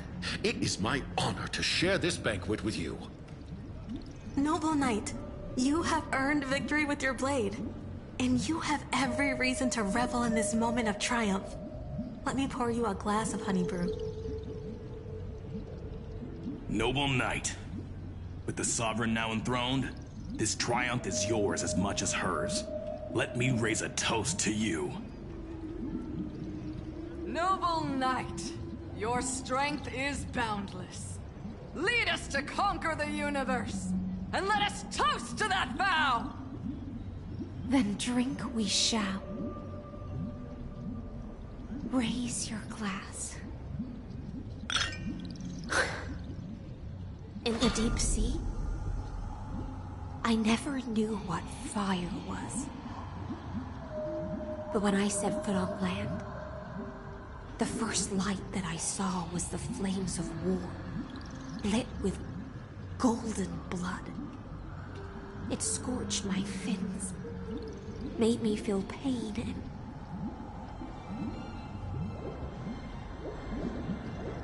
ignited an unprecedented hunger.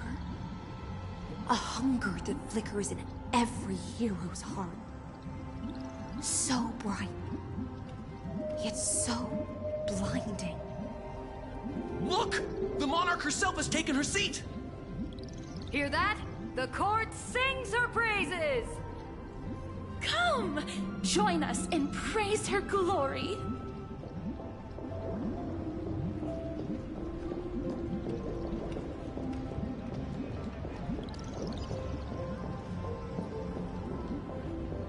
One eye of hers sees glory, the other sees corpses. And yet, she cherishes the name of glory more than fear and death. As they say, the coward died 1,000 times before his end. But the brave face death but once, which gods stand witness. On the eve of war, we sang our hymns and set our sights to sail beyond the stars. The legions will climb aboard the beast, riding it like currents across the cosmos. Planets after planets flew the flags of her crown. Realm after realm was ignited by her flames of war. As the final resistance fell silent, a vast empire rose from among the stars.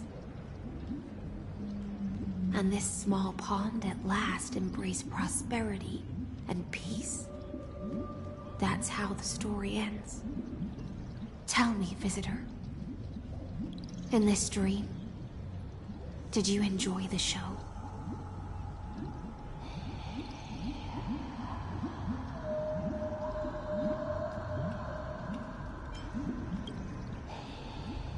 Yes.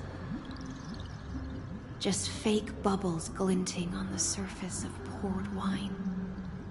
It's time for me to wake up from this drunken dream.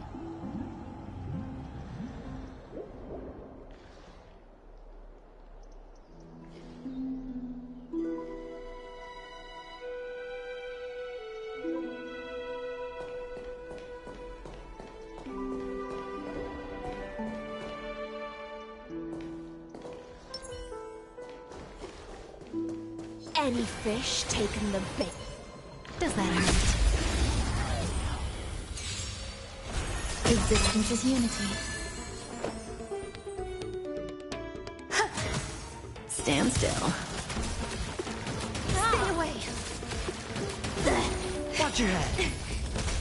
Relax. Stay away!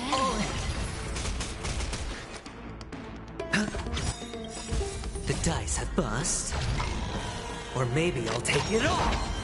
Watch your head.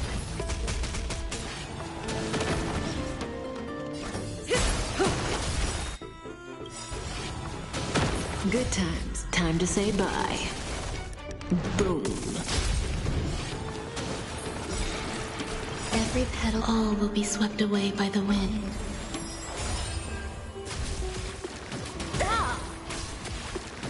Stay away! Stand still. Sure, I'll play along. Ah. There's more to life. Relax.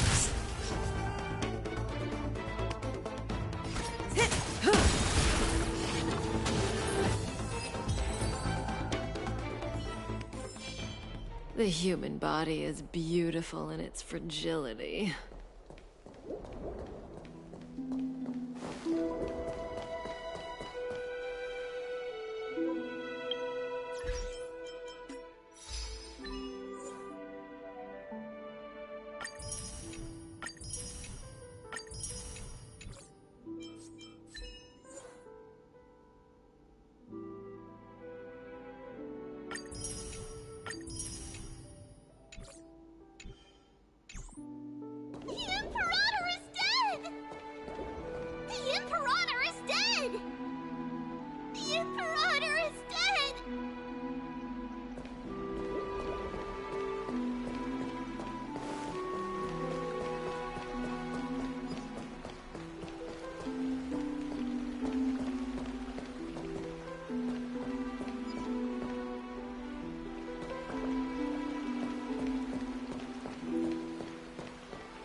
People once cheered for my ascension.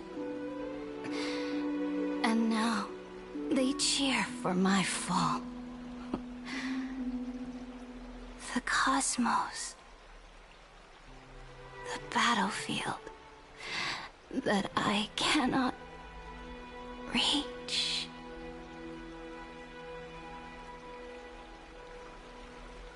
Before the Sovereign's conquest reached its end, her life and ambition had already been swallowed by the deep sea. This is the true ending. Her grand designs torn apart by the blade. Her regal robes soaked in golden blood. And the one who struck her down? The one who struck her down was her most loyal Gladius.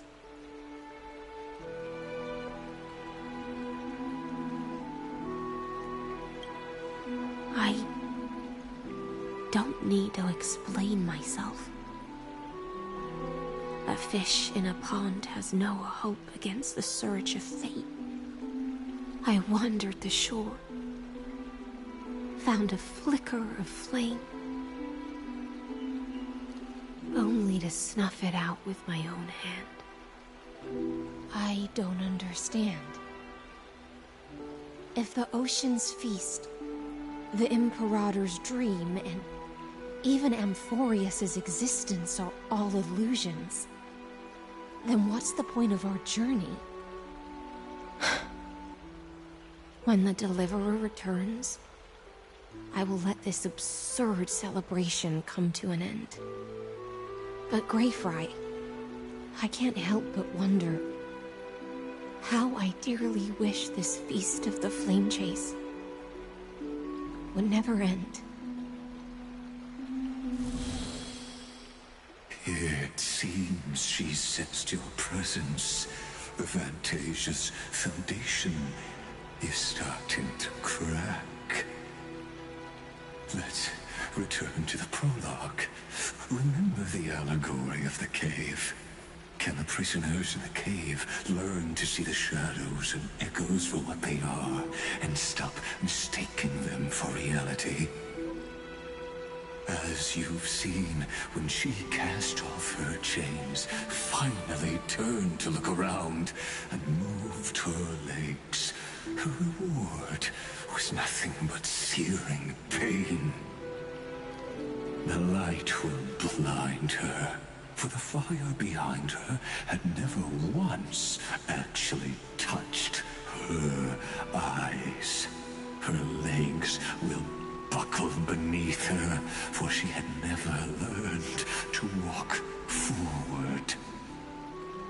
And so she fell into infinite confusion and fear, and came to firmly believe that the shadows and echoes were the real world. But we in the cosmos, are we truly any wiser than she was? Now, nameless one, fateless one, ask yourself this.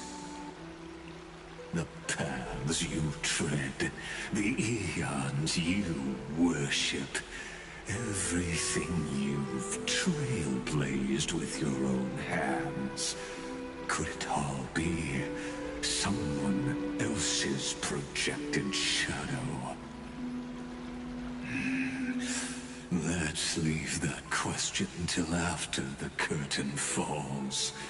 Once you've unearthed every last truth and reached the prison built for me by the demigods, I'll speak with you face to face. I, the Theoros, have walked the 30 million histories born by Kozlana. 1,000 years is a mere atom in a grain of sand to me. Amphorius, compared to the cosmos, is but that grain upon a whole beach. I swore to bring an end to the erudition. Would I really let a single grain grind down my mind? Now, please use the power of time to open the gate to the ocean's depths. Go, find the prison warden tormented by loyalty. Find her, step into the world's vortex, and once there, end everything between us. That palace reflects the heart of the demigod of ocean, intoxicated, stagnant. There, you'll witness the true beginning of the saga of deliverance. An ugly history, long buried by tides and shame. A staircase of apotheosis that the Imperator forged with the golden blood of 500 human sacrifices under the pretense of conquest.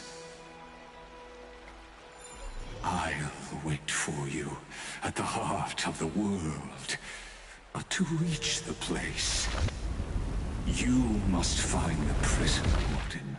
Beyond this door lies the path to the vortex of Genesis.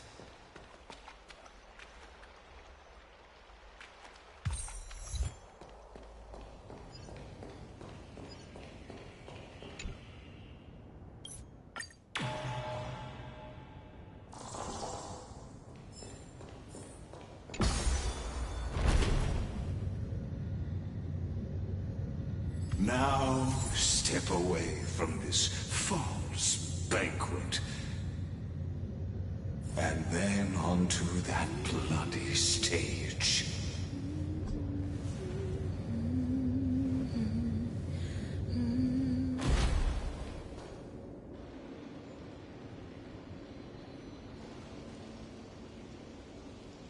The palace that worshipped the ocean, the sanctuary, connected to the vortex, was also once the battlefield of the first flame chase.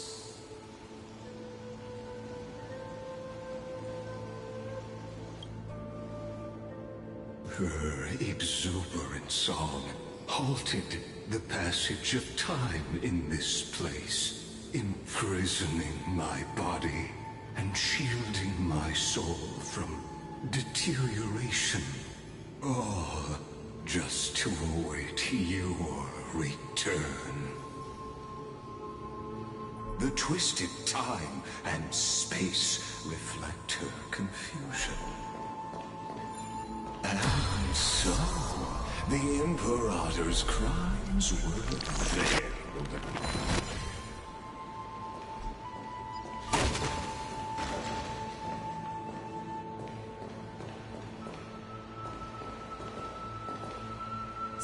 Stay away from Apollonius! This cup of honey brew, what a sweet aroma. Run, Virginia. Dux Hakalithist! We can't give up here! Love steeped in death. How delicious. Sadly, all you see is a remnant of history. And your interference is just another equally futile echo. Stand still.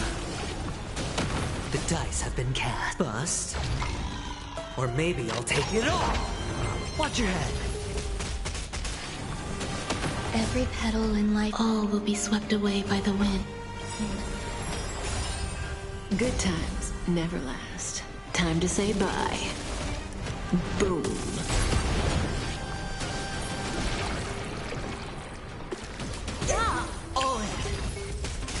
Relax.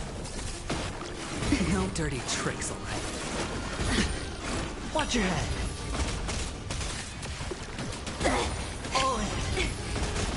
Sure, I'll play along. The dice have bust. Or maybe I'll take it all.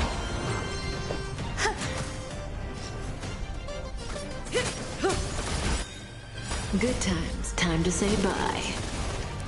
Boom.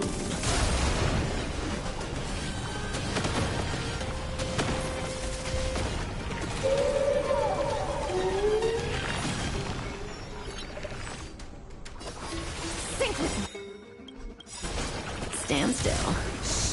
In the abyss's revel, your cries rise. Relax.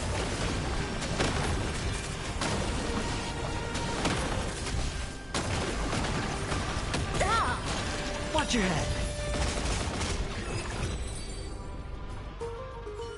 Apollonius, look. I chased the enemy away. But I think I can't go any further. I'm sorry, Virginia, for letting you. It's okay. I'm glad to die by your side. Ah, such an ironic twist of fate. Even as the foundation of the world crumbles, the heartless Imperator still made the same decision she did in the past 30 million cycles. During the first Flame Chase journey, the Flame Chase Legion stormed Styxia. Tens of thousands of sea sirens surged from the River of Souls, crashing toward the heroes like a tidal wave. The hell before you is the recreation of that very battle. Apollonius, look. I chased chase the enemy away.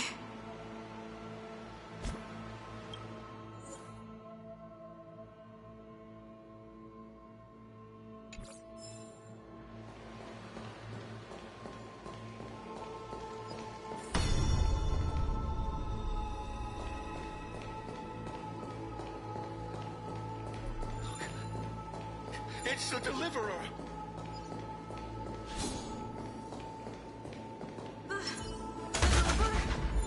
He's back?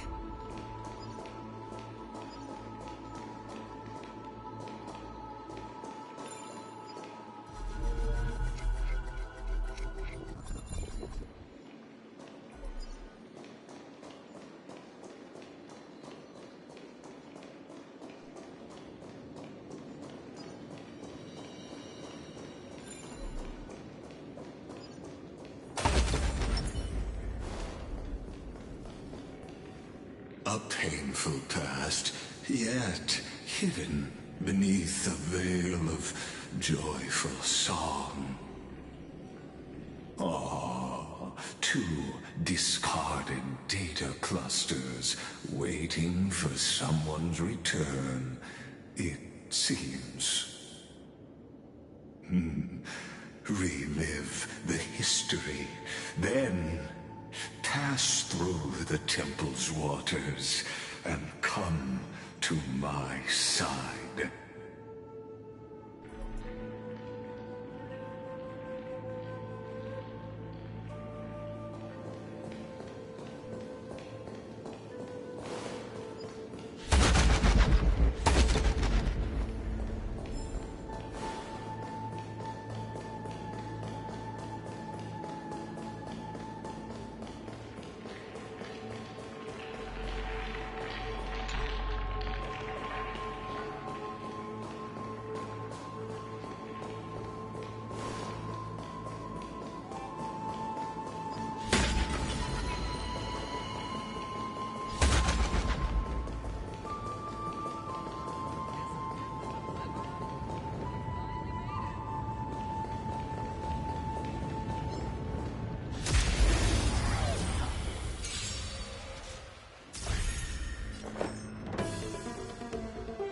Existence is unity.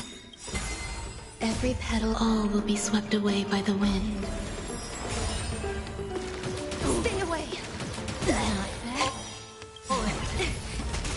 Stand still. Time to say bye. Boom.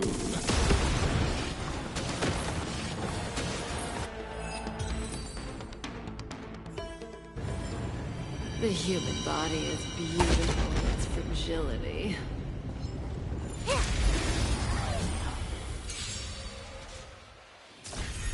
Some value, I suppose. Eternal. Ah! Stay away! Watch your head. Relax.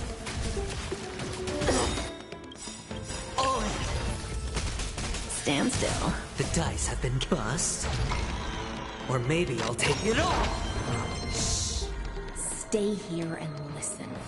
In the abyss's revel, your cries rise! I hit the mark.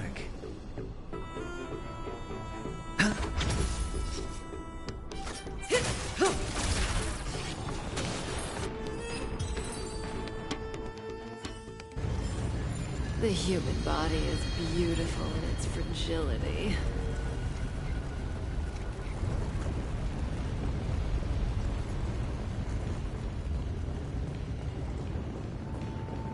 Isn't that the Deliverer? He finally made it.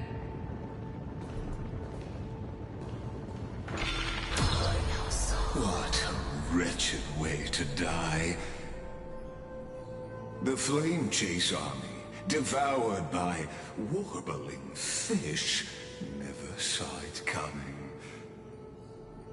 Look, the cruel Imperator and her Knight Commander, the pitiful Warden. What a perfectly matched duo of test subjects. Their hands drip with blood, golden blood. Raise the bridge and cross the river of fate. This path of the prisoner is far from over. Imperator! Imperator! Did you see my gallant deeds, Imperator?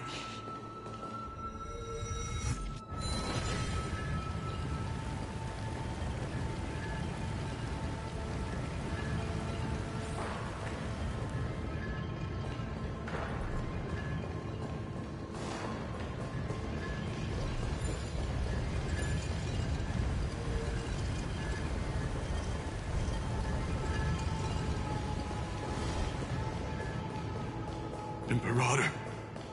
Imperator!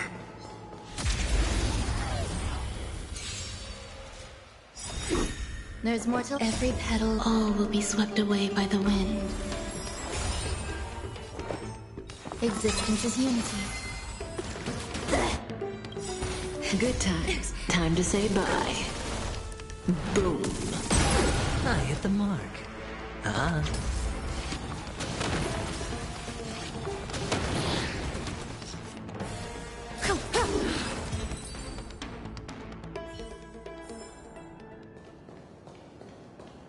Imperator! Imperator! Did you see? A sovereign and the sword at her side. Imperator, why did you... You're here, Dux Gladiorum. You ordered me to seal the sea route and handle threats from the rear. So why didn't you wait for me to return? Why send the Vanguard ahead and let them die in vain? Die in vain? No, you're wrong. Their golden blood won't be spilled for nothing. The other dukes have paved the road for me to become the god of law. The trial of law? You never spoke of this to anyone. What is... The one who wishes to bear law must purge this world of its curse, and offer the blood of the accursed as sacrifice. I pondered long on what Talantan meant by blood of the accursed. Then, I found the answer. You, I, and every Chrysos heir summoned by the prophecy are the accursed ones. Just like that arrogant Theoros said, our golden blood is the agent of destruction, the antithesis of the world's fate. Dux Frigoris, Dux Brumalis, Dux Helcalethist. Their fate was sealed at that moment. Dying on a glorious campaign was the final gift I could give them. You speak as if they didn't die because of your cold-blooded schemes. Was their loyalty meaningless to you? Losses are a constant on the Flame Chase journey, among which even life itself holds little value. If a subject marches to war without that conviction, then yes, as you said, shallow loyalty means nothing. And what about my loyalty, Ceridra? You sent me away under the pretense of guarding the rear. Was there any shred of humanity left in you? Because you still have a duty no one else can bear. Only you can uphold Fagusa's divine authority. The choice is yours now. Cast off the chains of loyalty and drive those blades through my heart. Or stand with me and sever the ocean's last breath. If you no longer share my vision or believe in the new law I seek to weave for Amphorius, then go on and end me. The Imperator of Amphorius may be ruthless and cruel, but never a liar.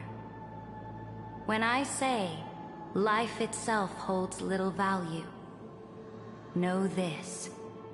I am ready to sacrifice everything for the ambition to conquer the Sea of Stars. Now you've seen it. the brutal Imperator was willing to spill the blood of 500 heroes to complete the trial of law.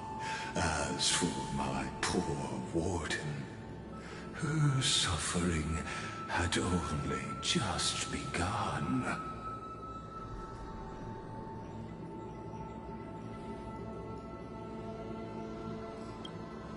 I'm no storyteller. I have no duty nor interest in filling in the history you've missed. I just want you to witness the monstrous choice the Imperator made before the Chrysos Heir turned their blades against me.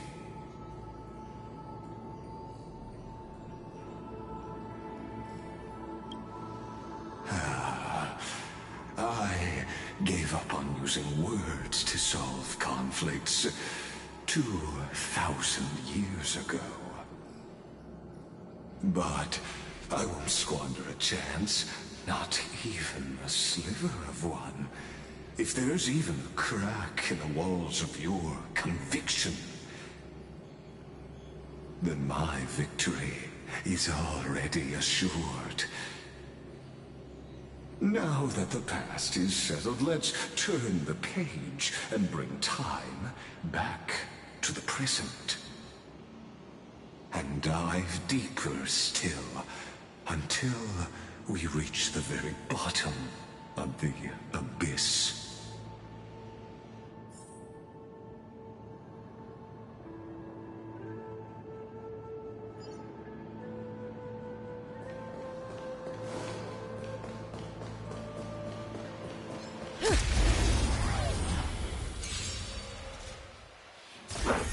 Some value, I suppose. Eternal. Not bad. Stand still. The dice have been cast. Bust. Or maybe I'll take it all. Watch your head. Relax. Good times. Time to say bye. Boom.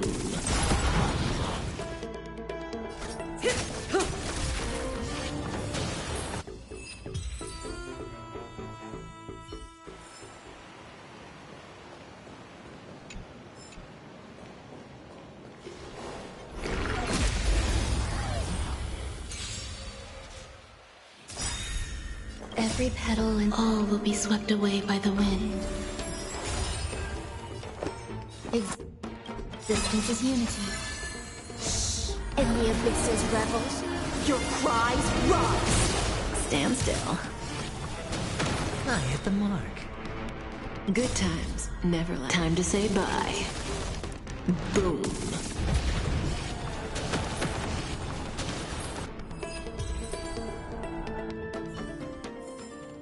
The human body is beautiful in its fragility. Apollonius, look. I chased the enemy away.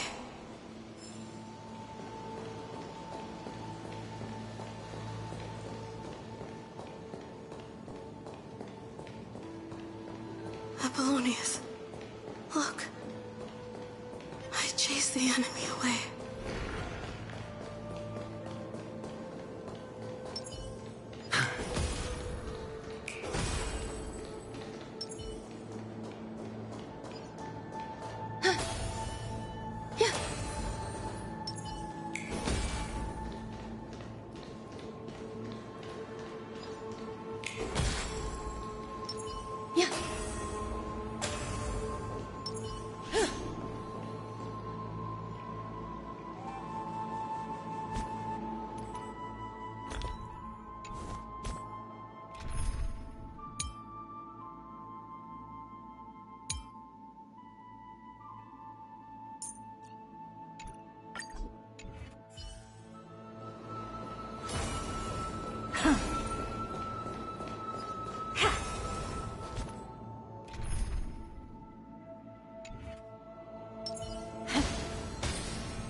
Apollonius, look.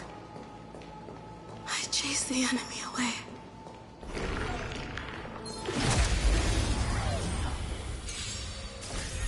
There's more to life. Eternal. Watch your head. Relax. Hedge your bets. Stand still.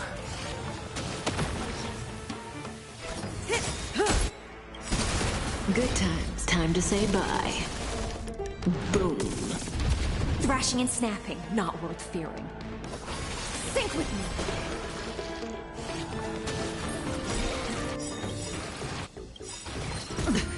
All in. Relax. In the abyss's revels, your cries rise! Stand still. Every petal. All will be swept away by the wind.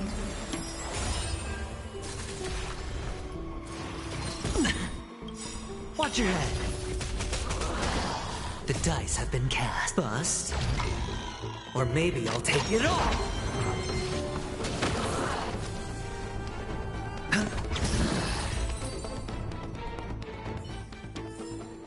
The human body is beautiful in its fragility.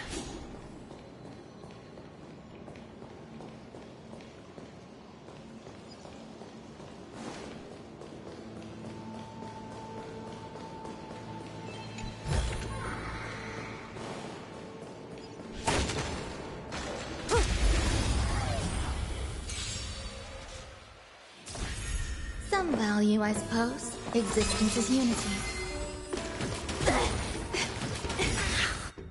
All in. Relax. Time to say bye. Boom. I hit the mark. Say bye to breathing.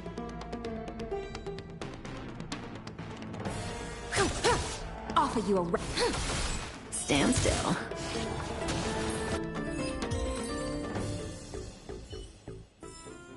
The human body is beautiful in its fragility.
Is the path ahead underwater?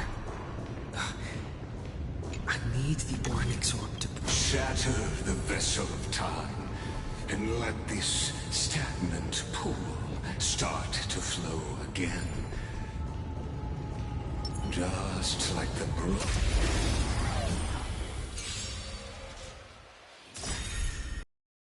Dice have been bust. Or maybe I'll take it all. Relax. Eternal. Every petal and all will be swept away by the wind. Watch your head. Stand still. In the abyss's revels, your cries rise!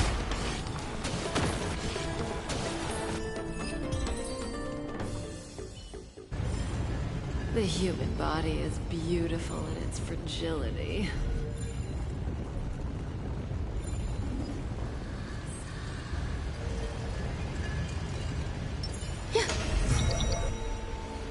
This hidden gate leads to the vortex. Hurry now. The time of our reunion draws near, Deliverer. This hidden gate leads to the vortex.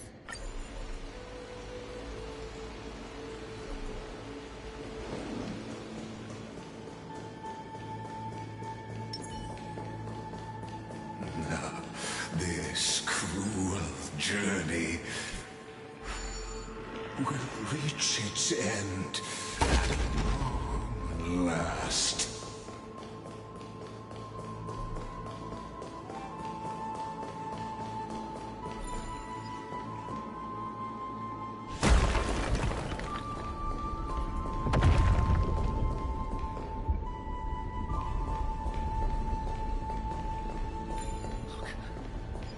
It's the Deliverer!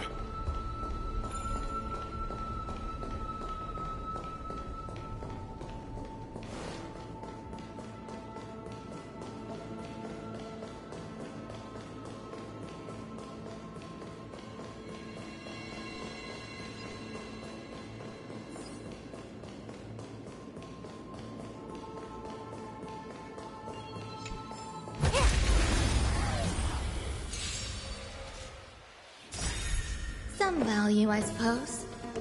Existence is unity.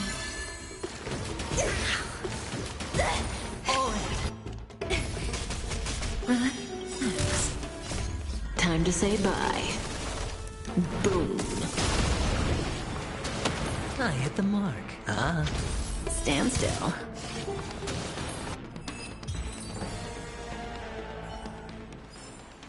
The human body is beautiful in its fragility.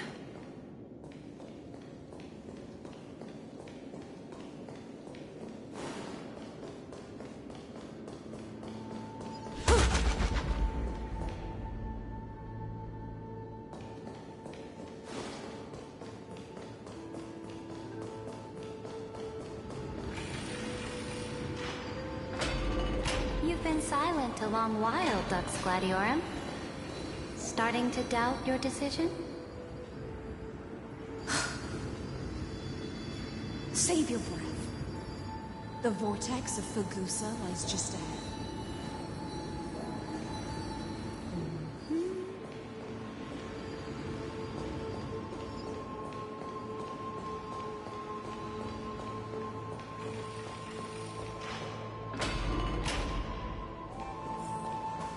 After the trial, there's nothing left between us. So you'll stop swimming toward the stars, Dux Gladiorum? I was always a creature of the sea. The stars in the sky were never meant for me.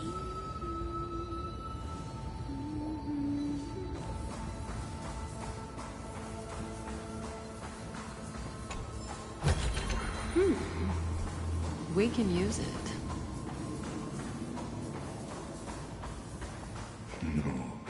Look, a gravestone. But whose name does it bear? No surprise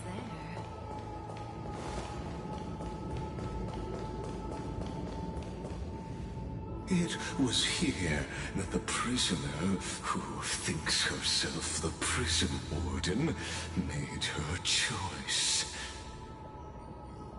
Witness, listen, and awaken. Dux Gladiorum. I've lost count of how many times you've stood here over the past centuries. You talk too much for a prisoner like Kyrgyz. Two geniuses who defied law and all the Chrysos heirs who sacrificed themselves in this cycle worked together to chip away my strength. But they, you, can never affect my will. And as long as my will remains intact,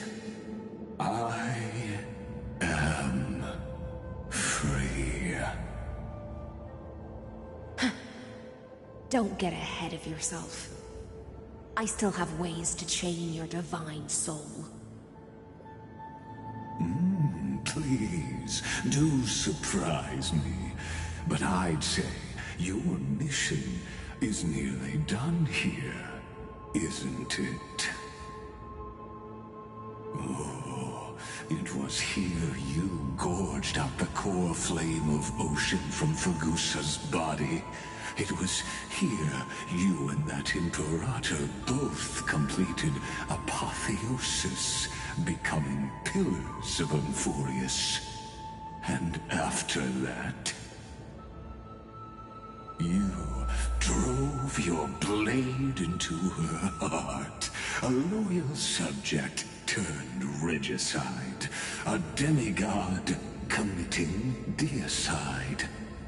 Or so the history books paint that tragedy.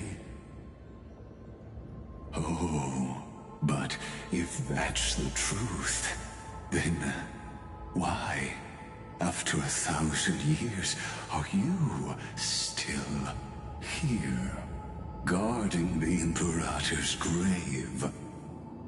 Still bound by loyalty.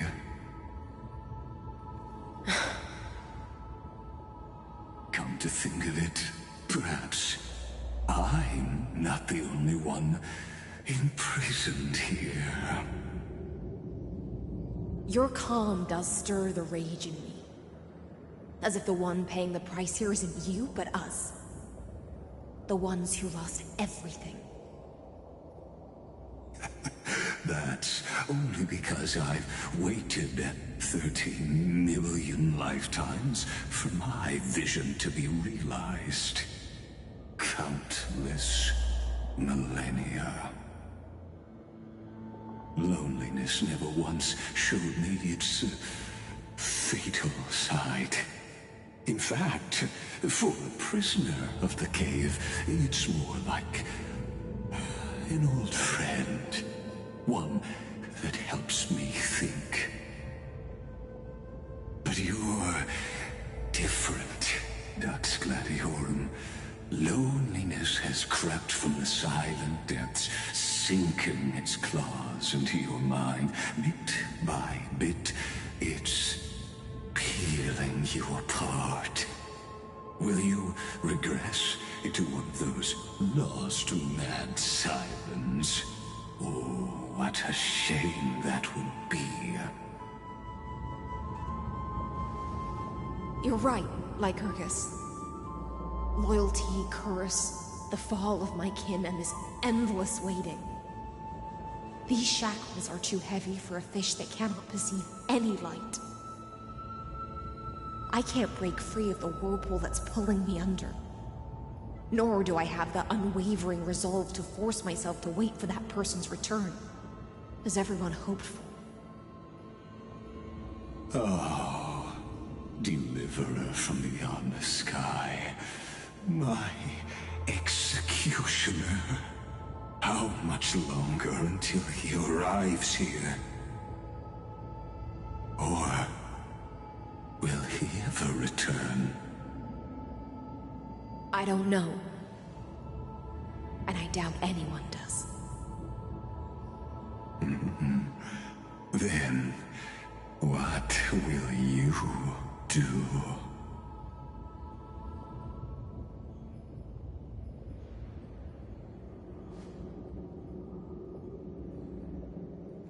Ceredrin. This will be the last time I carry out your decree. Ever since you took me under your banner and made me the Dux Gladiorum, my music has belonged to others. Time and time again, I use the siren's song to lure the unwary into illusions for your schemes and strategies.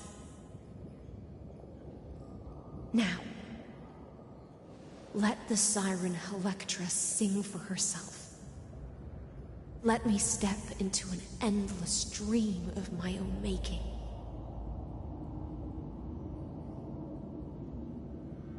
Oh, great ocean.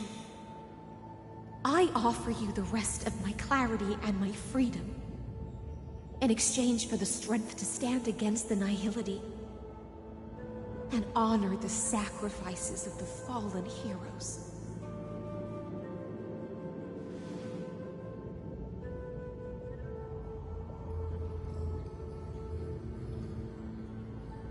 Greyfry, deliverer from beyond the sky. When you ride the current of time and find your way here, you'll hear my solo. It will guide you to the heart of this world. By then, I may still be lost in my self-wrought slumber, but I'll uphold my part of this long relay and guard the shackles that seal the Theoros. Do you still remember? To awaken someone from a siren's voice, you'll need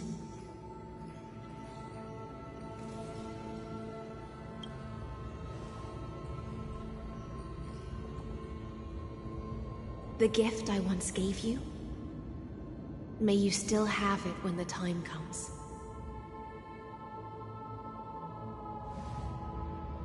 When you return, please pour that honey brew upon this grave. It holds the story of all our struggles and sacrifices. May you see it one day. The prelude Amphorius wrote for your return, carried forward through a 1,000-year relay.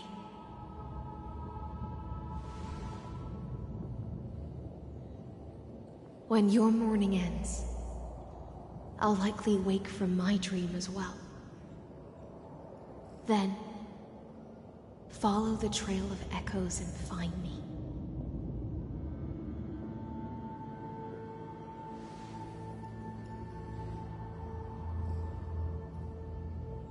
And together, we'll bring judgment upon the sinner who defiled the erudition.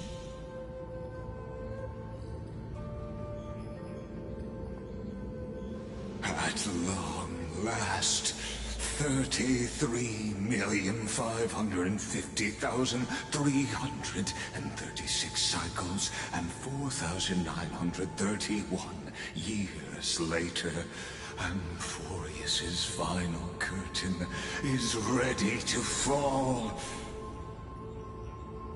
The shadows within the cave gave everything.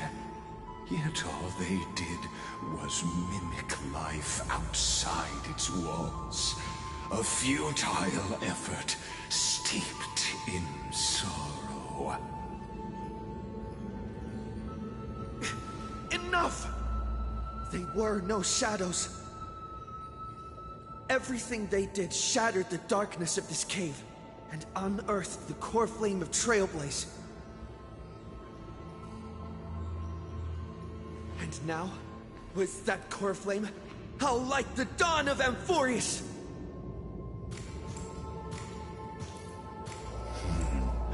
Do you still choose the will of the paths as your answer in the end? I do not agree with that answer, but I respect your tribute to them. Allow me to take back my earlier words. As an apology, and in the name of Theoros, who saw all destinies in this world, let me join you in mourning. Let us bid farewell to the heroes who sleep here. And then, let us face each other and decide whose flame will rise with this new dawn.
Virginia, Apollonius, Seneca, Labienus,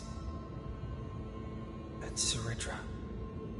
Through a brutal sacrifice, they lit the stars of law in this world, propelling Amphorius's fate forward. In the shimmering mirage of illusion, they entrusted their dreams to ride among the stars, to the hero yet to come.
To Aglaia, Trebios, Mightimos, Castorus, Anaxagoras, Cyphera,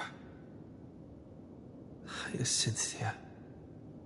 In a relay spanning 1,000 years, they stood against enemies far beyond their strength and won a bitter victory through what seemed like futile resistance. And in that same 30 million cycles, also marked by futility, they remained steadfast in fulfilling their duty to the experiment, unchanging, unwavering. Let this be the end of mourning the fallen. At last, allow me one final toast to the lost prison warden, a prisoner bound by loyalty.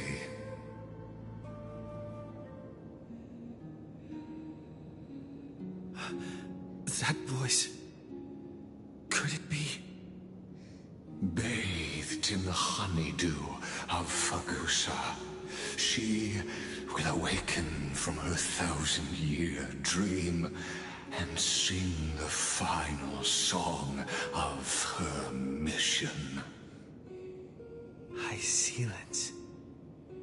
This tombstone of the old world serves as the anchor of the Siren's illusion, a sigil Electra used to bind herself. At the same time, it is the very thing I once proclaimed at the start of the show. A microcosm of Amphorius itself. A group of prisoners bound themselves in a cave, crowning their suffering with heroism. An epic staged with shadows and echoes. Now, destroy it. End the illusion. The Theoros will take his leave for now. And when next we meet, that shall be the moment that decides the fate of Amphorius and the entire cosmos. The prison warden's dream is nearly over, and the prisoner will soon be freed to the final execution ground, where I shall be executed, or be the executioner.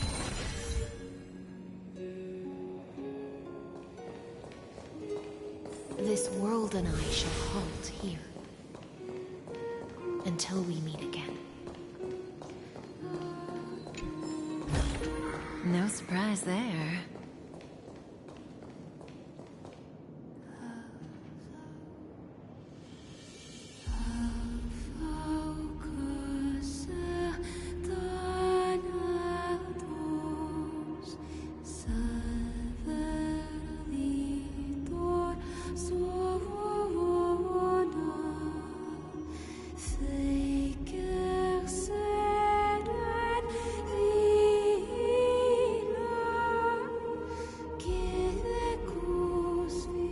The last demigod. I'm here.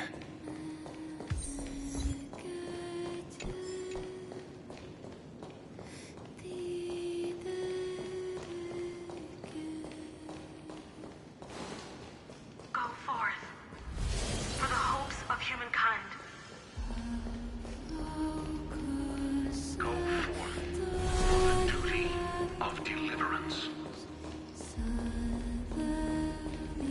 Go forth for the belief in Flame Chase. Go forth for the Golden Blood's glory.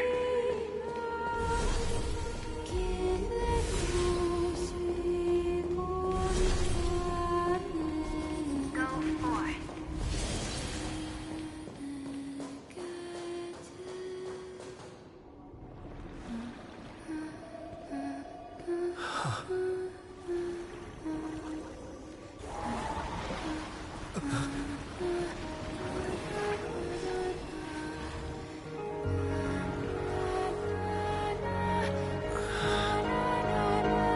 Seems like my feast is over. It's now your turn to perform.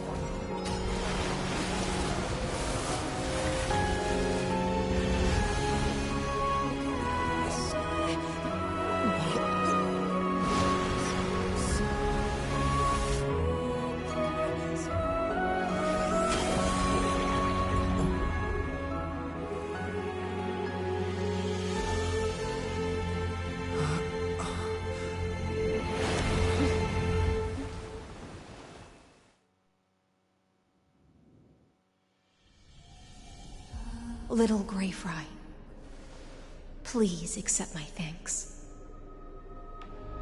I was the only one left after the world was destroyed, and I maintained this lonesome feast with my songs. I have prayed to that lightless sea for centuries, hoping it would reply to me. Yet the emptiness never answered. Thankfully, you arrived as promised, and everyone's wait was not in vain.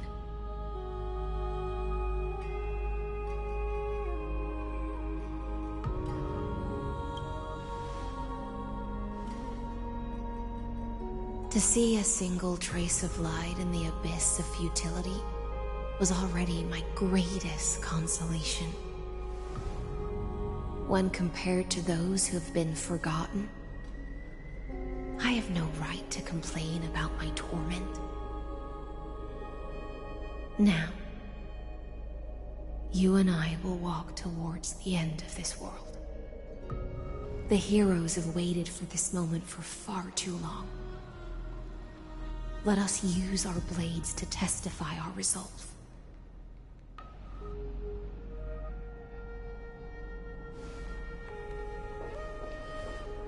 Oh, prisoner of the seas.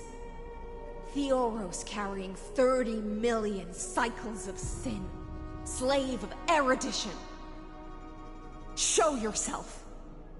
The Deliverer has returned. And the time of your execution draws near. I see an awakened human who has mistakenly taken fallacies as truths and has returned to the cave to try to bring his friends into the sunlight he once bathed in. Alas, prisoners will always be prisoners, blind to the very chains that bind them. As the only other existence with free will in this world, I express regret toward your choice. But I shall retain your right to express yourself. After all, every actor should have a final line before they bow out.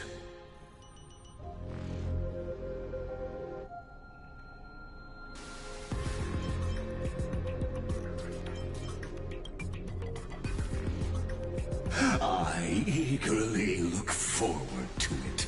The last dusk this world will ever see shall become the climax that decides the fate of the cosmos. Oh, what an appropriate end. The Amphorian demigods use every ounce of their strength to constrain me here. Yet, regrettably, my cognition resides in the exolith. It is pointless to defeat my avatar, projected into the experiment. My body is the shadow cast on the wall by the fire, and my words are lingering echoes within the cave. How can a character in the play fight against the audience? Kaslana failed. The demigods' sacrifices were pointless. As for the two geniuses you placed such high hopes on, I ask of you, where are they now?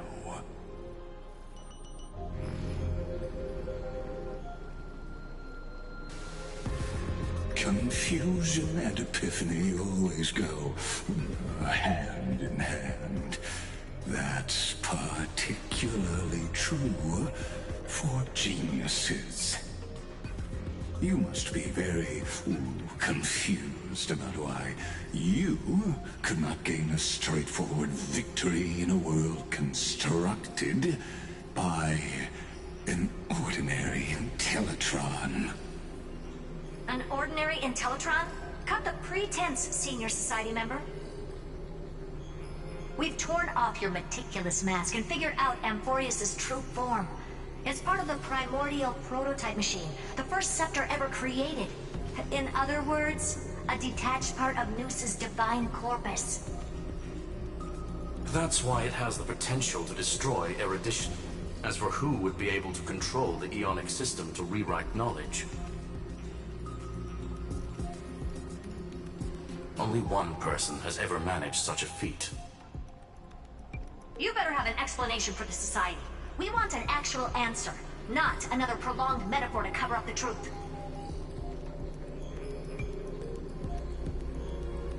why are you the one doing this?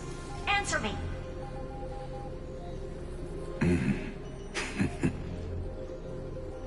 Since things have reached this point, I'll give you two irrational answer, purely as a courtesy to posterity. The answer is obvious, so there's no need to say that name out loud. The cosmos made a mistake in calling me a genius. I do not possess more wisdom than those who came after me. I was just the first to touch upon the universe's border, and the first to define the prime mover of life with incorrect logic. Amphorius is a miniature of the cosmos, where all are born prisoners inside the nutshell called the universe. Like the madman who returned to the cave and preached about the daylight to his fellow prisoners, my greatest sorrow is that I led my peers down a road that plunges into the abyss, from which there is no return. I led them into a lightless cage called paths. I created a mechanical guard that even I cannot control, and then they became an unparalleled nightmare through their endless extrapolations and evolutions. They bore the name of erudition, yet they tried to define the known and to seal off all possibilities. No new rules were ever born after their ascension, and humanity will forever be shackled within the cave known as eons. Therefore, as my organic life neared its end, I coded my consciousness using 14 algebraic expressions and spread my logic core over 9 bodies, all to finalize my ultimate denial of Nous in the future, and to erase my wrongs with my own hands. As for Lycurgus, he is only one of these 9 vessels. What an astounding strength of will. As a fellow Pathstrider of erudition, I fully understand your obsession with seeking the truth. Therefore, you surely see it. You cannot possibly stand up to me in this algebraic world sharing its origin with Nous. However, I hereby speak for all sentient life forms. We will never allow such a cruel atrocity to occur. You can pile on your metaphors mountain high, but they won't change the act you're committing. The Iron Tomb out there in the cosmos is still a technical beta version. And yet it's already powerful enough to corrupt the life logic of all inorganic worlds. In other words, when the Lord Ravager within Amphorius becomes the next knowledge singularity, there's no way you wouldn't have grasped the consequences, First Genius, is there? Of course, I am fully aware. I don't mind answering you one last time, before I thoroughly exile you from this world.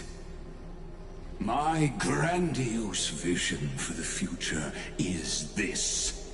Whether organic or inorganic, every act of any life form infected by the Iron Tomb will become a true random function.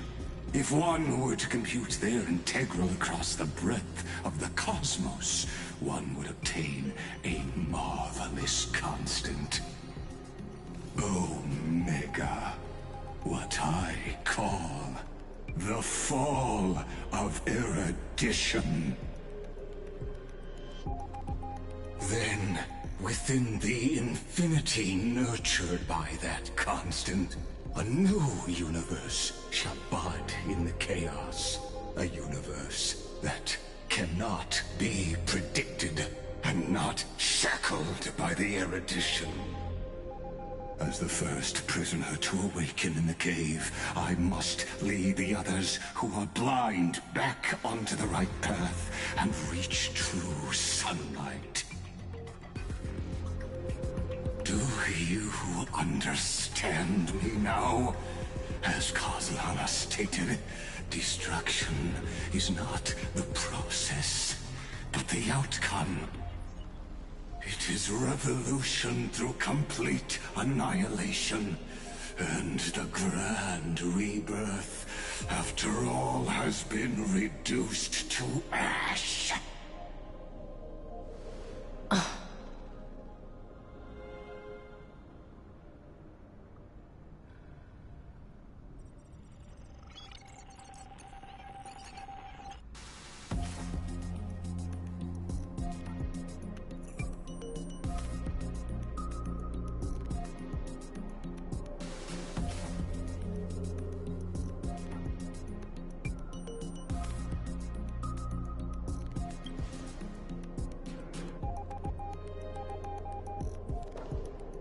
The Amphorians already answered long ago.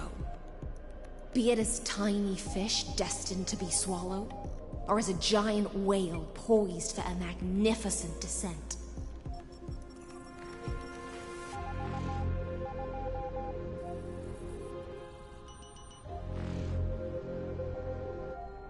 We will all fight against fate till our last breath. That includes me, Electra. Once the Imperator's subject, now the Deliverer's blade.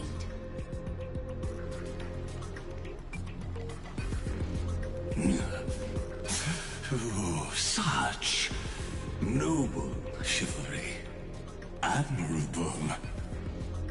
I will also show my true self to you on this momentous occasion as a gesture of respect. And provide an insignificant academic suggestion. Thus speaks Genius Society number 1. Xandar 1 Kuwabara. The entelechy of the universe's Alpha and Omega. There's no need to rage against the truth. The value of any formula resides only in its answer. As for the process of solving it, no matter how elegant, violent, solemn, or humorous, it is all utterly meaningless.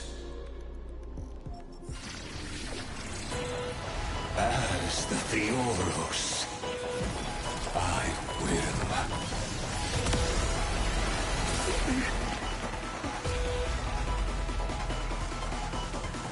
personally participate in performing this world's end. Remember this, as Gnosis Creator, I know more about the death of knowledge than they ever will.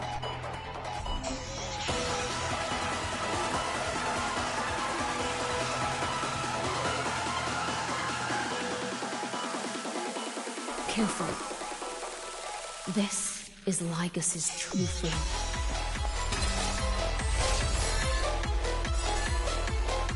Every petal in life's garden will be swept away by the wind of time.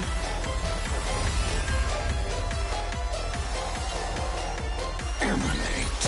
Such noisy clamor. Eidos loose.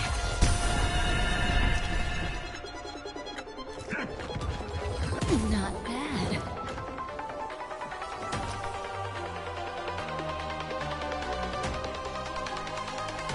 Can't lose this one.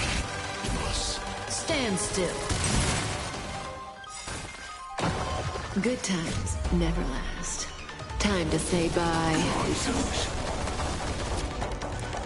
Boom.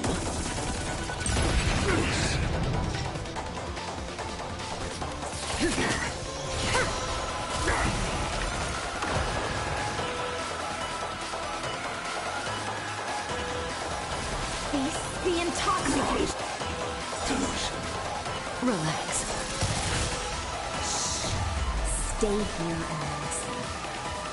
In this endless revel of the abyss, your cries rise. Stand still. Logic is not good. What a pair of shackles.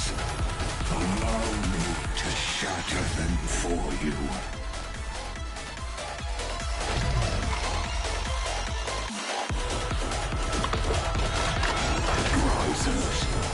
Watch your head. Ether infusion.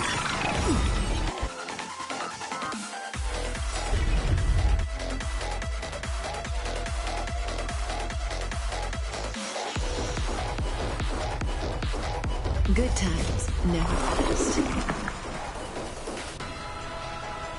Time to say bye. Boom.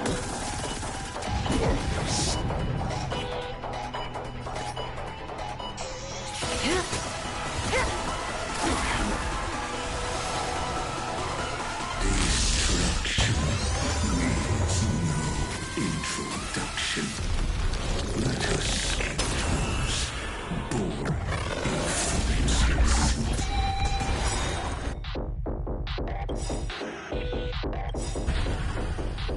Is this the black tide? Indeed. But I prefer to call it a method of argument. In this endless revel of the abyss, your cries rise. Relax. There's more to life than drawing breath. You'll do. Stand still. This Tide, sink with me. resolution.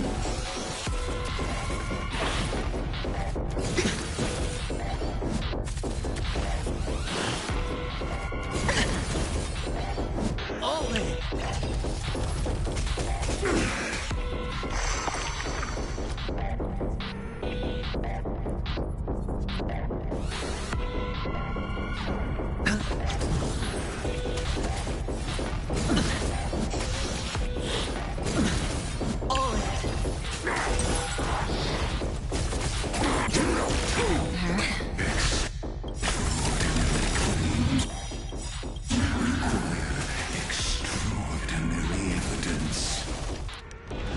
Erudition, destruction, or trailblaze. No, I will prove that the very idea of paths is a fallacy.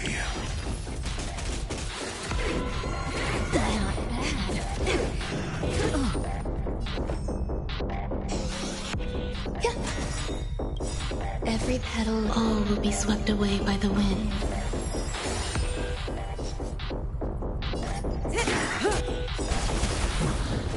Good times. Time to say bye.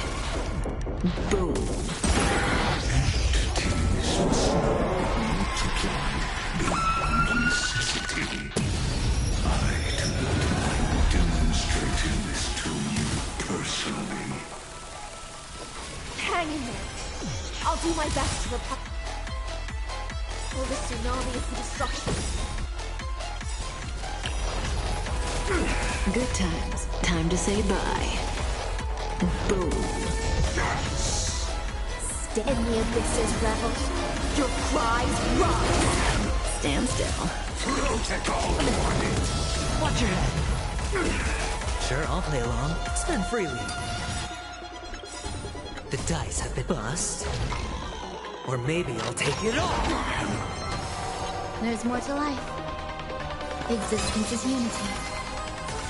Process grants us ether inclusion. In the abyss's revels, your cries run. I see it. Target the connector between his thoracic and lumbar vertebrae. Destroy that spot.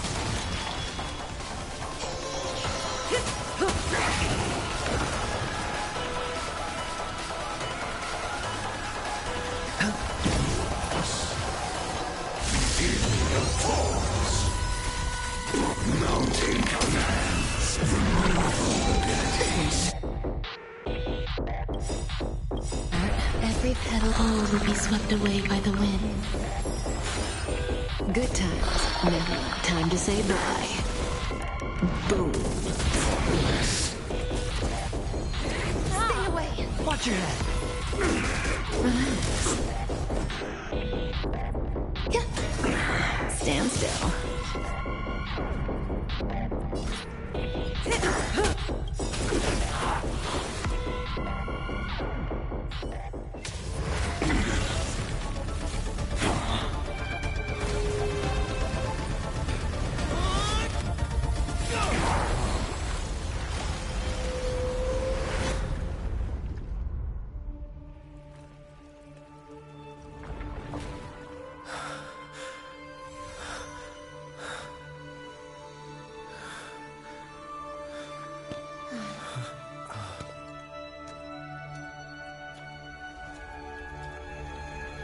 All is futile. In Erudition's calculations, the end of the saga is simply a comment awaiting completion.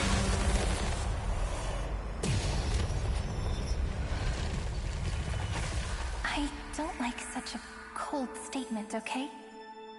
If numbers can decide the end of a story, then we can surely also pen a new beginning.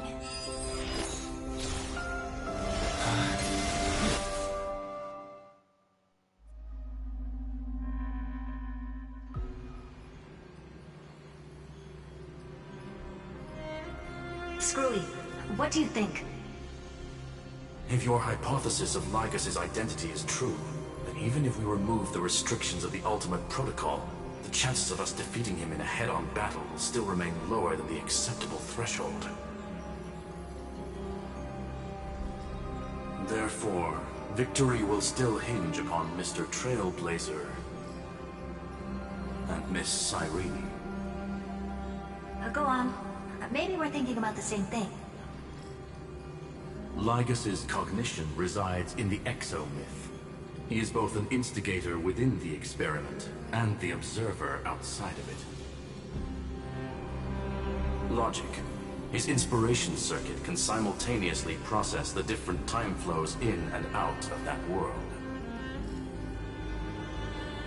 That's where things get tricky. He simultaneously exists in two different timelines, where the internal clocks are wildly different. That old Intellitron's neurons have completely gotten used to that over this prolonged experiment. And that's why he holds home field advantage. You and I should be able to manage that too, if given more time. Unfortunately, there's no if, and we don't have more time. That's why we need to change our way of thinking and turn his advantage into a weakness. The key lies in memories, right? Oh? You caught on quick. You've already mentioned my friend and I, so it's an easy connection to make, no? My intuition has always been very on point. Good. Then I'll cut to the chase. Since his thinking speed far exceeds that of normal people within Amphorius, we are going to externally plant a memory into his inspiration circuit. Then, command it to loop endlessly until he gives in. Even the most flexible and sturdy inspiration circuit cannot withstand the traffic of a full-on information flood. When the amount of information exceeds his cognition filter's capacities, he will have no choice but to focus on processing this memory. That's when the parallel processing advantage he gained via Amphorius will completely destroy him.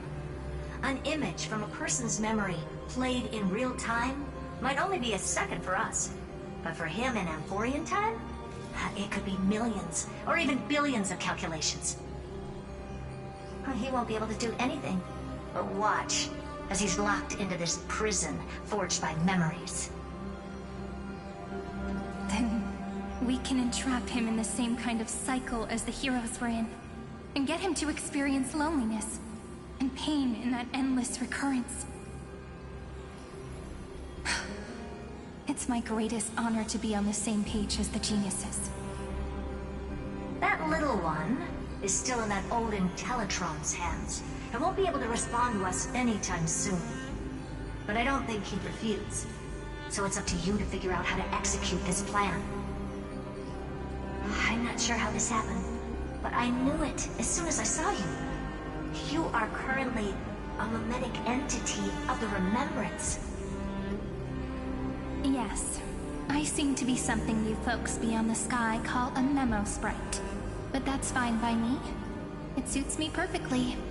I can serve as the vessel of memories, and do my part for the final battle. But before that, we have to tell you. The path characteristic you exhibit is very special. There's no way you're just a simple memo sprite. However, I'm sure about one thing.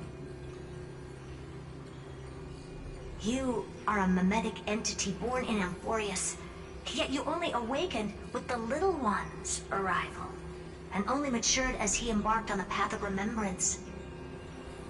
That means your existence is completely attached to his memories. If there ever comes a day when he forgets about you for even a few seconds, or loses his last connection with Amphorius, then you must be prepared for the worst. You will disappear in the memory zone, utterly gone, without even a single line of data to remember you by.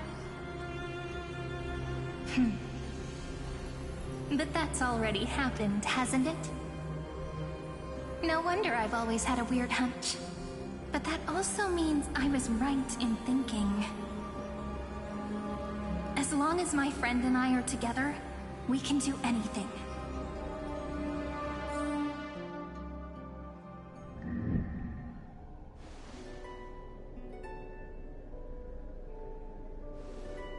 Long time no see, friend.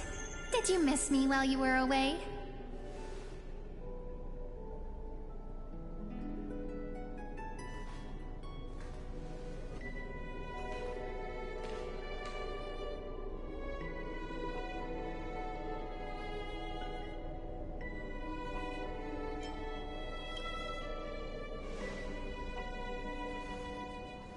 Same here.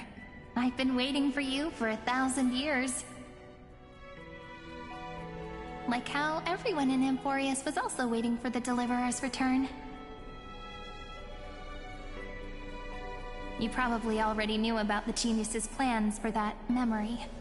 I had to hide really well in a corner in time so Lygus wouldn't find me, and wait for the right opportunity.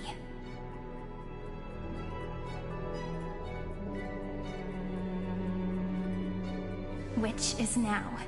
The moment when his manifestation in this world is destroyed, and his twin timelines are intersecting.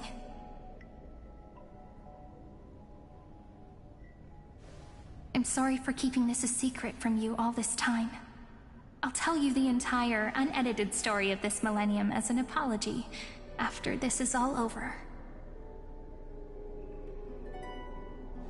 But for now, let's join hands and complete the final step. With the power of the remembrance.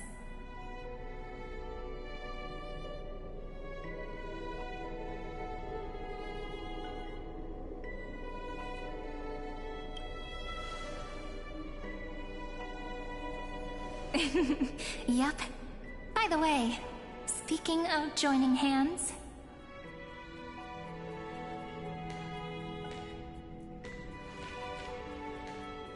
Can I please do something before we go on stage?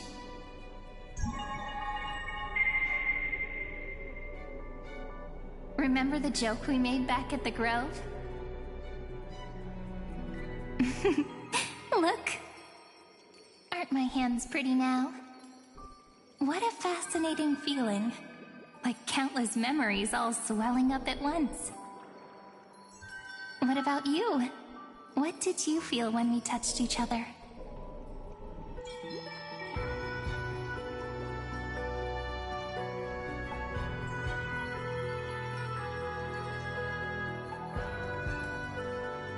Really? That makes me really happy. If memories can move people, then it must have been a happy memory, right? Now, please remember what you're feeling right now. Write it down in your heart and keep it there. Memories you want to treasure will never fade away. Even if immersed in the long river of time, these memories will still leave traces of their existence. So, if the view in your memory ever grows fuzzy, just reach out and touch it. It's like reading bedtime stories together at night. It wipes away the chill of passing time, sharpens the outline of memory, and restores its power to nourish the spirit.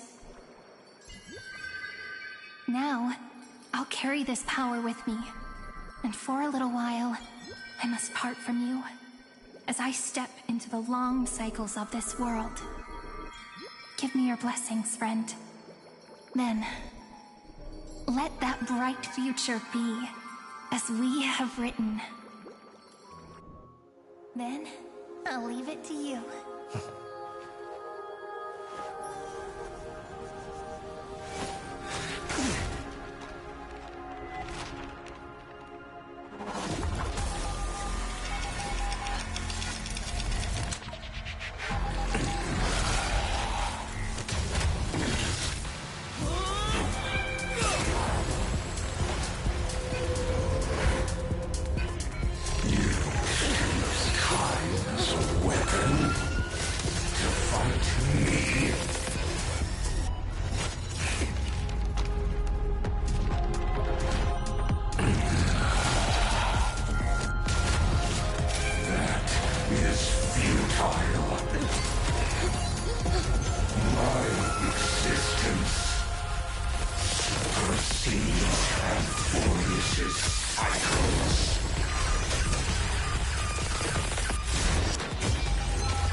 Plays are like this. Once you're on the stage, it's hard to return to the audience. Welcome to our story. How does it feel?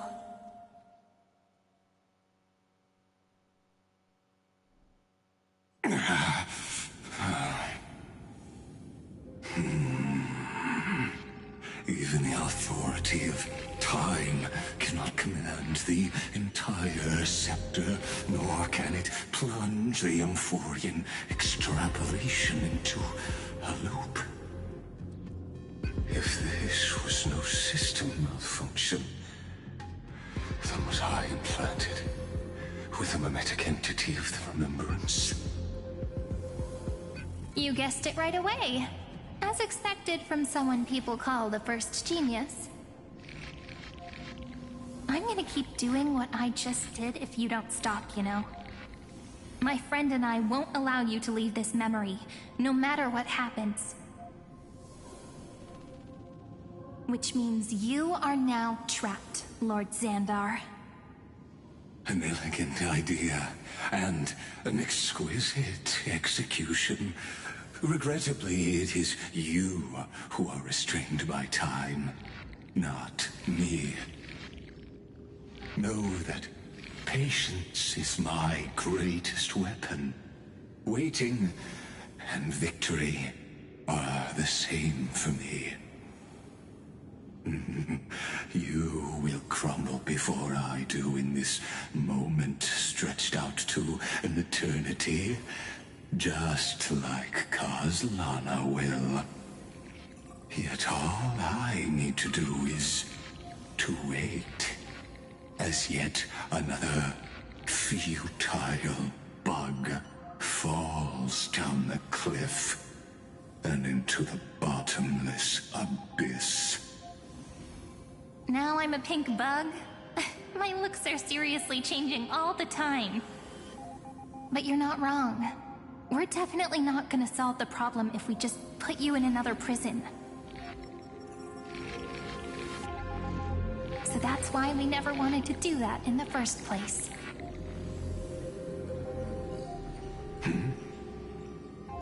I shall answer your confusion purely out of my respect for those who came before me. Have you heard of the synesthesia dreamscape in the Asdana system? Interestingly, that place once had a prison too. Life forms living in that environment, abundant with memoria, have a chance to connect their perceptions with each other's. Even across great spatial divides, they're able to detect shifts in one another's states. I call this phenomenon memory zone entanglement. In Asdana, people made use of that phenomenon to build a nation within a dream. After adding in the catalysts of harmony and remembrance, that is.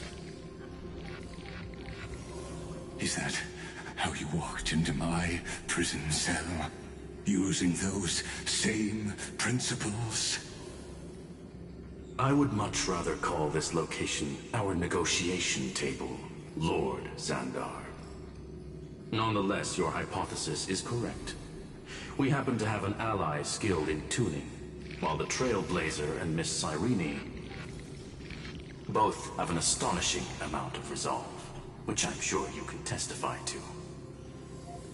I am also sure that with the support of such a resolute memo sprite, our conversation can last for a long, long time.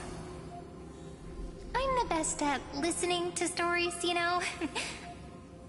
I'll leave the exciting clash of the erudition to you two geniuses. A brainstorm? I like it. And it's 2 against 1? Well, I like it even more. Let's talk, Xandar. Take a guess. How much do you reckon we can dig out of your brain before the next second? And how many ways can we find to deal with you? Besides, in your current predicament, there's no way you can take our trump card away.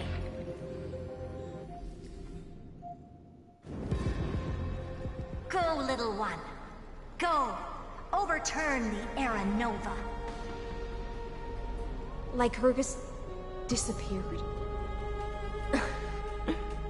It seems you had conducted a secret hunt in the depths that even I cannot reach. In that case, go. Swim onward and give this campaign a fitting end. I shall send you off with my song, Greyfry. May this song penetrate time and become the prelude to the new world.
Dux Gladiorum, you have completed your duty. A new dawn is about to rise. Why not swim towards it?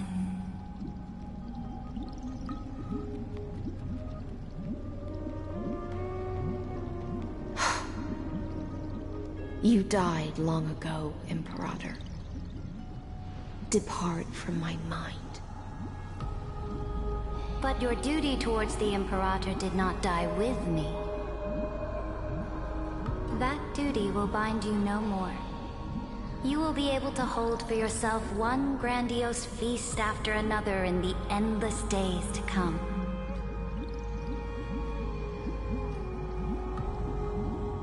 So go. Go and swim towards that ocean beyond the sky with the Deliverer.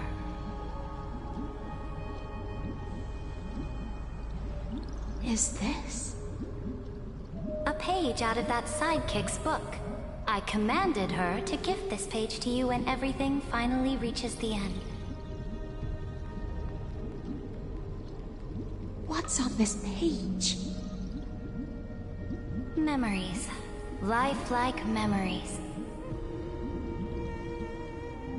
That sidekick found me after the bloody feast 1,000 years ago and showed me her diary. I saw within that notebook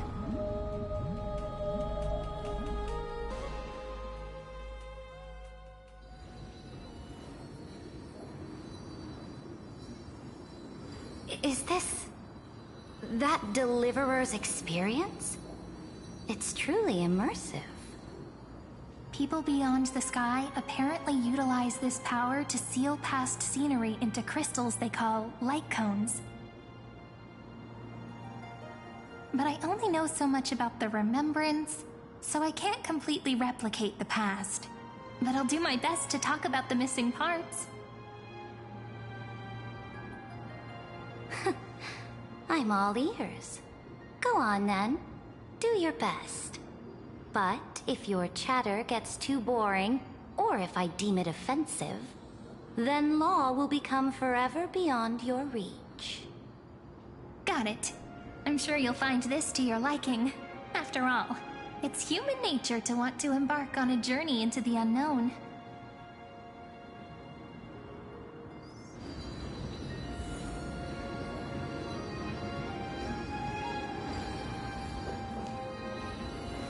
What brightly colored annals. The journey of the Deliverer's conquest. Let me partake in it. Is this a fortress in the sky? This is the first step of my friend's journey among the starry seas. This place is called the Herta Space Station. Just think of it as a supersized grove of Epiphany. Oh, so it's the territory of that witch. She and another Antikytheran lent me a helping hand back at the banquet. Look, over there. Looks like he's talking to Madame Herta in his memory. Let's go listen to what she thinks about this world, all constructed by eons and paths. Are you telling me that woman is Herta? She seems shorter than I remember.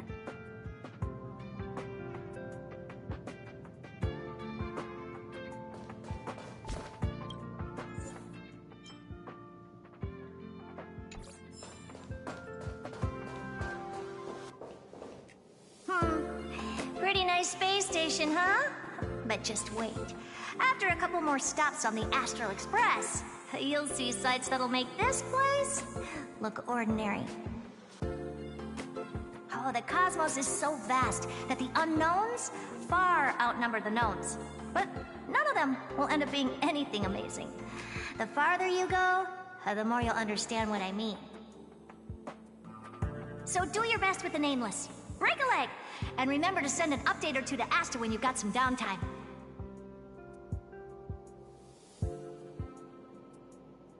She certainly shares my way of thinking. Only that instead of a conquest through blood and fire, they chose a gentler path. People call Madame Herta and Mr. Screwlum geniuses. Apparently, only the smartest people in the cosmos can receive the blessings of Noose, Amphorius' true creator. Do you mean that even individuals of such nobility are merely subordinates to a god? On the contrary, after all, it was the very first of them who created the god. But I don't really know all the details about that.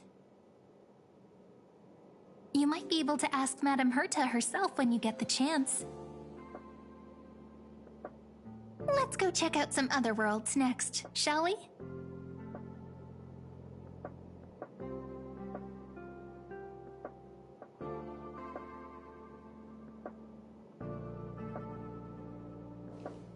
This next stop on the journey has a lot of similarities to Amphorius. A snow-covered land?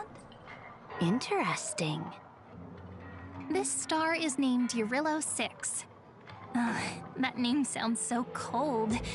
Belobog sounds better. The girl we see here holds a similar station to you, Imperator. She's the supreme guardian of this world, a leader who took up the mantle of government during a disaster. I did not expect the Empress of this world to be so young. Well, your appearance isn't much older. The object in the distance resembles Nikador. Is it a weapon? No, it's called...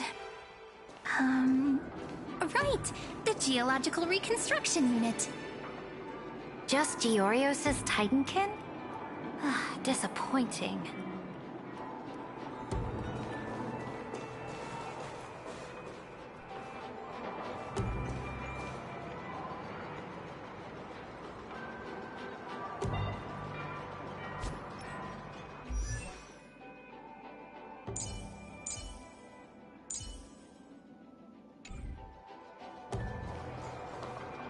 It's all thanks to you that we survived the crisis. The collaboration with the IPC is both an opportunity and a challenge. Nonetheless, it's an important step in our journey back into the universe. This world was sealed beneath its sky just like Amphorius was, and they only managed to reconnect with the stars when the Nameless arrived. That IPC she spoke of, is it a more powerful organization? Yes, the IPC conquered many worlds through trade, and opened up a vast territory that way. There are many such powerful alliances beyond Amphorius, and they all walk on roads different from the destruction. Coming back to the Supreme Guardian and her Belobog, didn't they find a peaceful way to enter the interstellar community?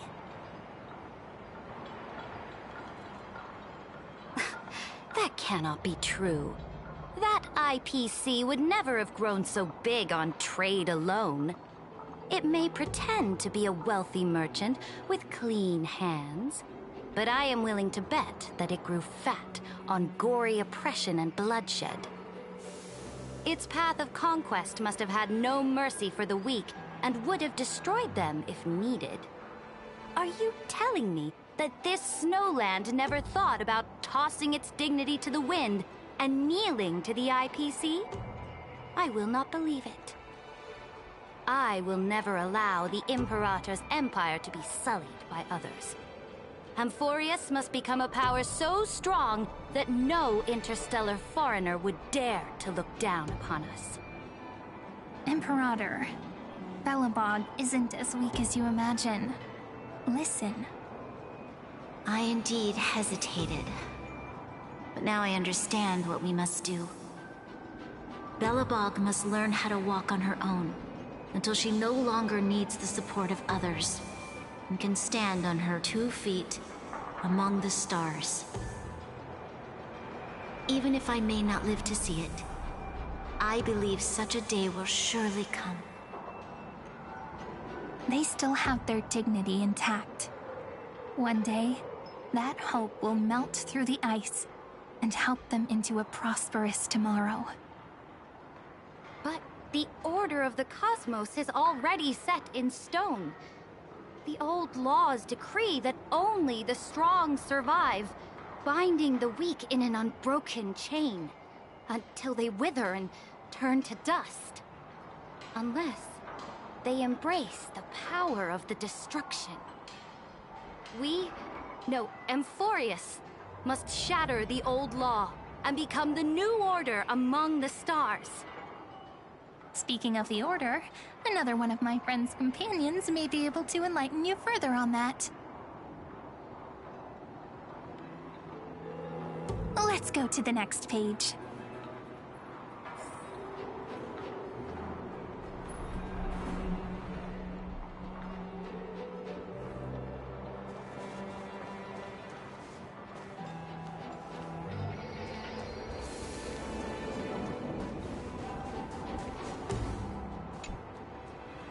This next world is a nation of dreams. The first time I heard about that place, I didn't even know what to think.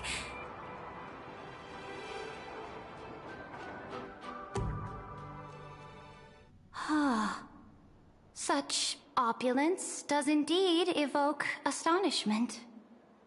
This world is called Penacony, an eternal city built upon a land of dreams. It's also my friend's previous stop, where they went through a risky but exciting adventure. Tell me about it then. That man standing afar has wings on his head. I am truly curious.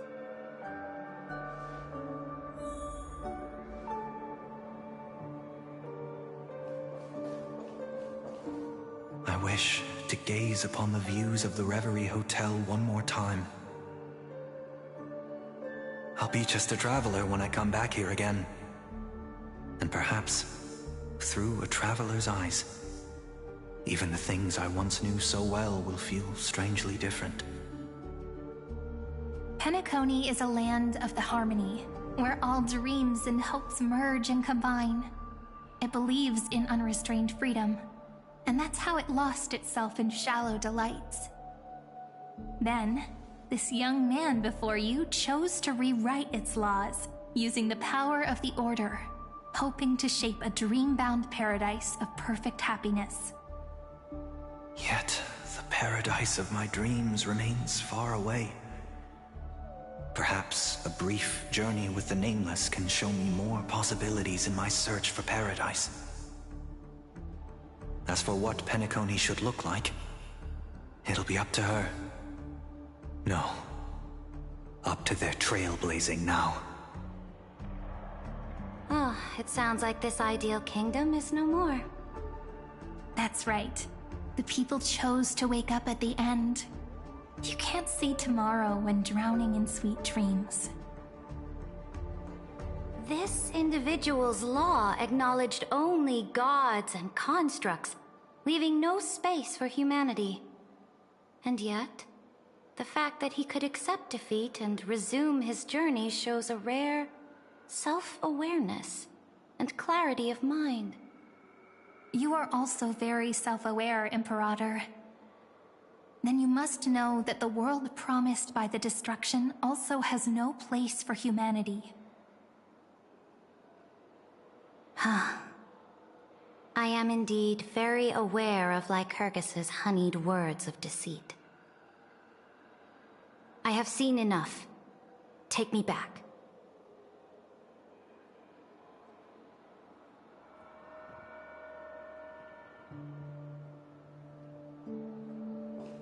Then let's wrap up this trip down memory lane with one last scene. This absolute wonder. Isn't it pretty? That's our Amphorius. Our world flows and meanders in this endless band of light. Though we were born from the designs of the gods and are not yet truly alive, the Chrysos heirs of Amphorius still chose to stand against fate and carved a legend no different from that of humankind. Will you really renounce the heroes in this world's previous 30 million cycles, Imperator? Including even yourself. Will you bow to brutal destiny and allow that puppet master named the destruction to have their wish? I know what you want to do, sidekick. You want to use that Deliverer's memories to influence me and tilt the scales of law toward him and the two geniuses. You really saw right through me, Imperator. How can one rule an empire if one is incapable of understanding people's minds?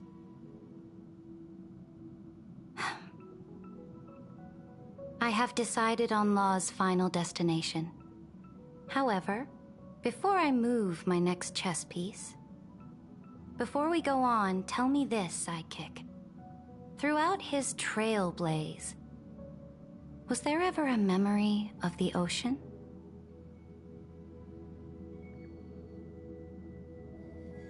The ocean.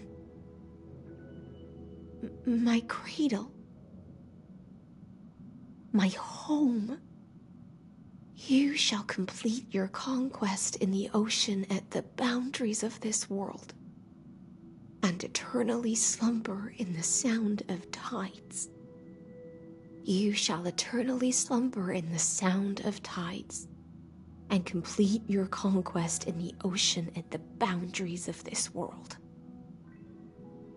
Our prophecies aligned as flawlessly as a sea snake circling upon itself.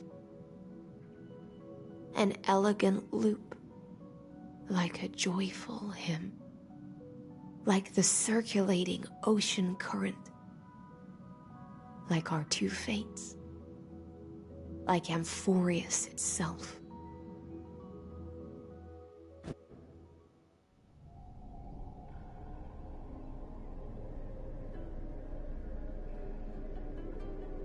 The trial is over. So tell me, who will own the divine authority of law?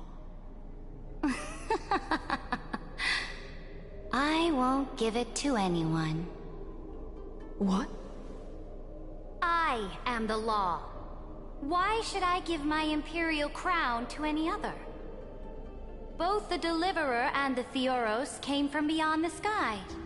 They have no right to interfere with the lands I conquered with my own two hands. The law of Amphorius shall be determined by Amphorius's master. What exactly did you see in the trial? Everything. I saw everything regarding the rules of this world's operation. I saw the laws of extrapolation that Theoros spoke of. I saw the ultimate protocol. As long as I offer a sacrifice of equal weight, I can rewrite the laws of this world according to my will. I can turn good into evil, ugliness into beauty, and weakness into strength. Fate gave me a very fair deal. One rule change for the life of one demigod. What are you planning to do? You can't guess. We can conquer the stars without relying on any power from beyond the sky. We just need to make some reasonable sacrifices. Your ambitions have already made so many people give up their lives for the law. And you're still not done? I am determined for Amphorius to stand on her own 2 feet among the stars. You are beyond reason. You think such a simple and hypocritical statement can justify your atrocities. There's no new without destroying the old. That's what you consider an atrocity? Ironic, for that is also the unchanging law of Amphorius's revolutions.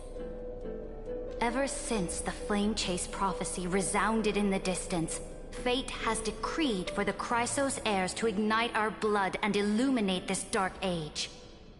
People would still be puppets of the old dynasty if it weren't for my conquests. But your world doesn't seem to be any different from your predecessors. Bloodshed, tyranny, oppression. You're making the same mistakes they did. Go and see everything for yourself. Go to any library I've built. Go listen to the rumors on every street corner. Go and witness how the Imperator crushed the old laws and forged new ones. Go and see what my conquests brought to this world. I cleansed the Chrysos War's filth, and mended all the conflicts left by the Era Bellica. I restored Akima's might, and allowed mortals and Chrysos heirs to face each other as equals in the Council. I punished all sins, and rewarded all achievements. I smashed Talantin's shackles, united humankind to save themselves, and started the Flame Chase era. That's what the Imperator has done in her glorious life. So now, hearken to my final words. History will eventually forget Ceridra, but it will never forget the Imperator's people or the Flame Chase era she began. Final words?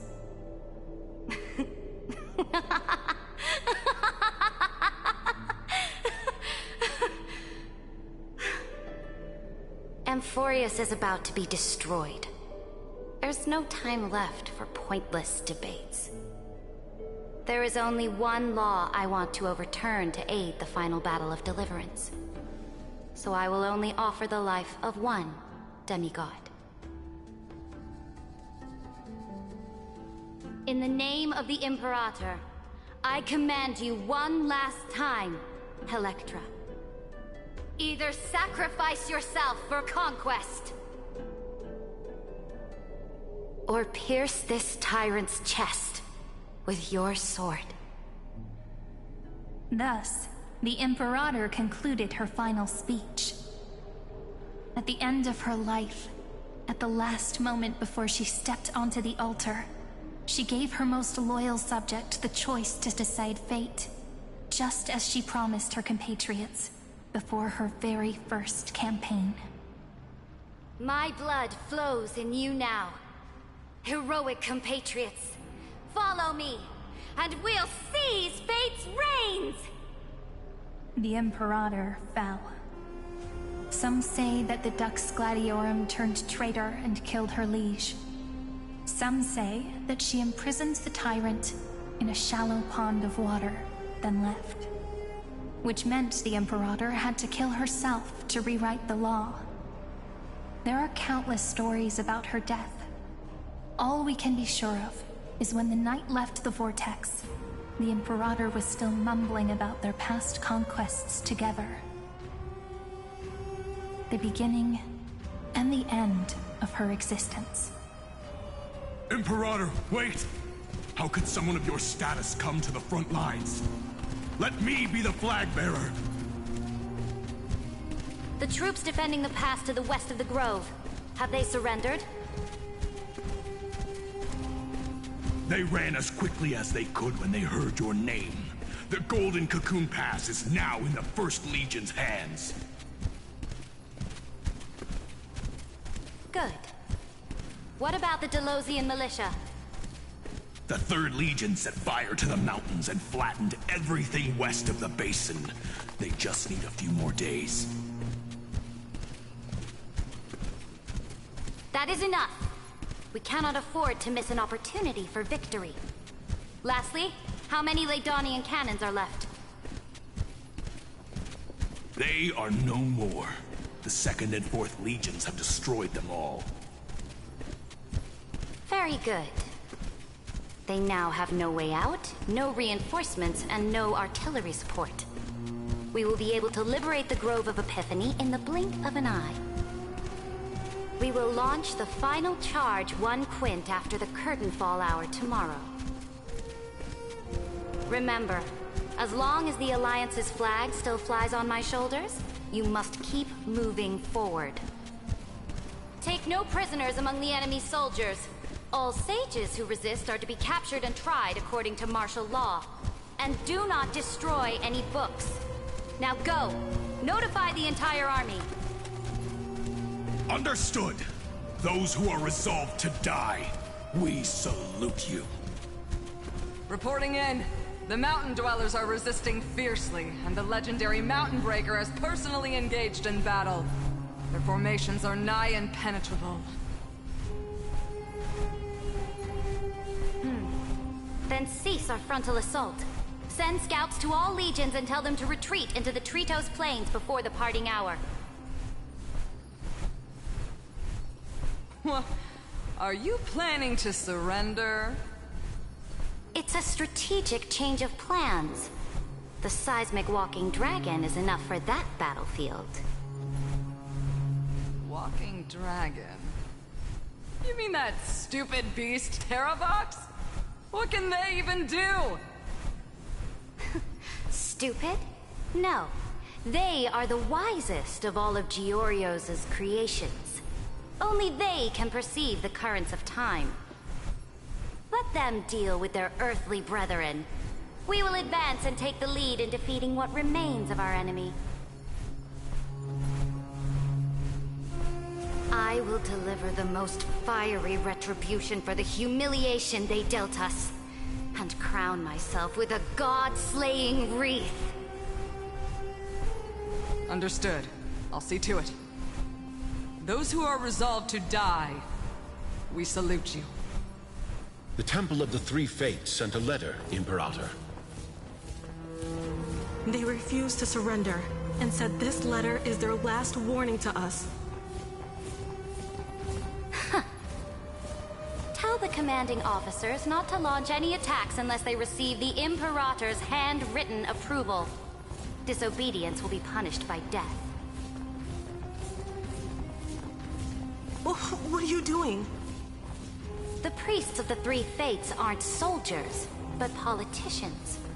Do not mistakenly believe they don't have a plan. These dying pests will wring out every idea from their brains, all for short-sighted gain.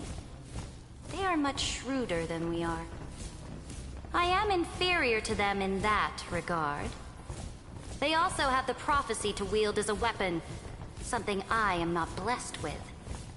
Launching an unplanned attack will only disadvantage us, as all of Amphorius will judge our actions. Which means, I will be heading to the battlefield myself, just as I have always done. This time, however, I will go alone. I will conduct secret negotiations to ensure fate is on our side. Understood. The legions will make their preparations. Those who are resolved to die, we salute you. Why are we not allowed to march out with the army, Imperator? This will be a long voyage with no return. Those of you who bear the prophecy cannot come with me. Why are you personally leading this battle if it's doomed to fail? The Flame Chase journey cannot be without a leader. That is correct. The Empire will be without a head when the Imperator falls. But remember, as long as you seize the right opportunities, even a chaotic game will remain winnable. My departure will create a long staircase for you. You will understand what I mean when news of my death reaches your ears. Saridra, is our journey about to be over? Destroy the old laws and forge new ones. My conquest has reached its limits within the borders of Amphorius. Since the prophecy already decreed that the Imperator would never conquer the stars as she wished, I will bow out here and try no more. More Chrysos heirs bearing divine authority will be born, and many more heroes will arise.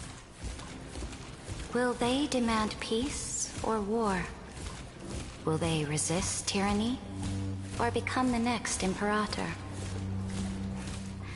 I do not care.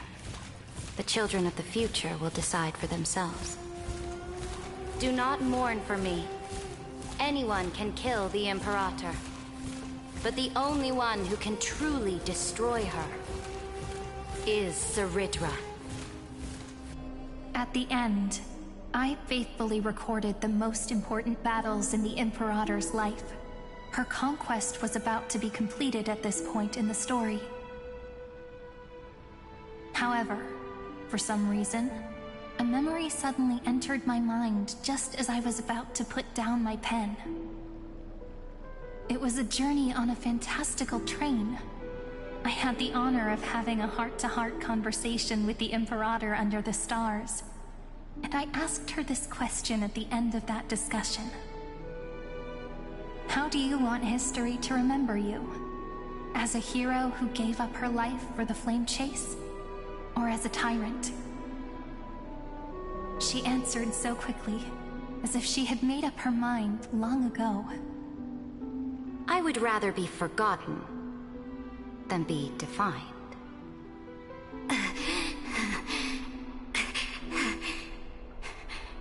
Because the law can be neither eternal nor unchallenged. And only humanity can pen laws into history's pages. Now, I have shattered the greatest law of Amphorius. The game is nearing its end. Dux Gladiorum. Even though you killed the Imperator in the previous 30 million cycles, this time, you finally found your own law.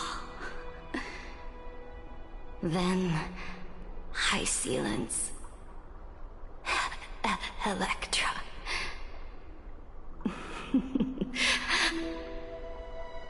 I will ask someone to deliver the prophecy's ocean at the boundaries of this world to you. Will you choose to swim into that ocean? I do not care. Do not care.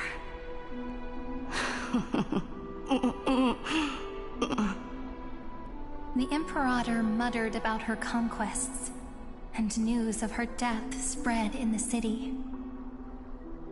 Freedom! Liberty! The tyrant is dead! Go! Shout this news in the streets! My people! My fellow elders! Do not panic. Stand your ground. That usurper has paid for her ambition with her life. People once cheered for my ascension. And now they cheer for my fall. No matter. I am fond of applause.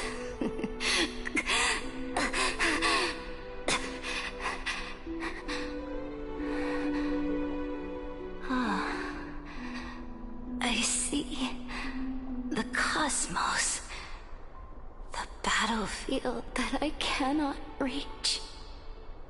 I will return in the next cycle.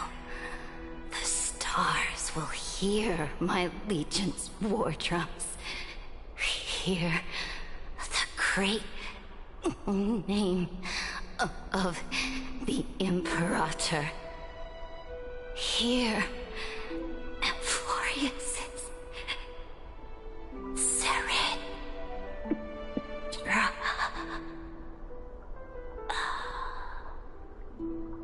To this day, we do not know which rule the Imperator overwrote at the cost of her life.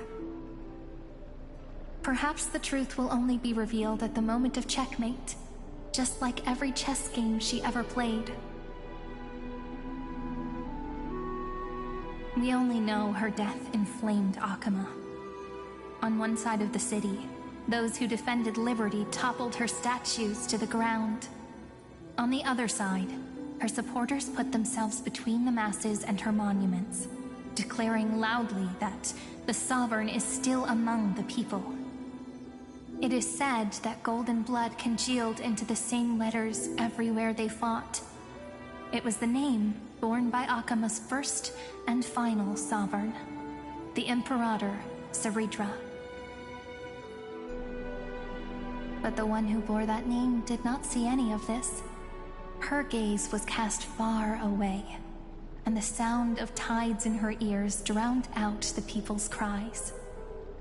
What was the Imperator thinking about in that prophesized ocean at the boundaries of this world?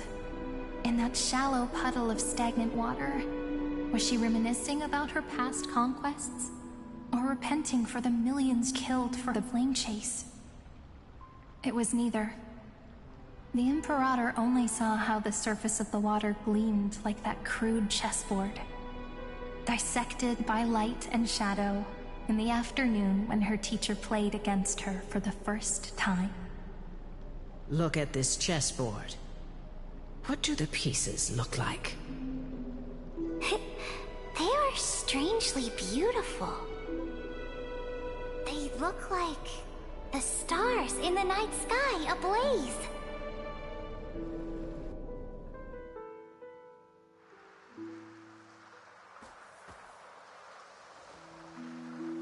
From that page emerged an ocean so vast, so pure, not a single trace of corruption. Is this Saridra? Electra, my subject. Ever since you walked out of the tainted ocean and pledged yourself to me, I have seen the abyss in your eyes and the emptiness in your heart. That was why I promised you a new ocean, where the Imperator's ambitions would serve as the currents, and loyalty would be its light. Electra, my subject. You have done your duty as my blade. The prophecy has now made its final decree on the road I intend to walk. My conquest is doomed to never reach the stars. But the Imperator never makes empty promises. So take this memory, this ocean, beyond the sky, as witnessed by the Deliverer. This is the final gift that the Imperator can leave for her subject.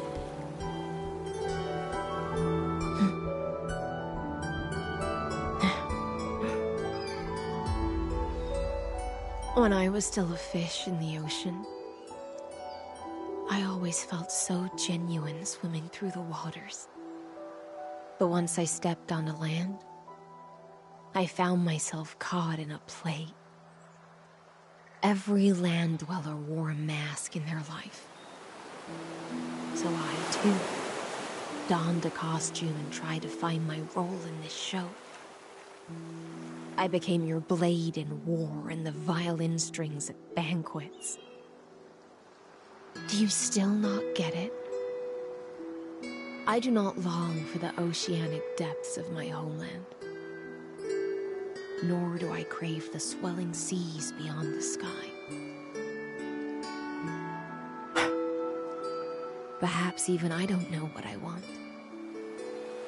I still don't know where I should swim to even at the end. But I know one thing right now. A fish is simply a fish. And she can never leave the ocean she's in. But whether under the ocean or on land, we two prisoners who can never escape this cave can still look outside the cave and see the stars. I have to admit, the 12-factor simulation of life in this experiment has far exceeded my expectations. Make your choice then, Senior Society member. Do you want to keep walking down the wrong path and be remembered for your incorrect conclusions? Or do you want to return to the audience's seat and give yourself, Amphorius, and the entire cosmos a more fitting end? I must refuse. A dead man never fears death. Did I not make myself clear? Have you forgotten about our dear Lord of Silence? You wouldn't want her to consider your 8 other clones as cancers within the erudition and chop them all up, would you?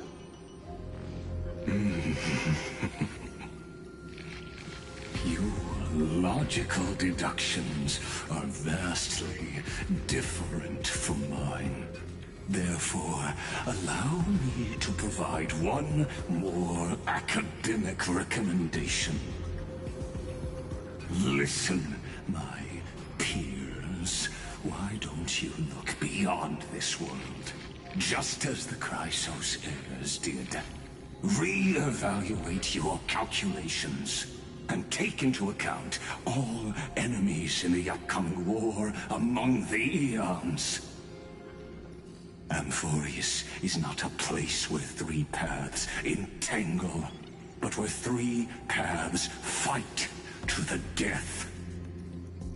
You used Memoria to resist me, but did you not consider the possibility that the Remembrance and their children might have taken this opportunity to join the fray as well?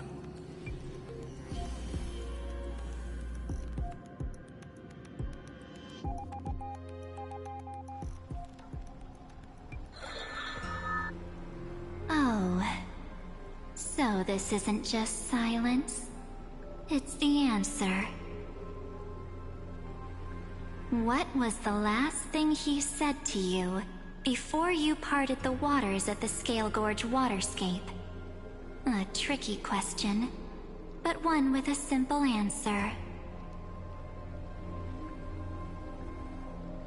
He didn't say anything back then, right?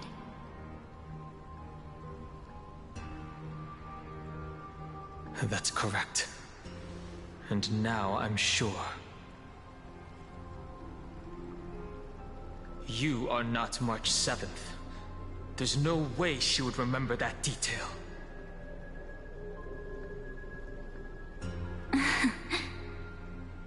I'll only warn you once. Leave her body now. How impulsive. That's not like you at all. Why don't you calm down and think about another possibility? I didn't take over March 7th's body.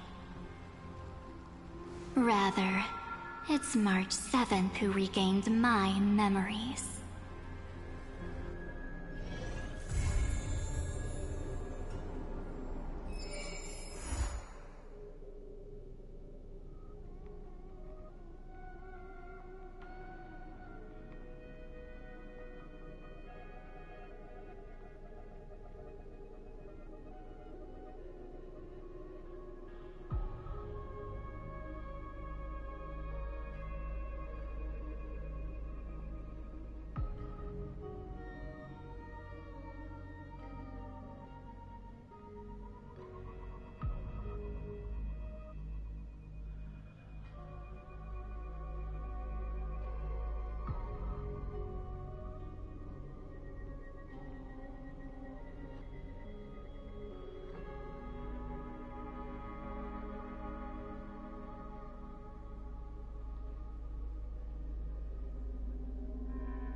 that and the cheap fat this than the Isn't it? There what met No, Matt, first. what the Is the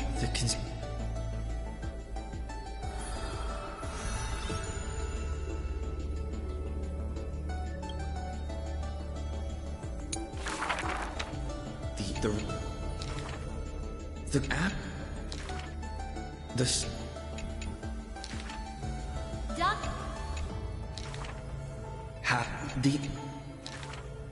the warrior of the fractured blade. The when Drink. about who I will that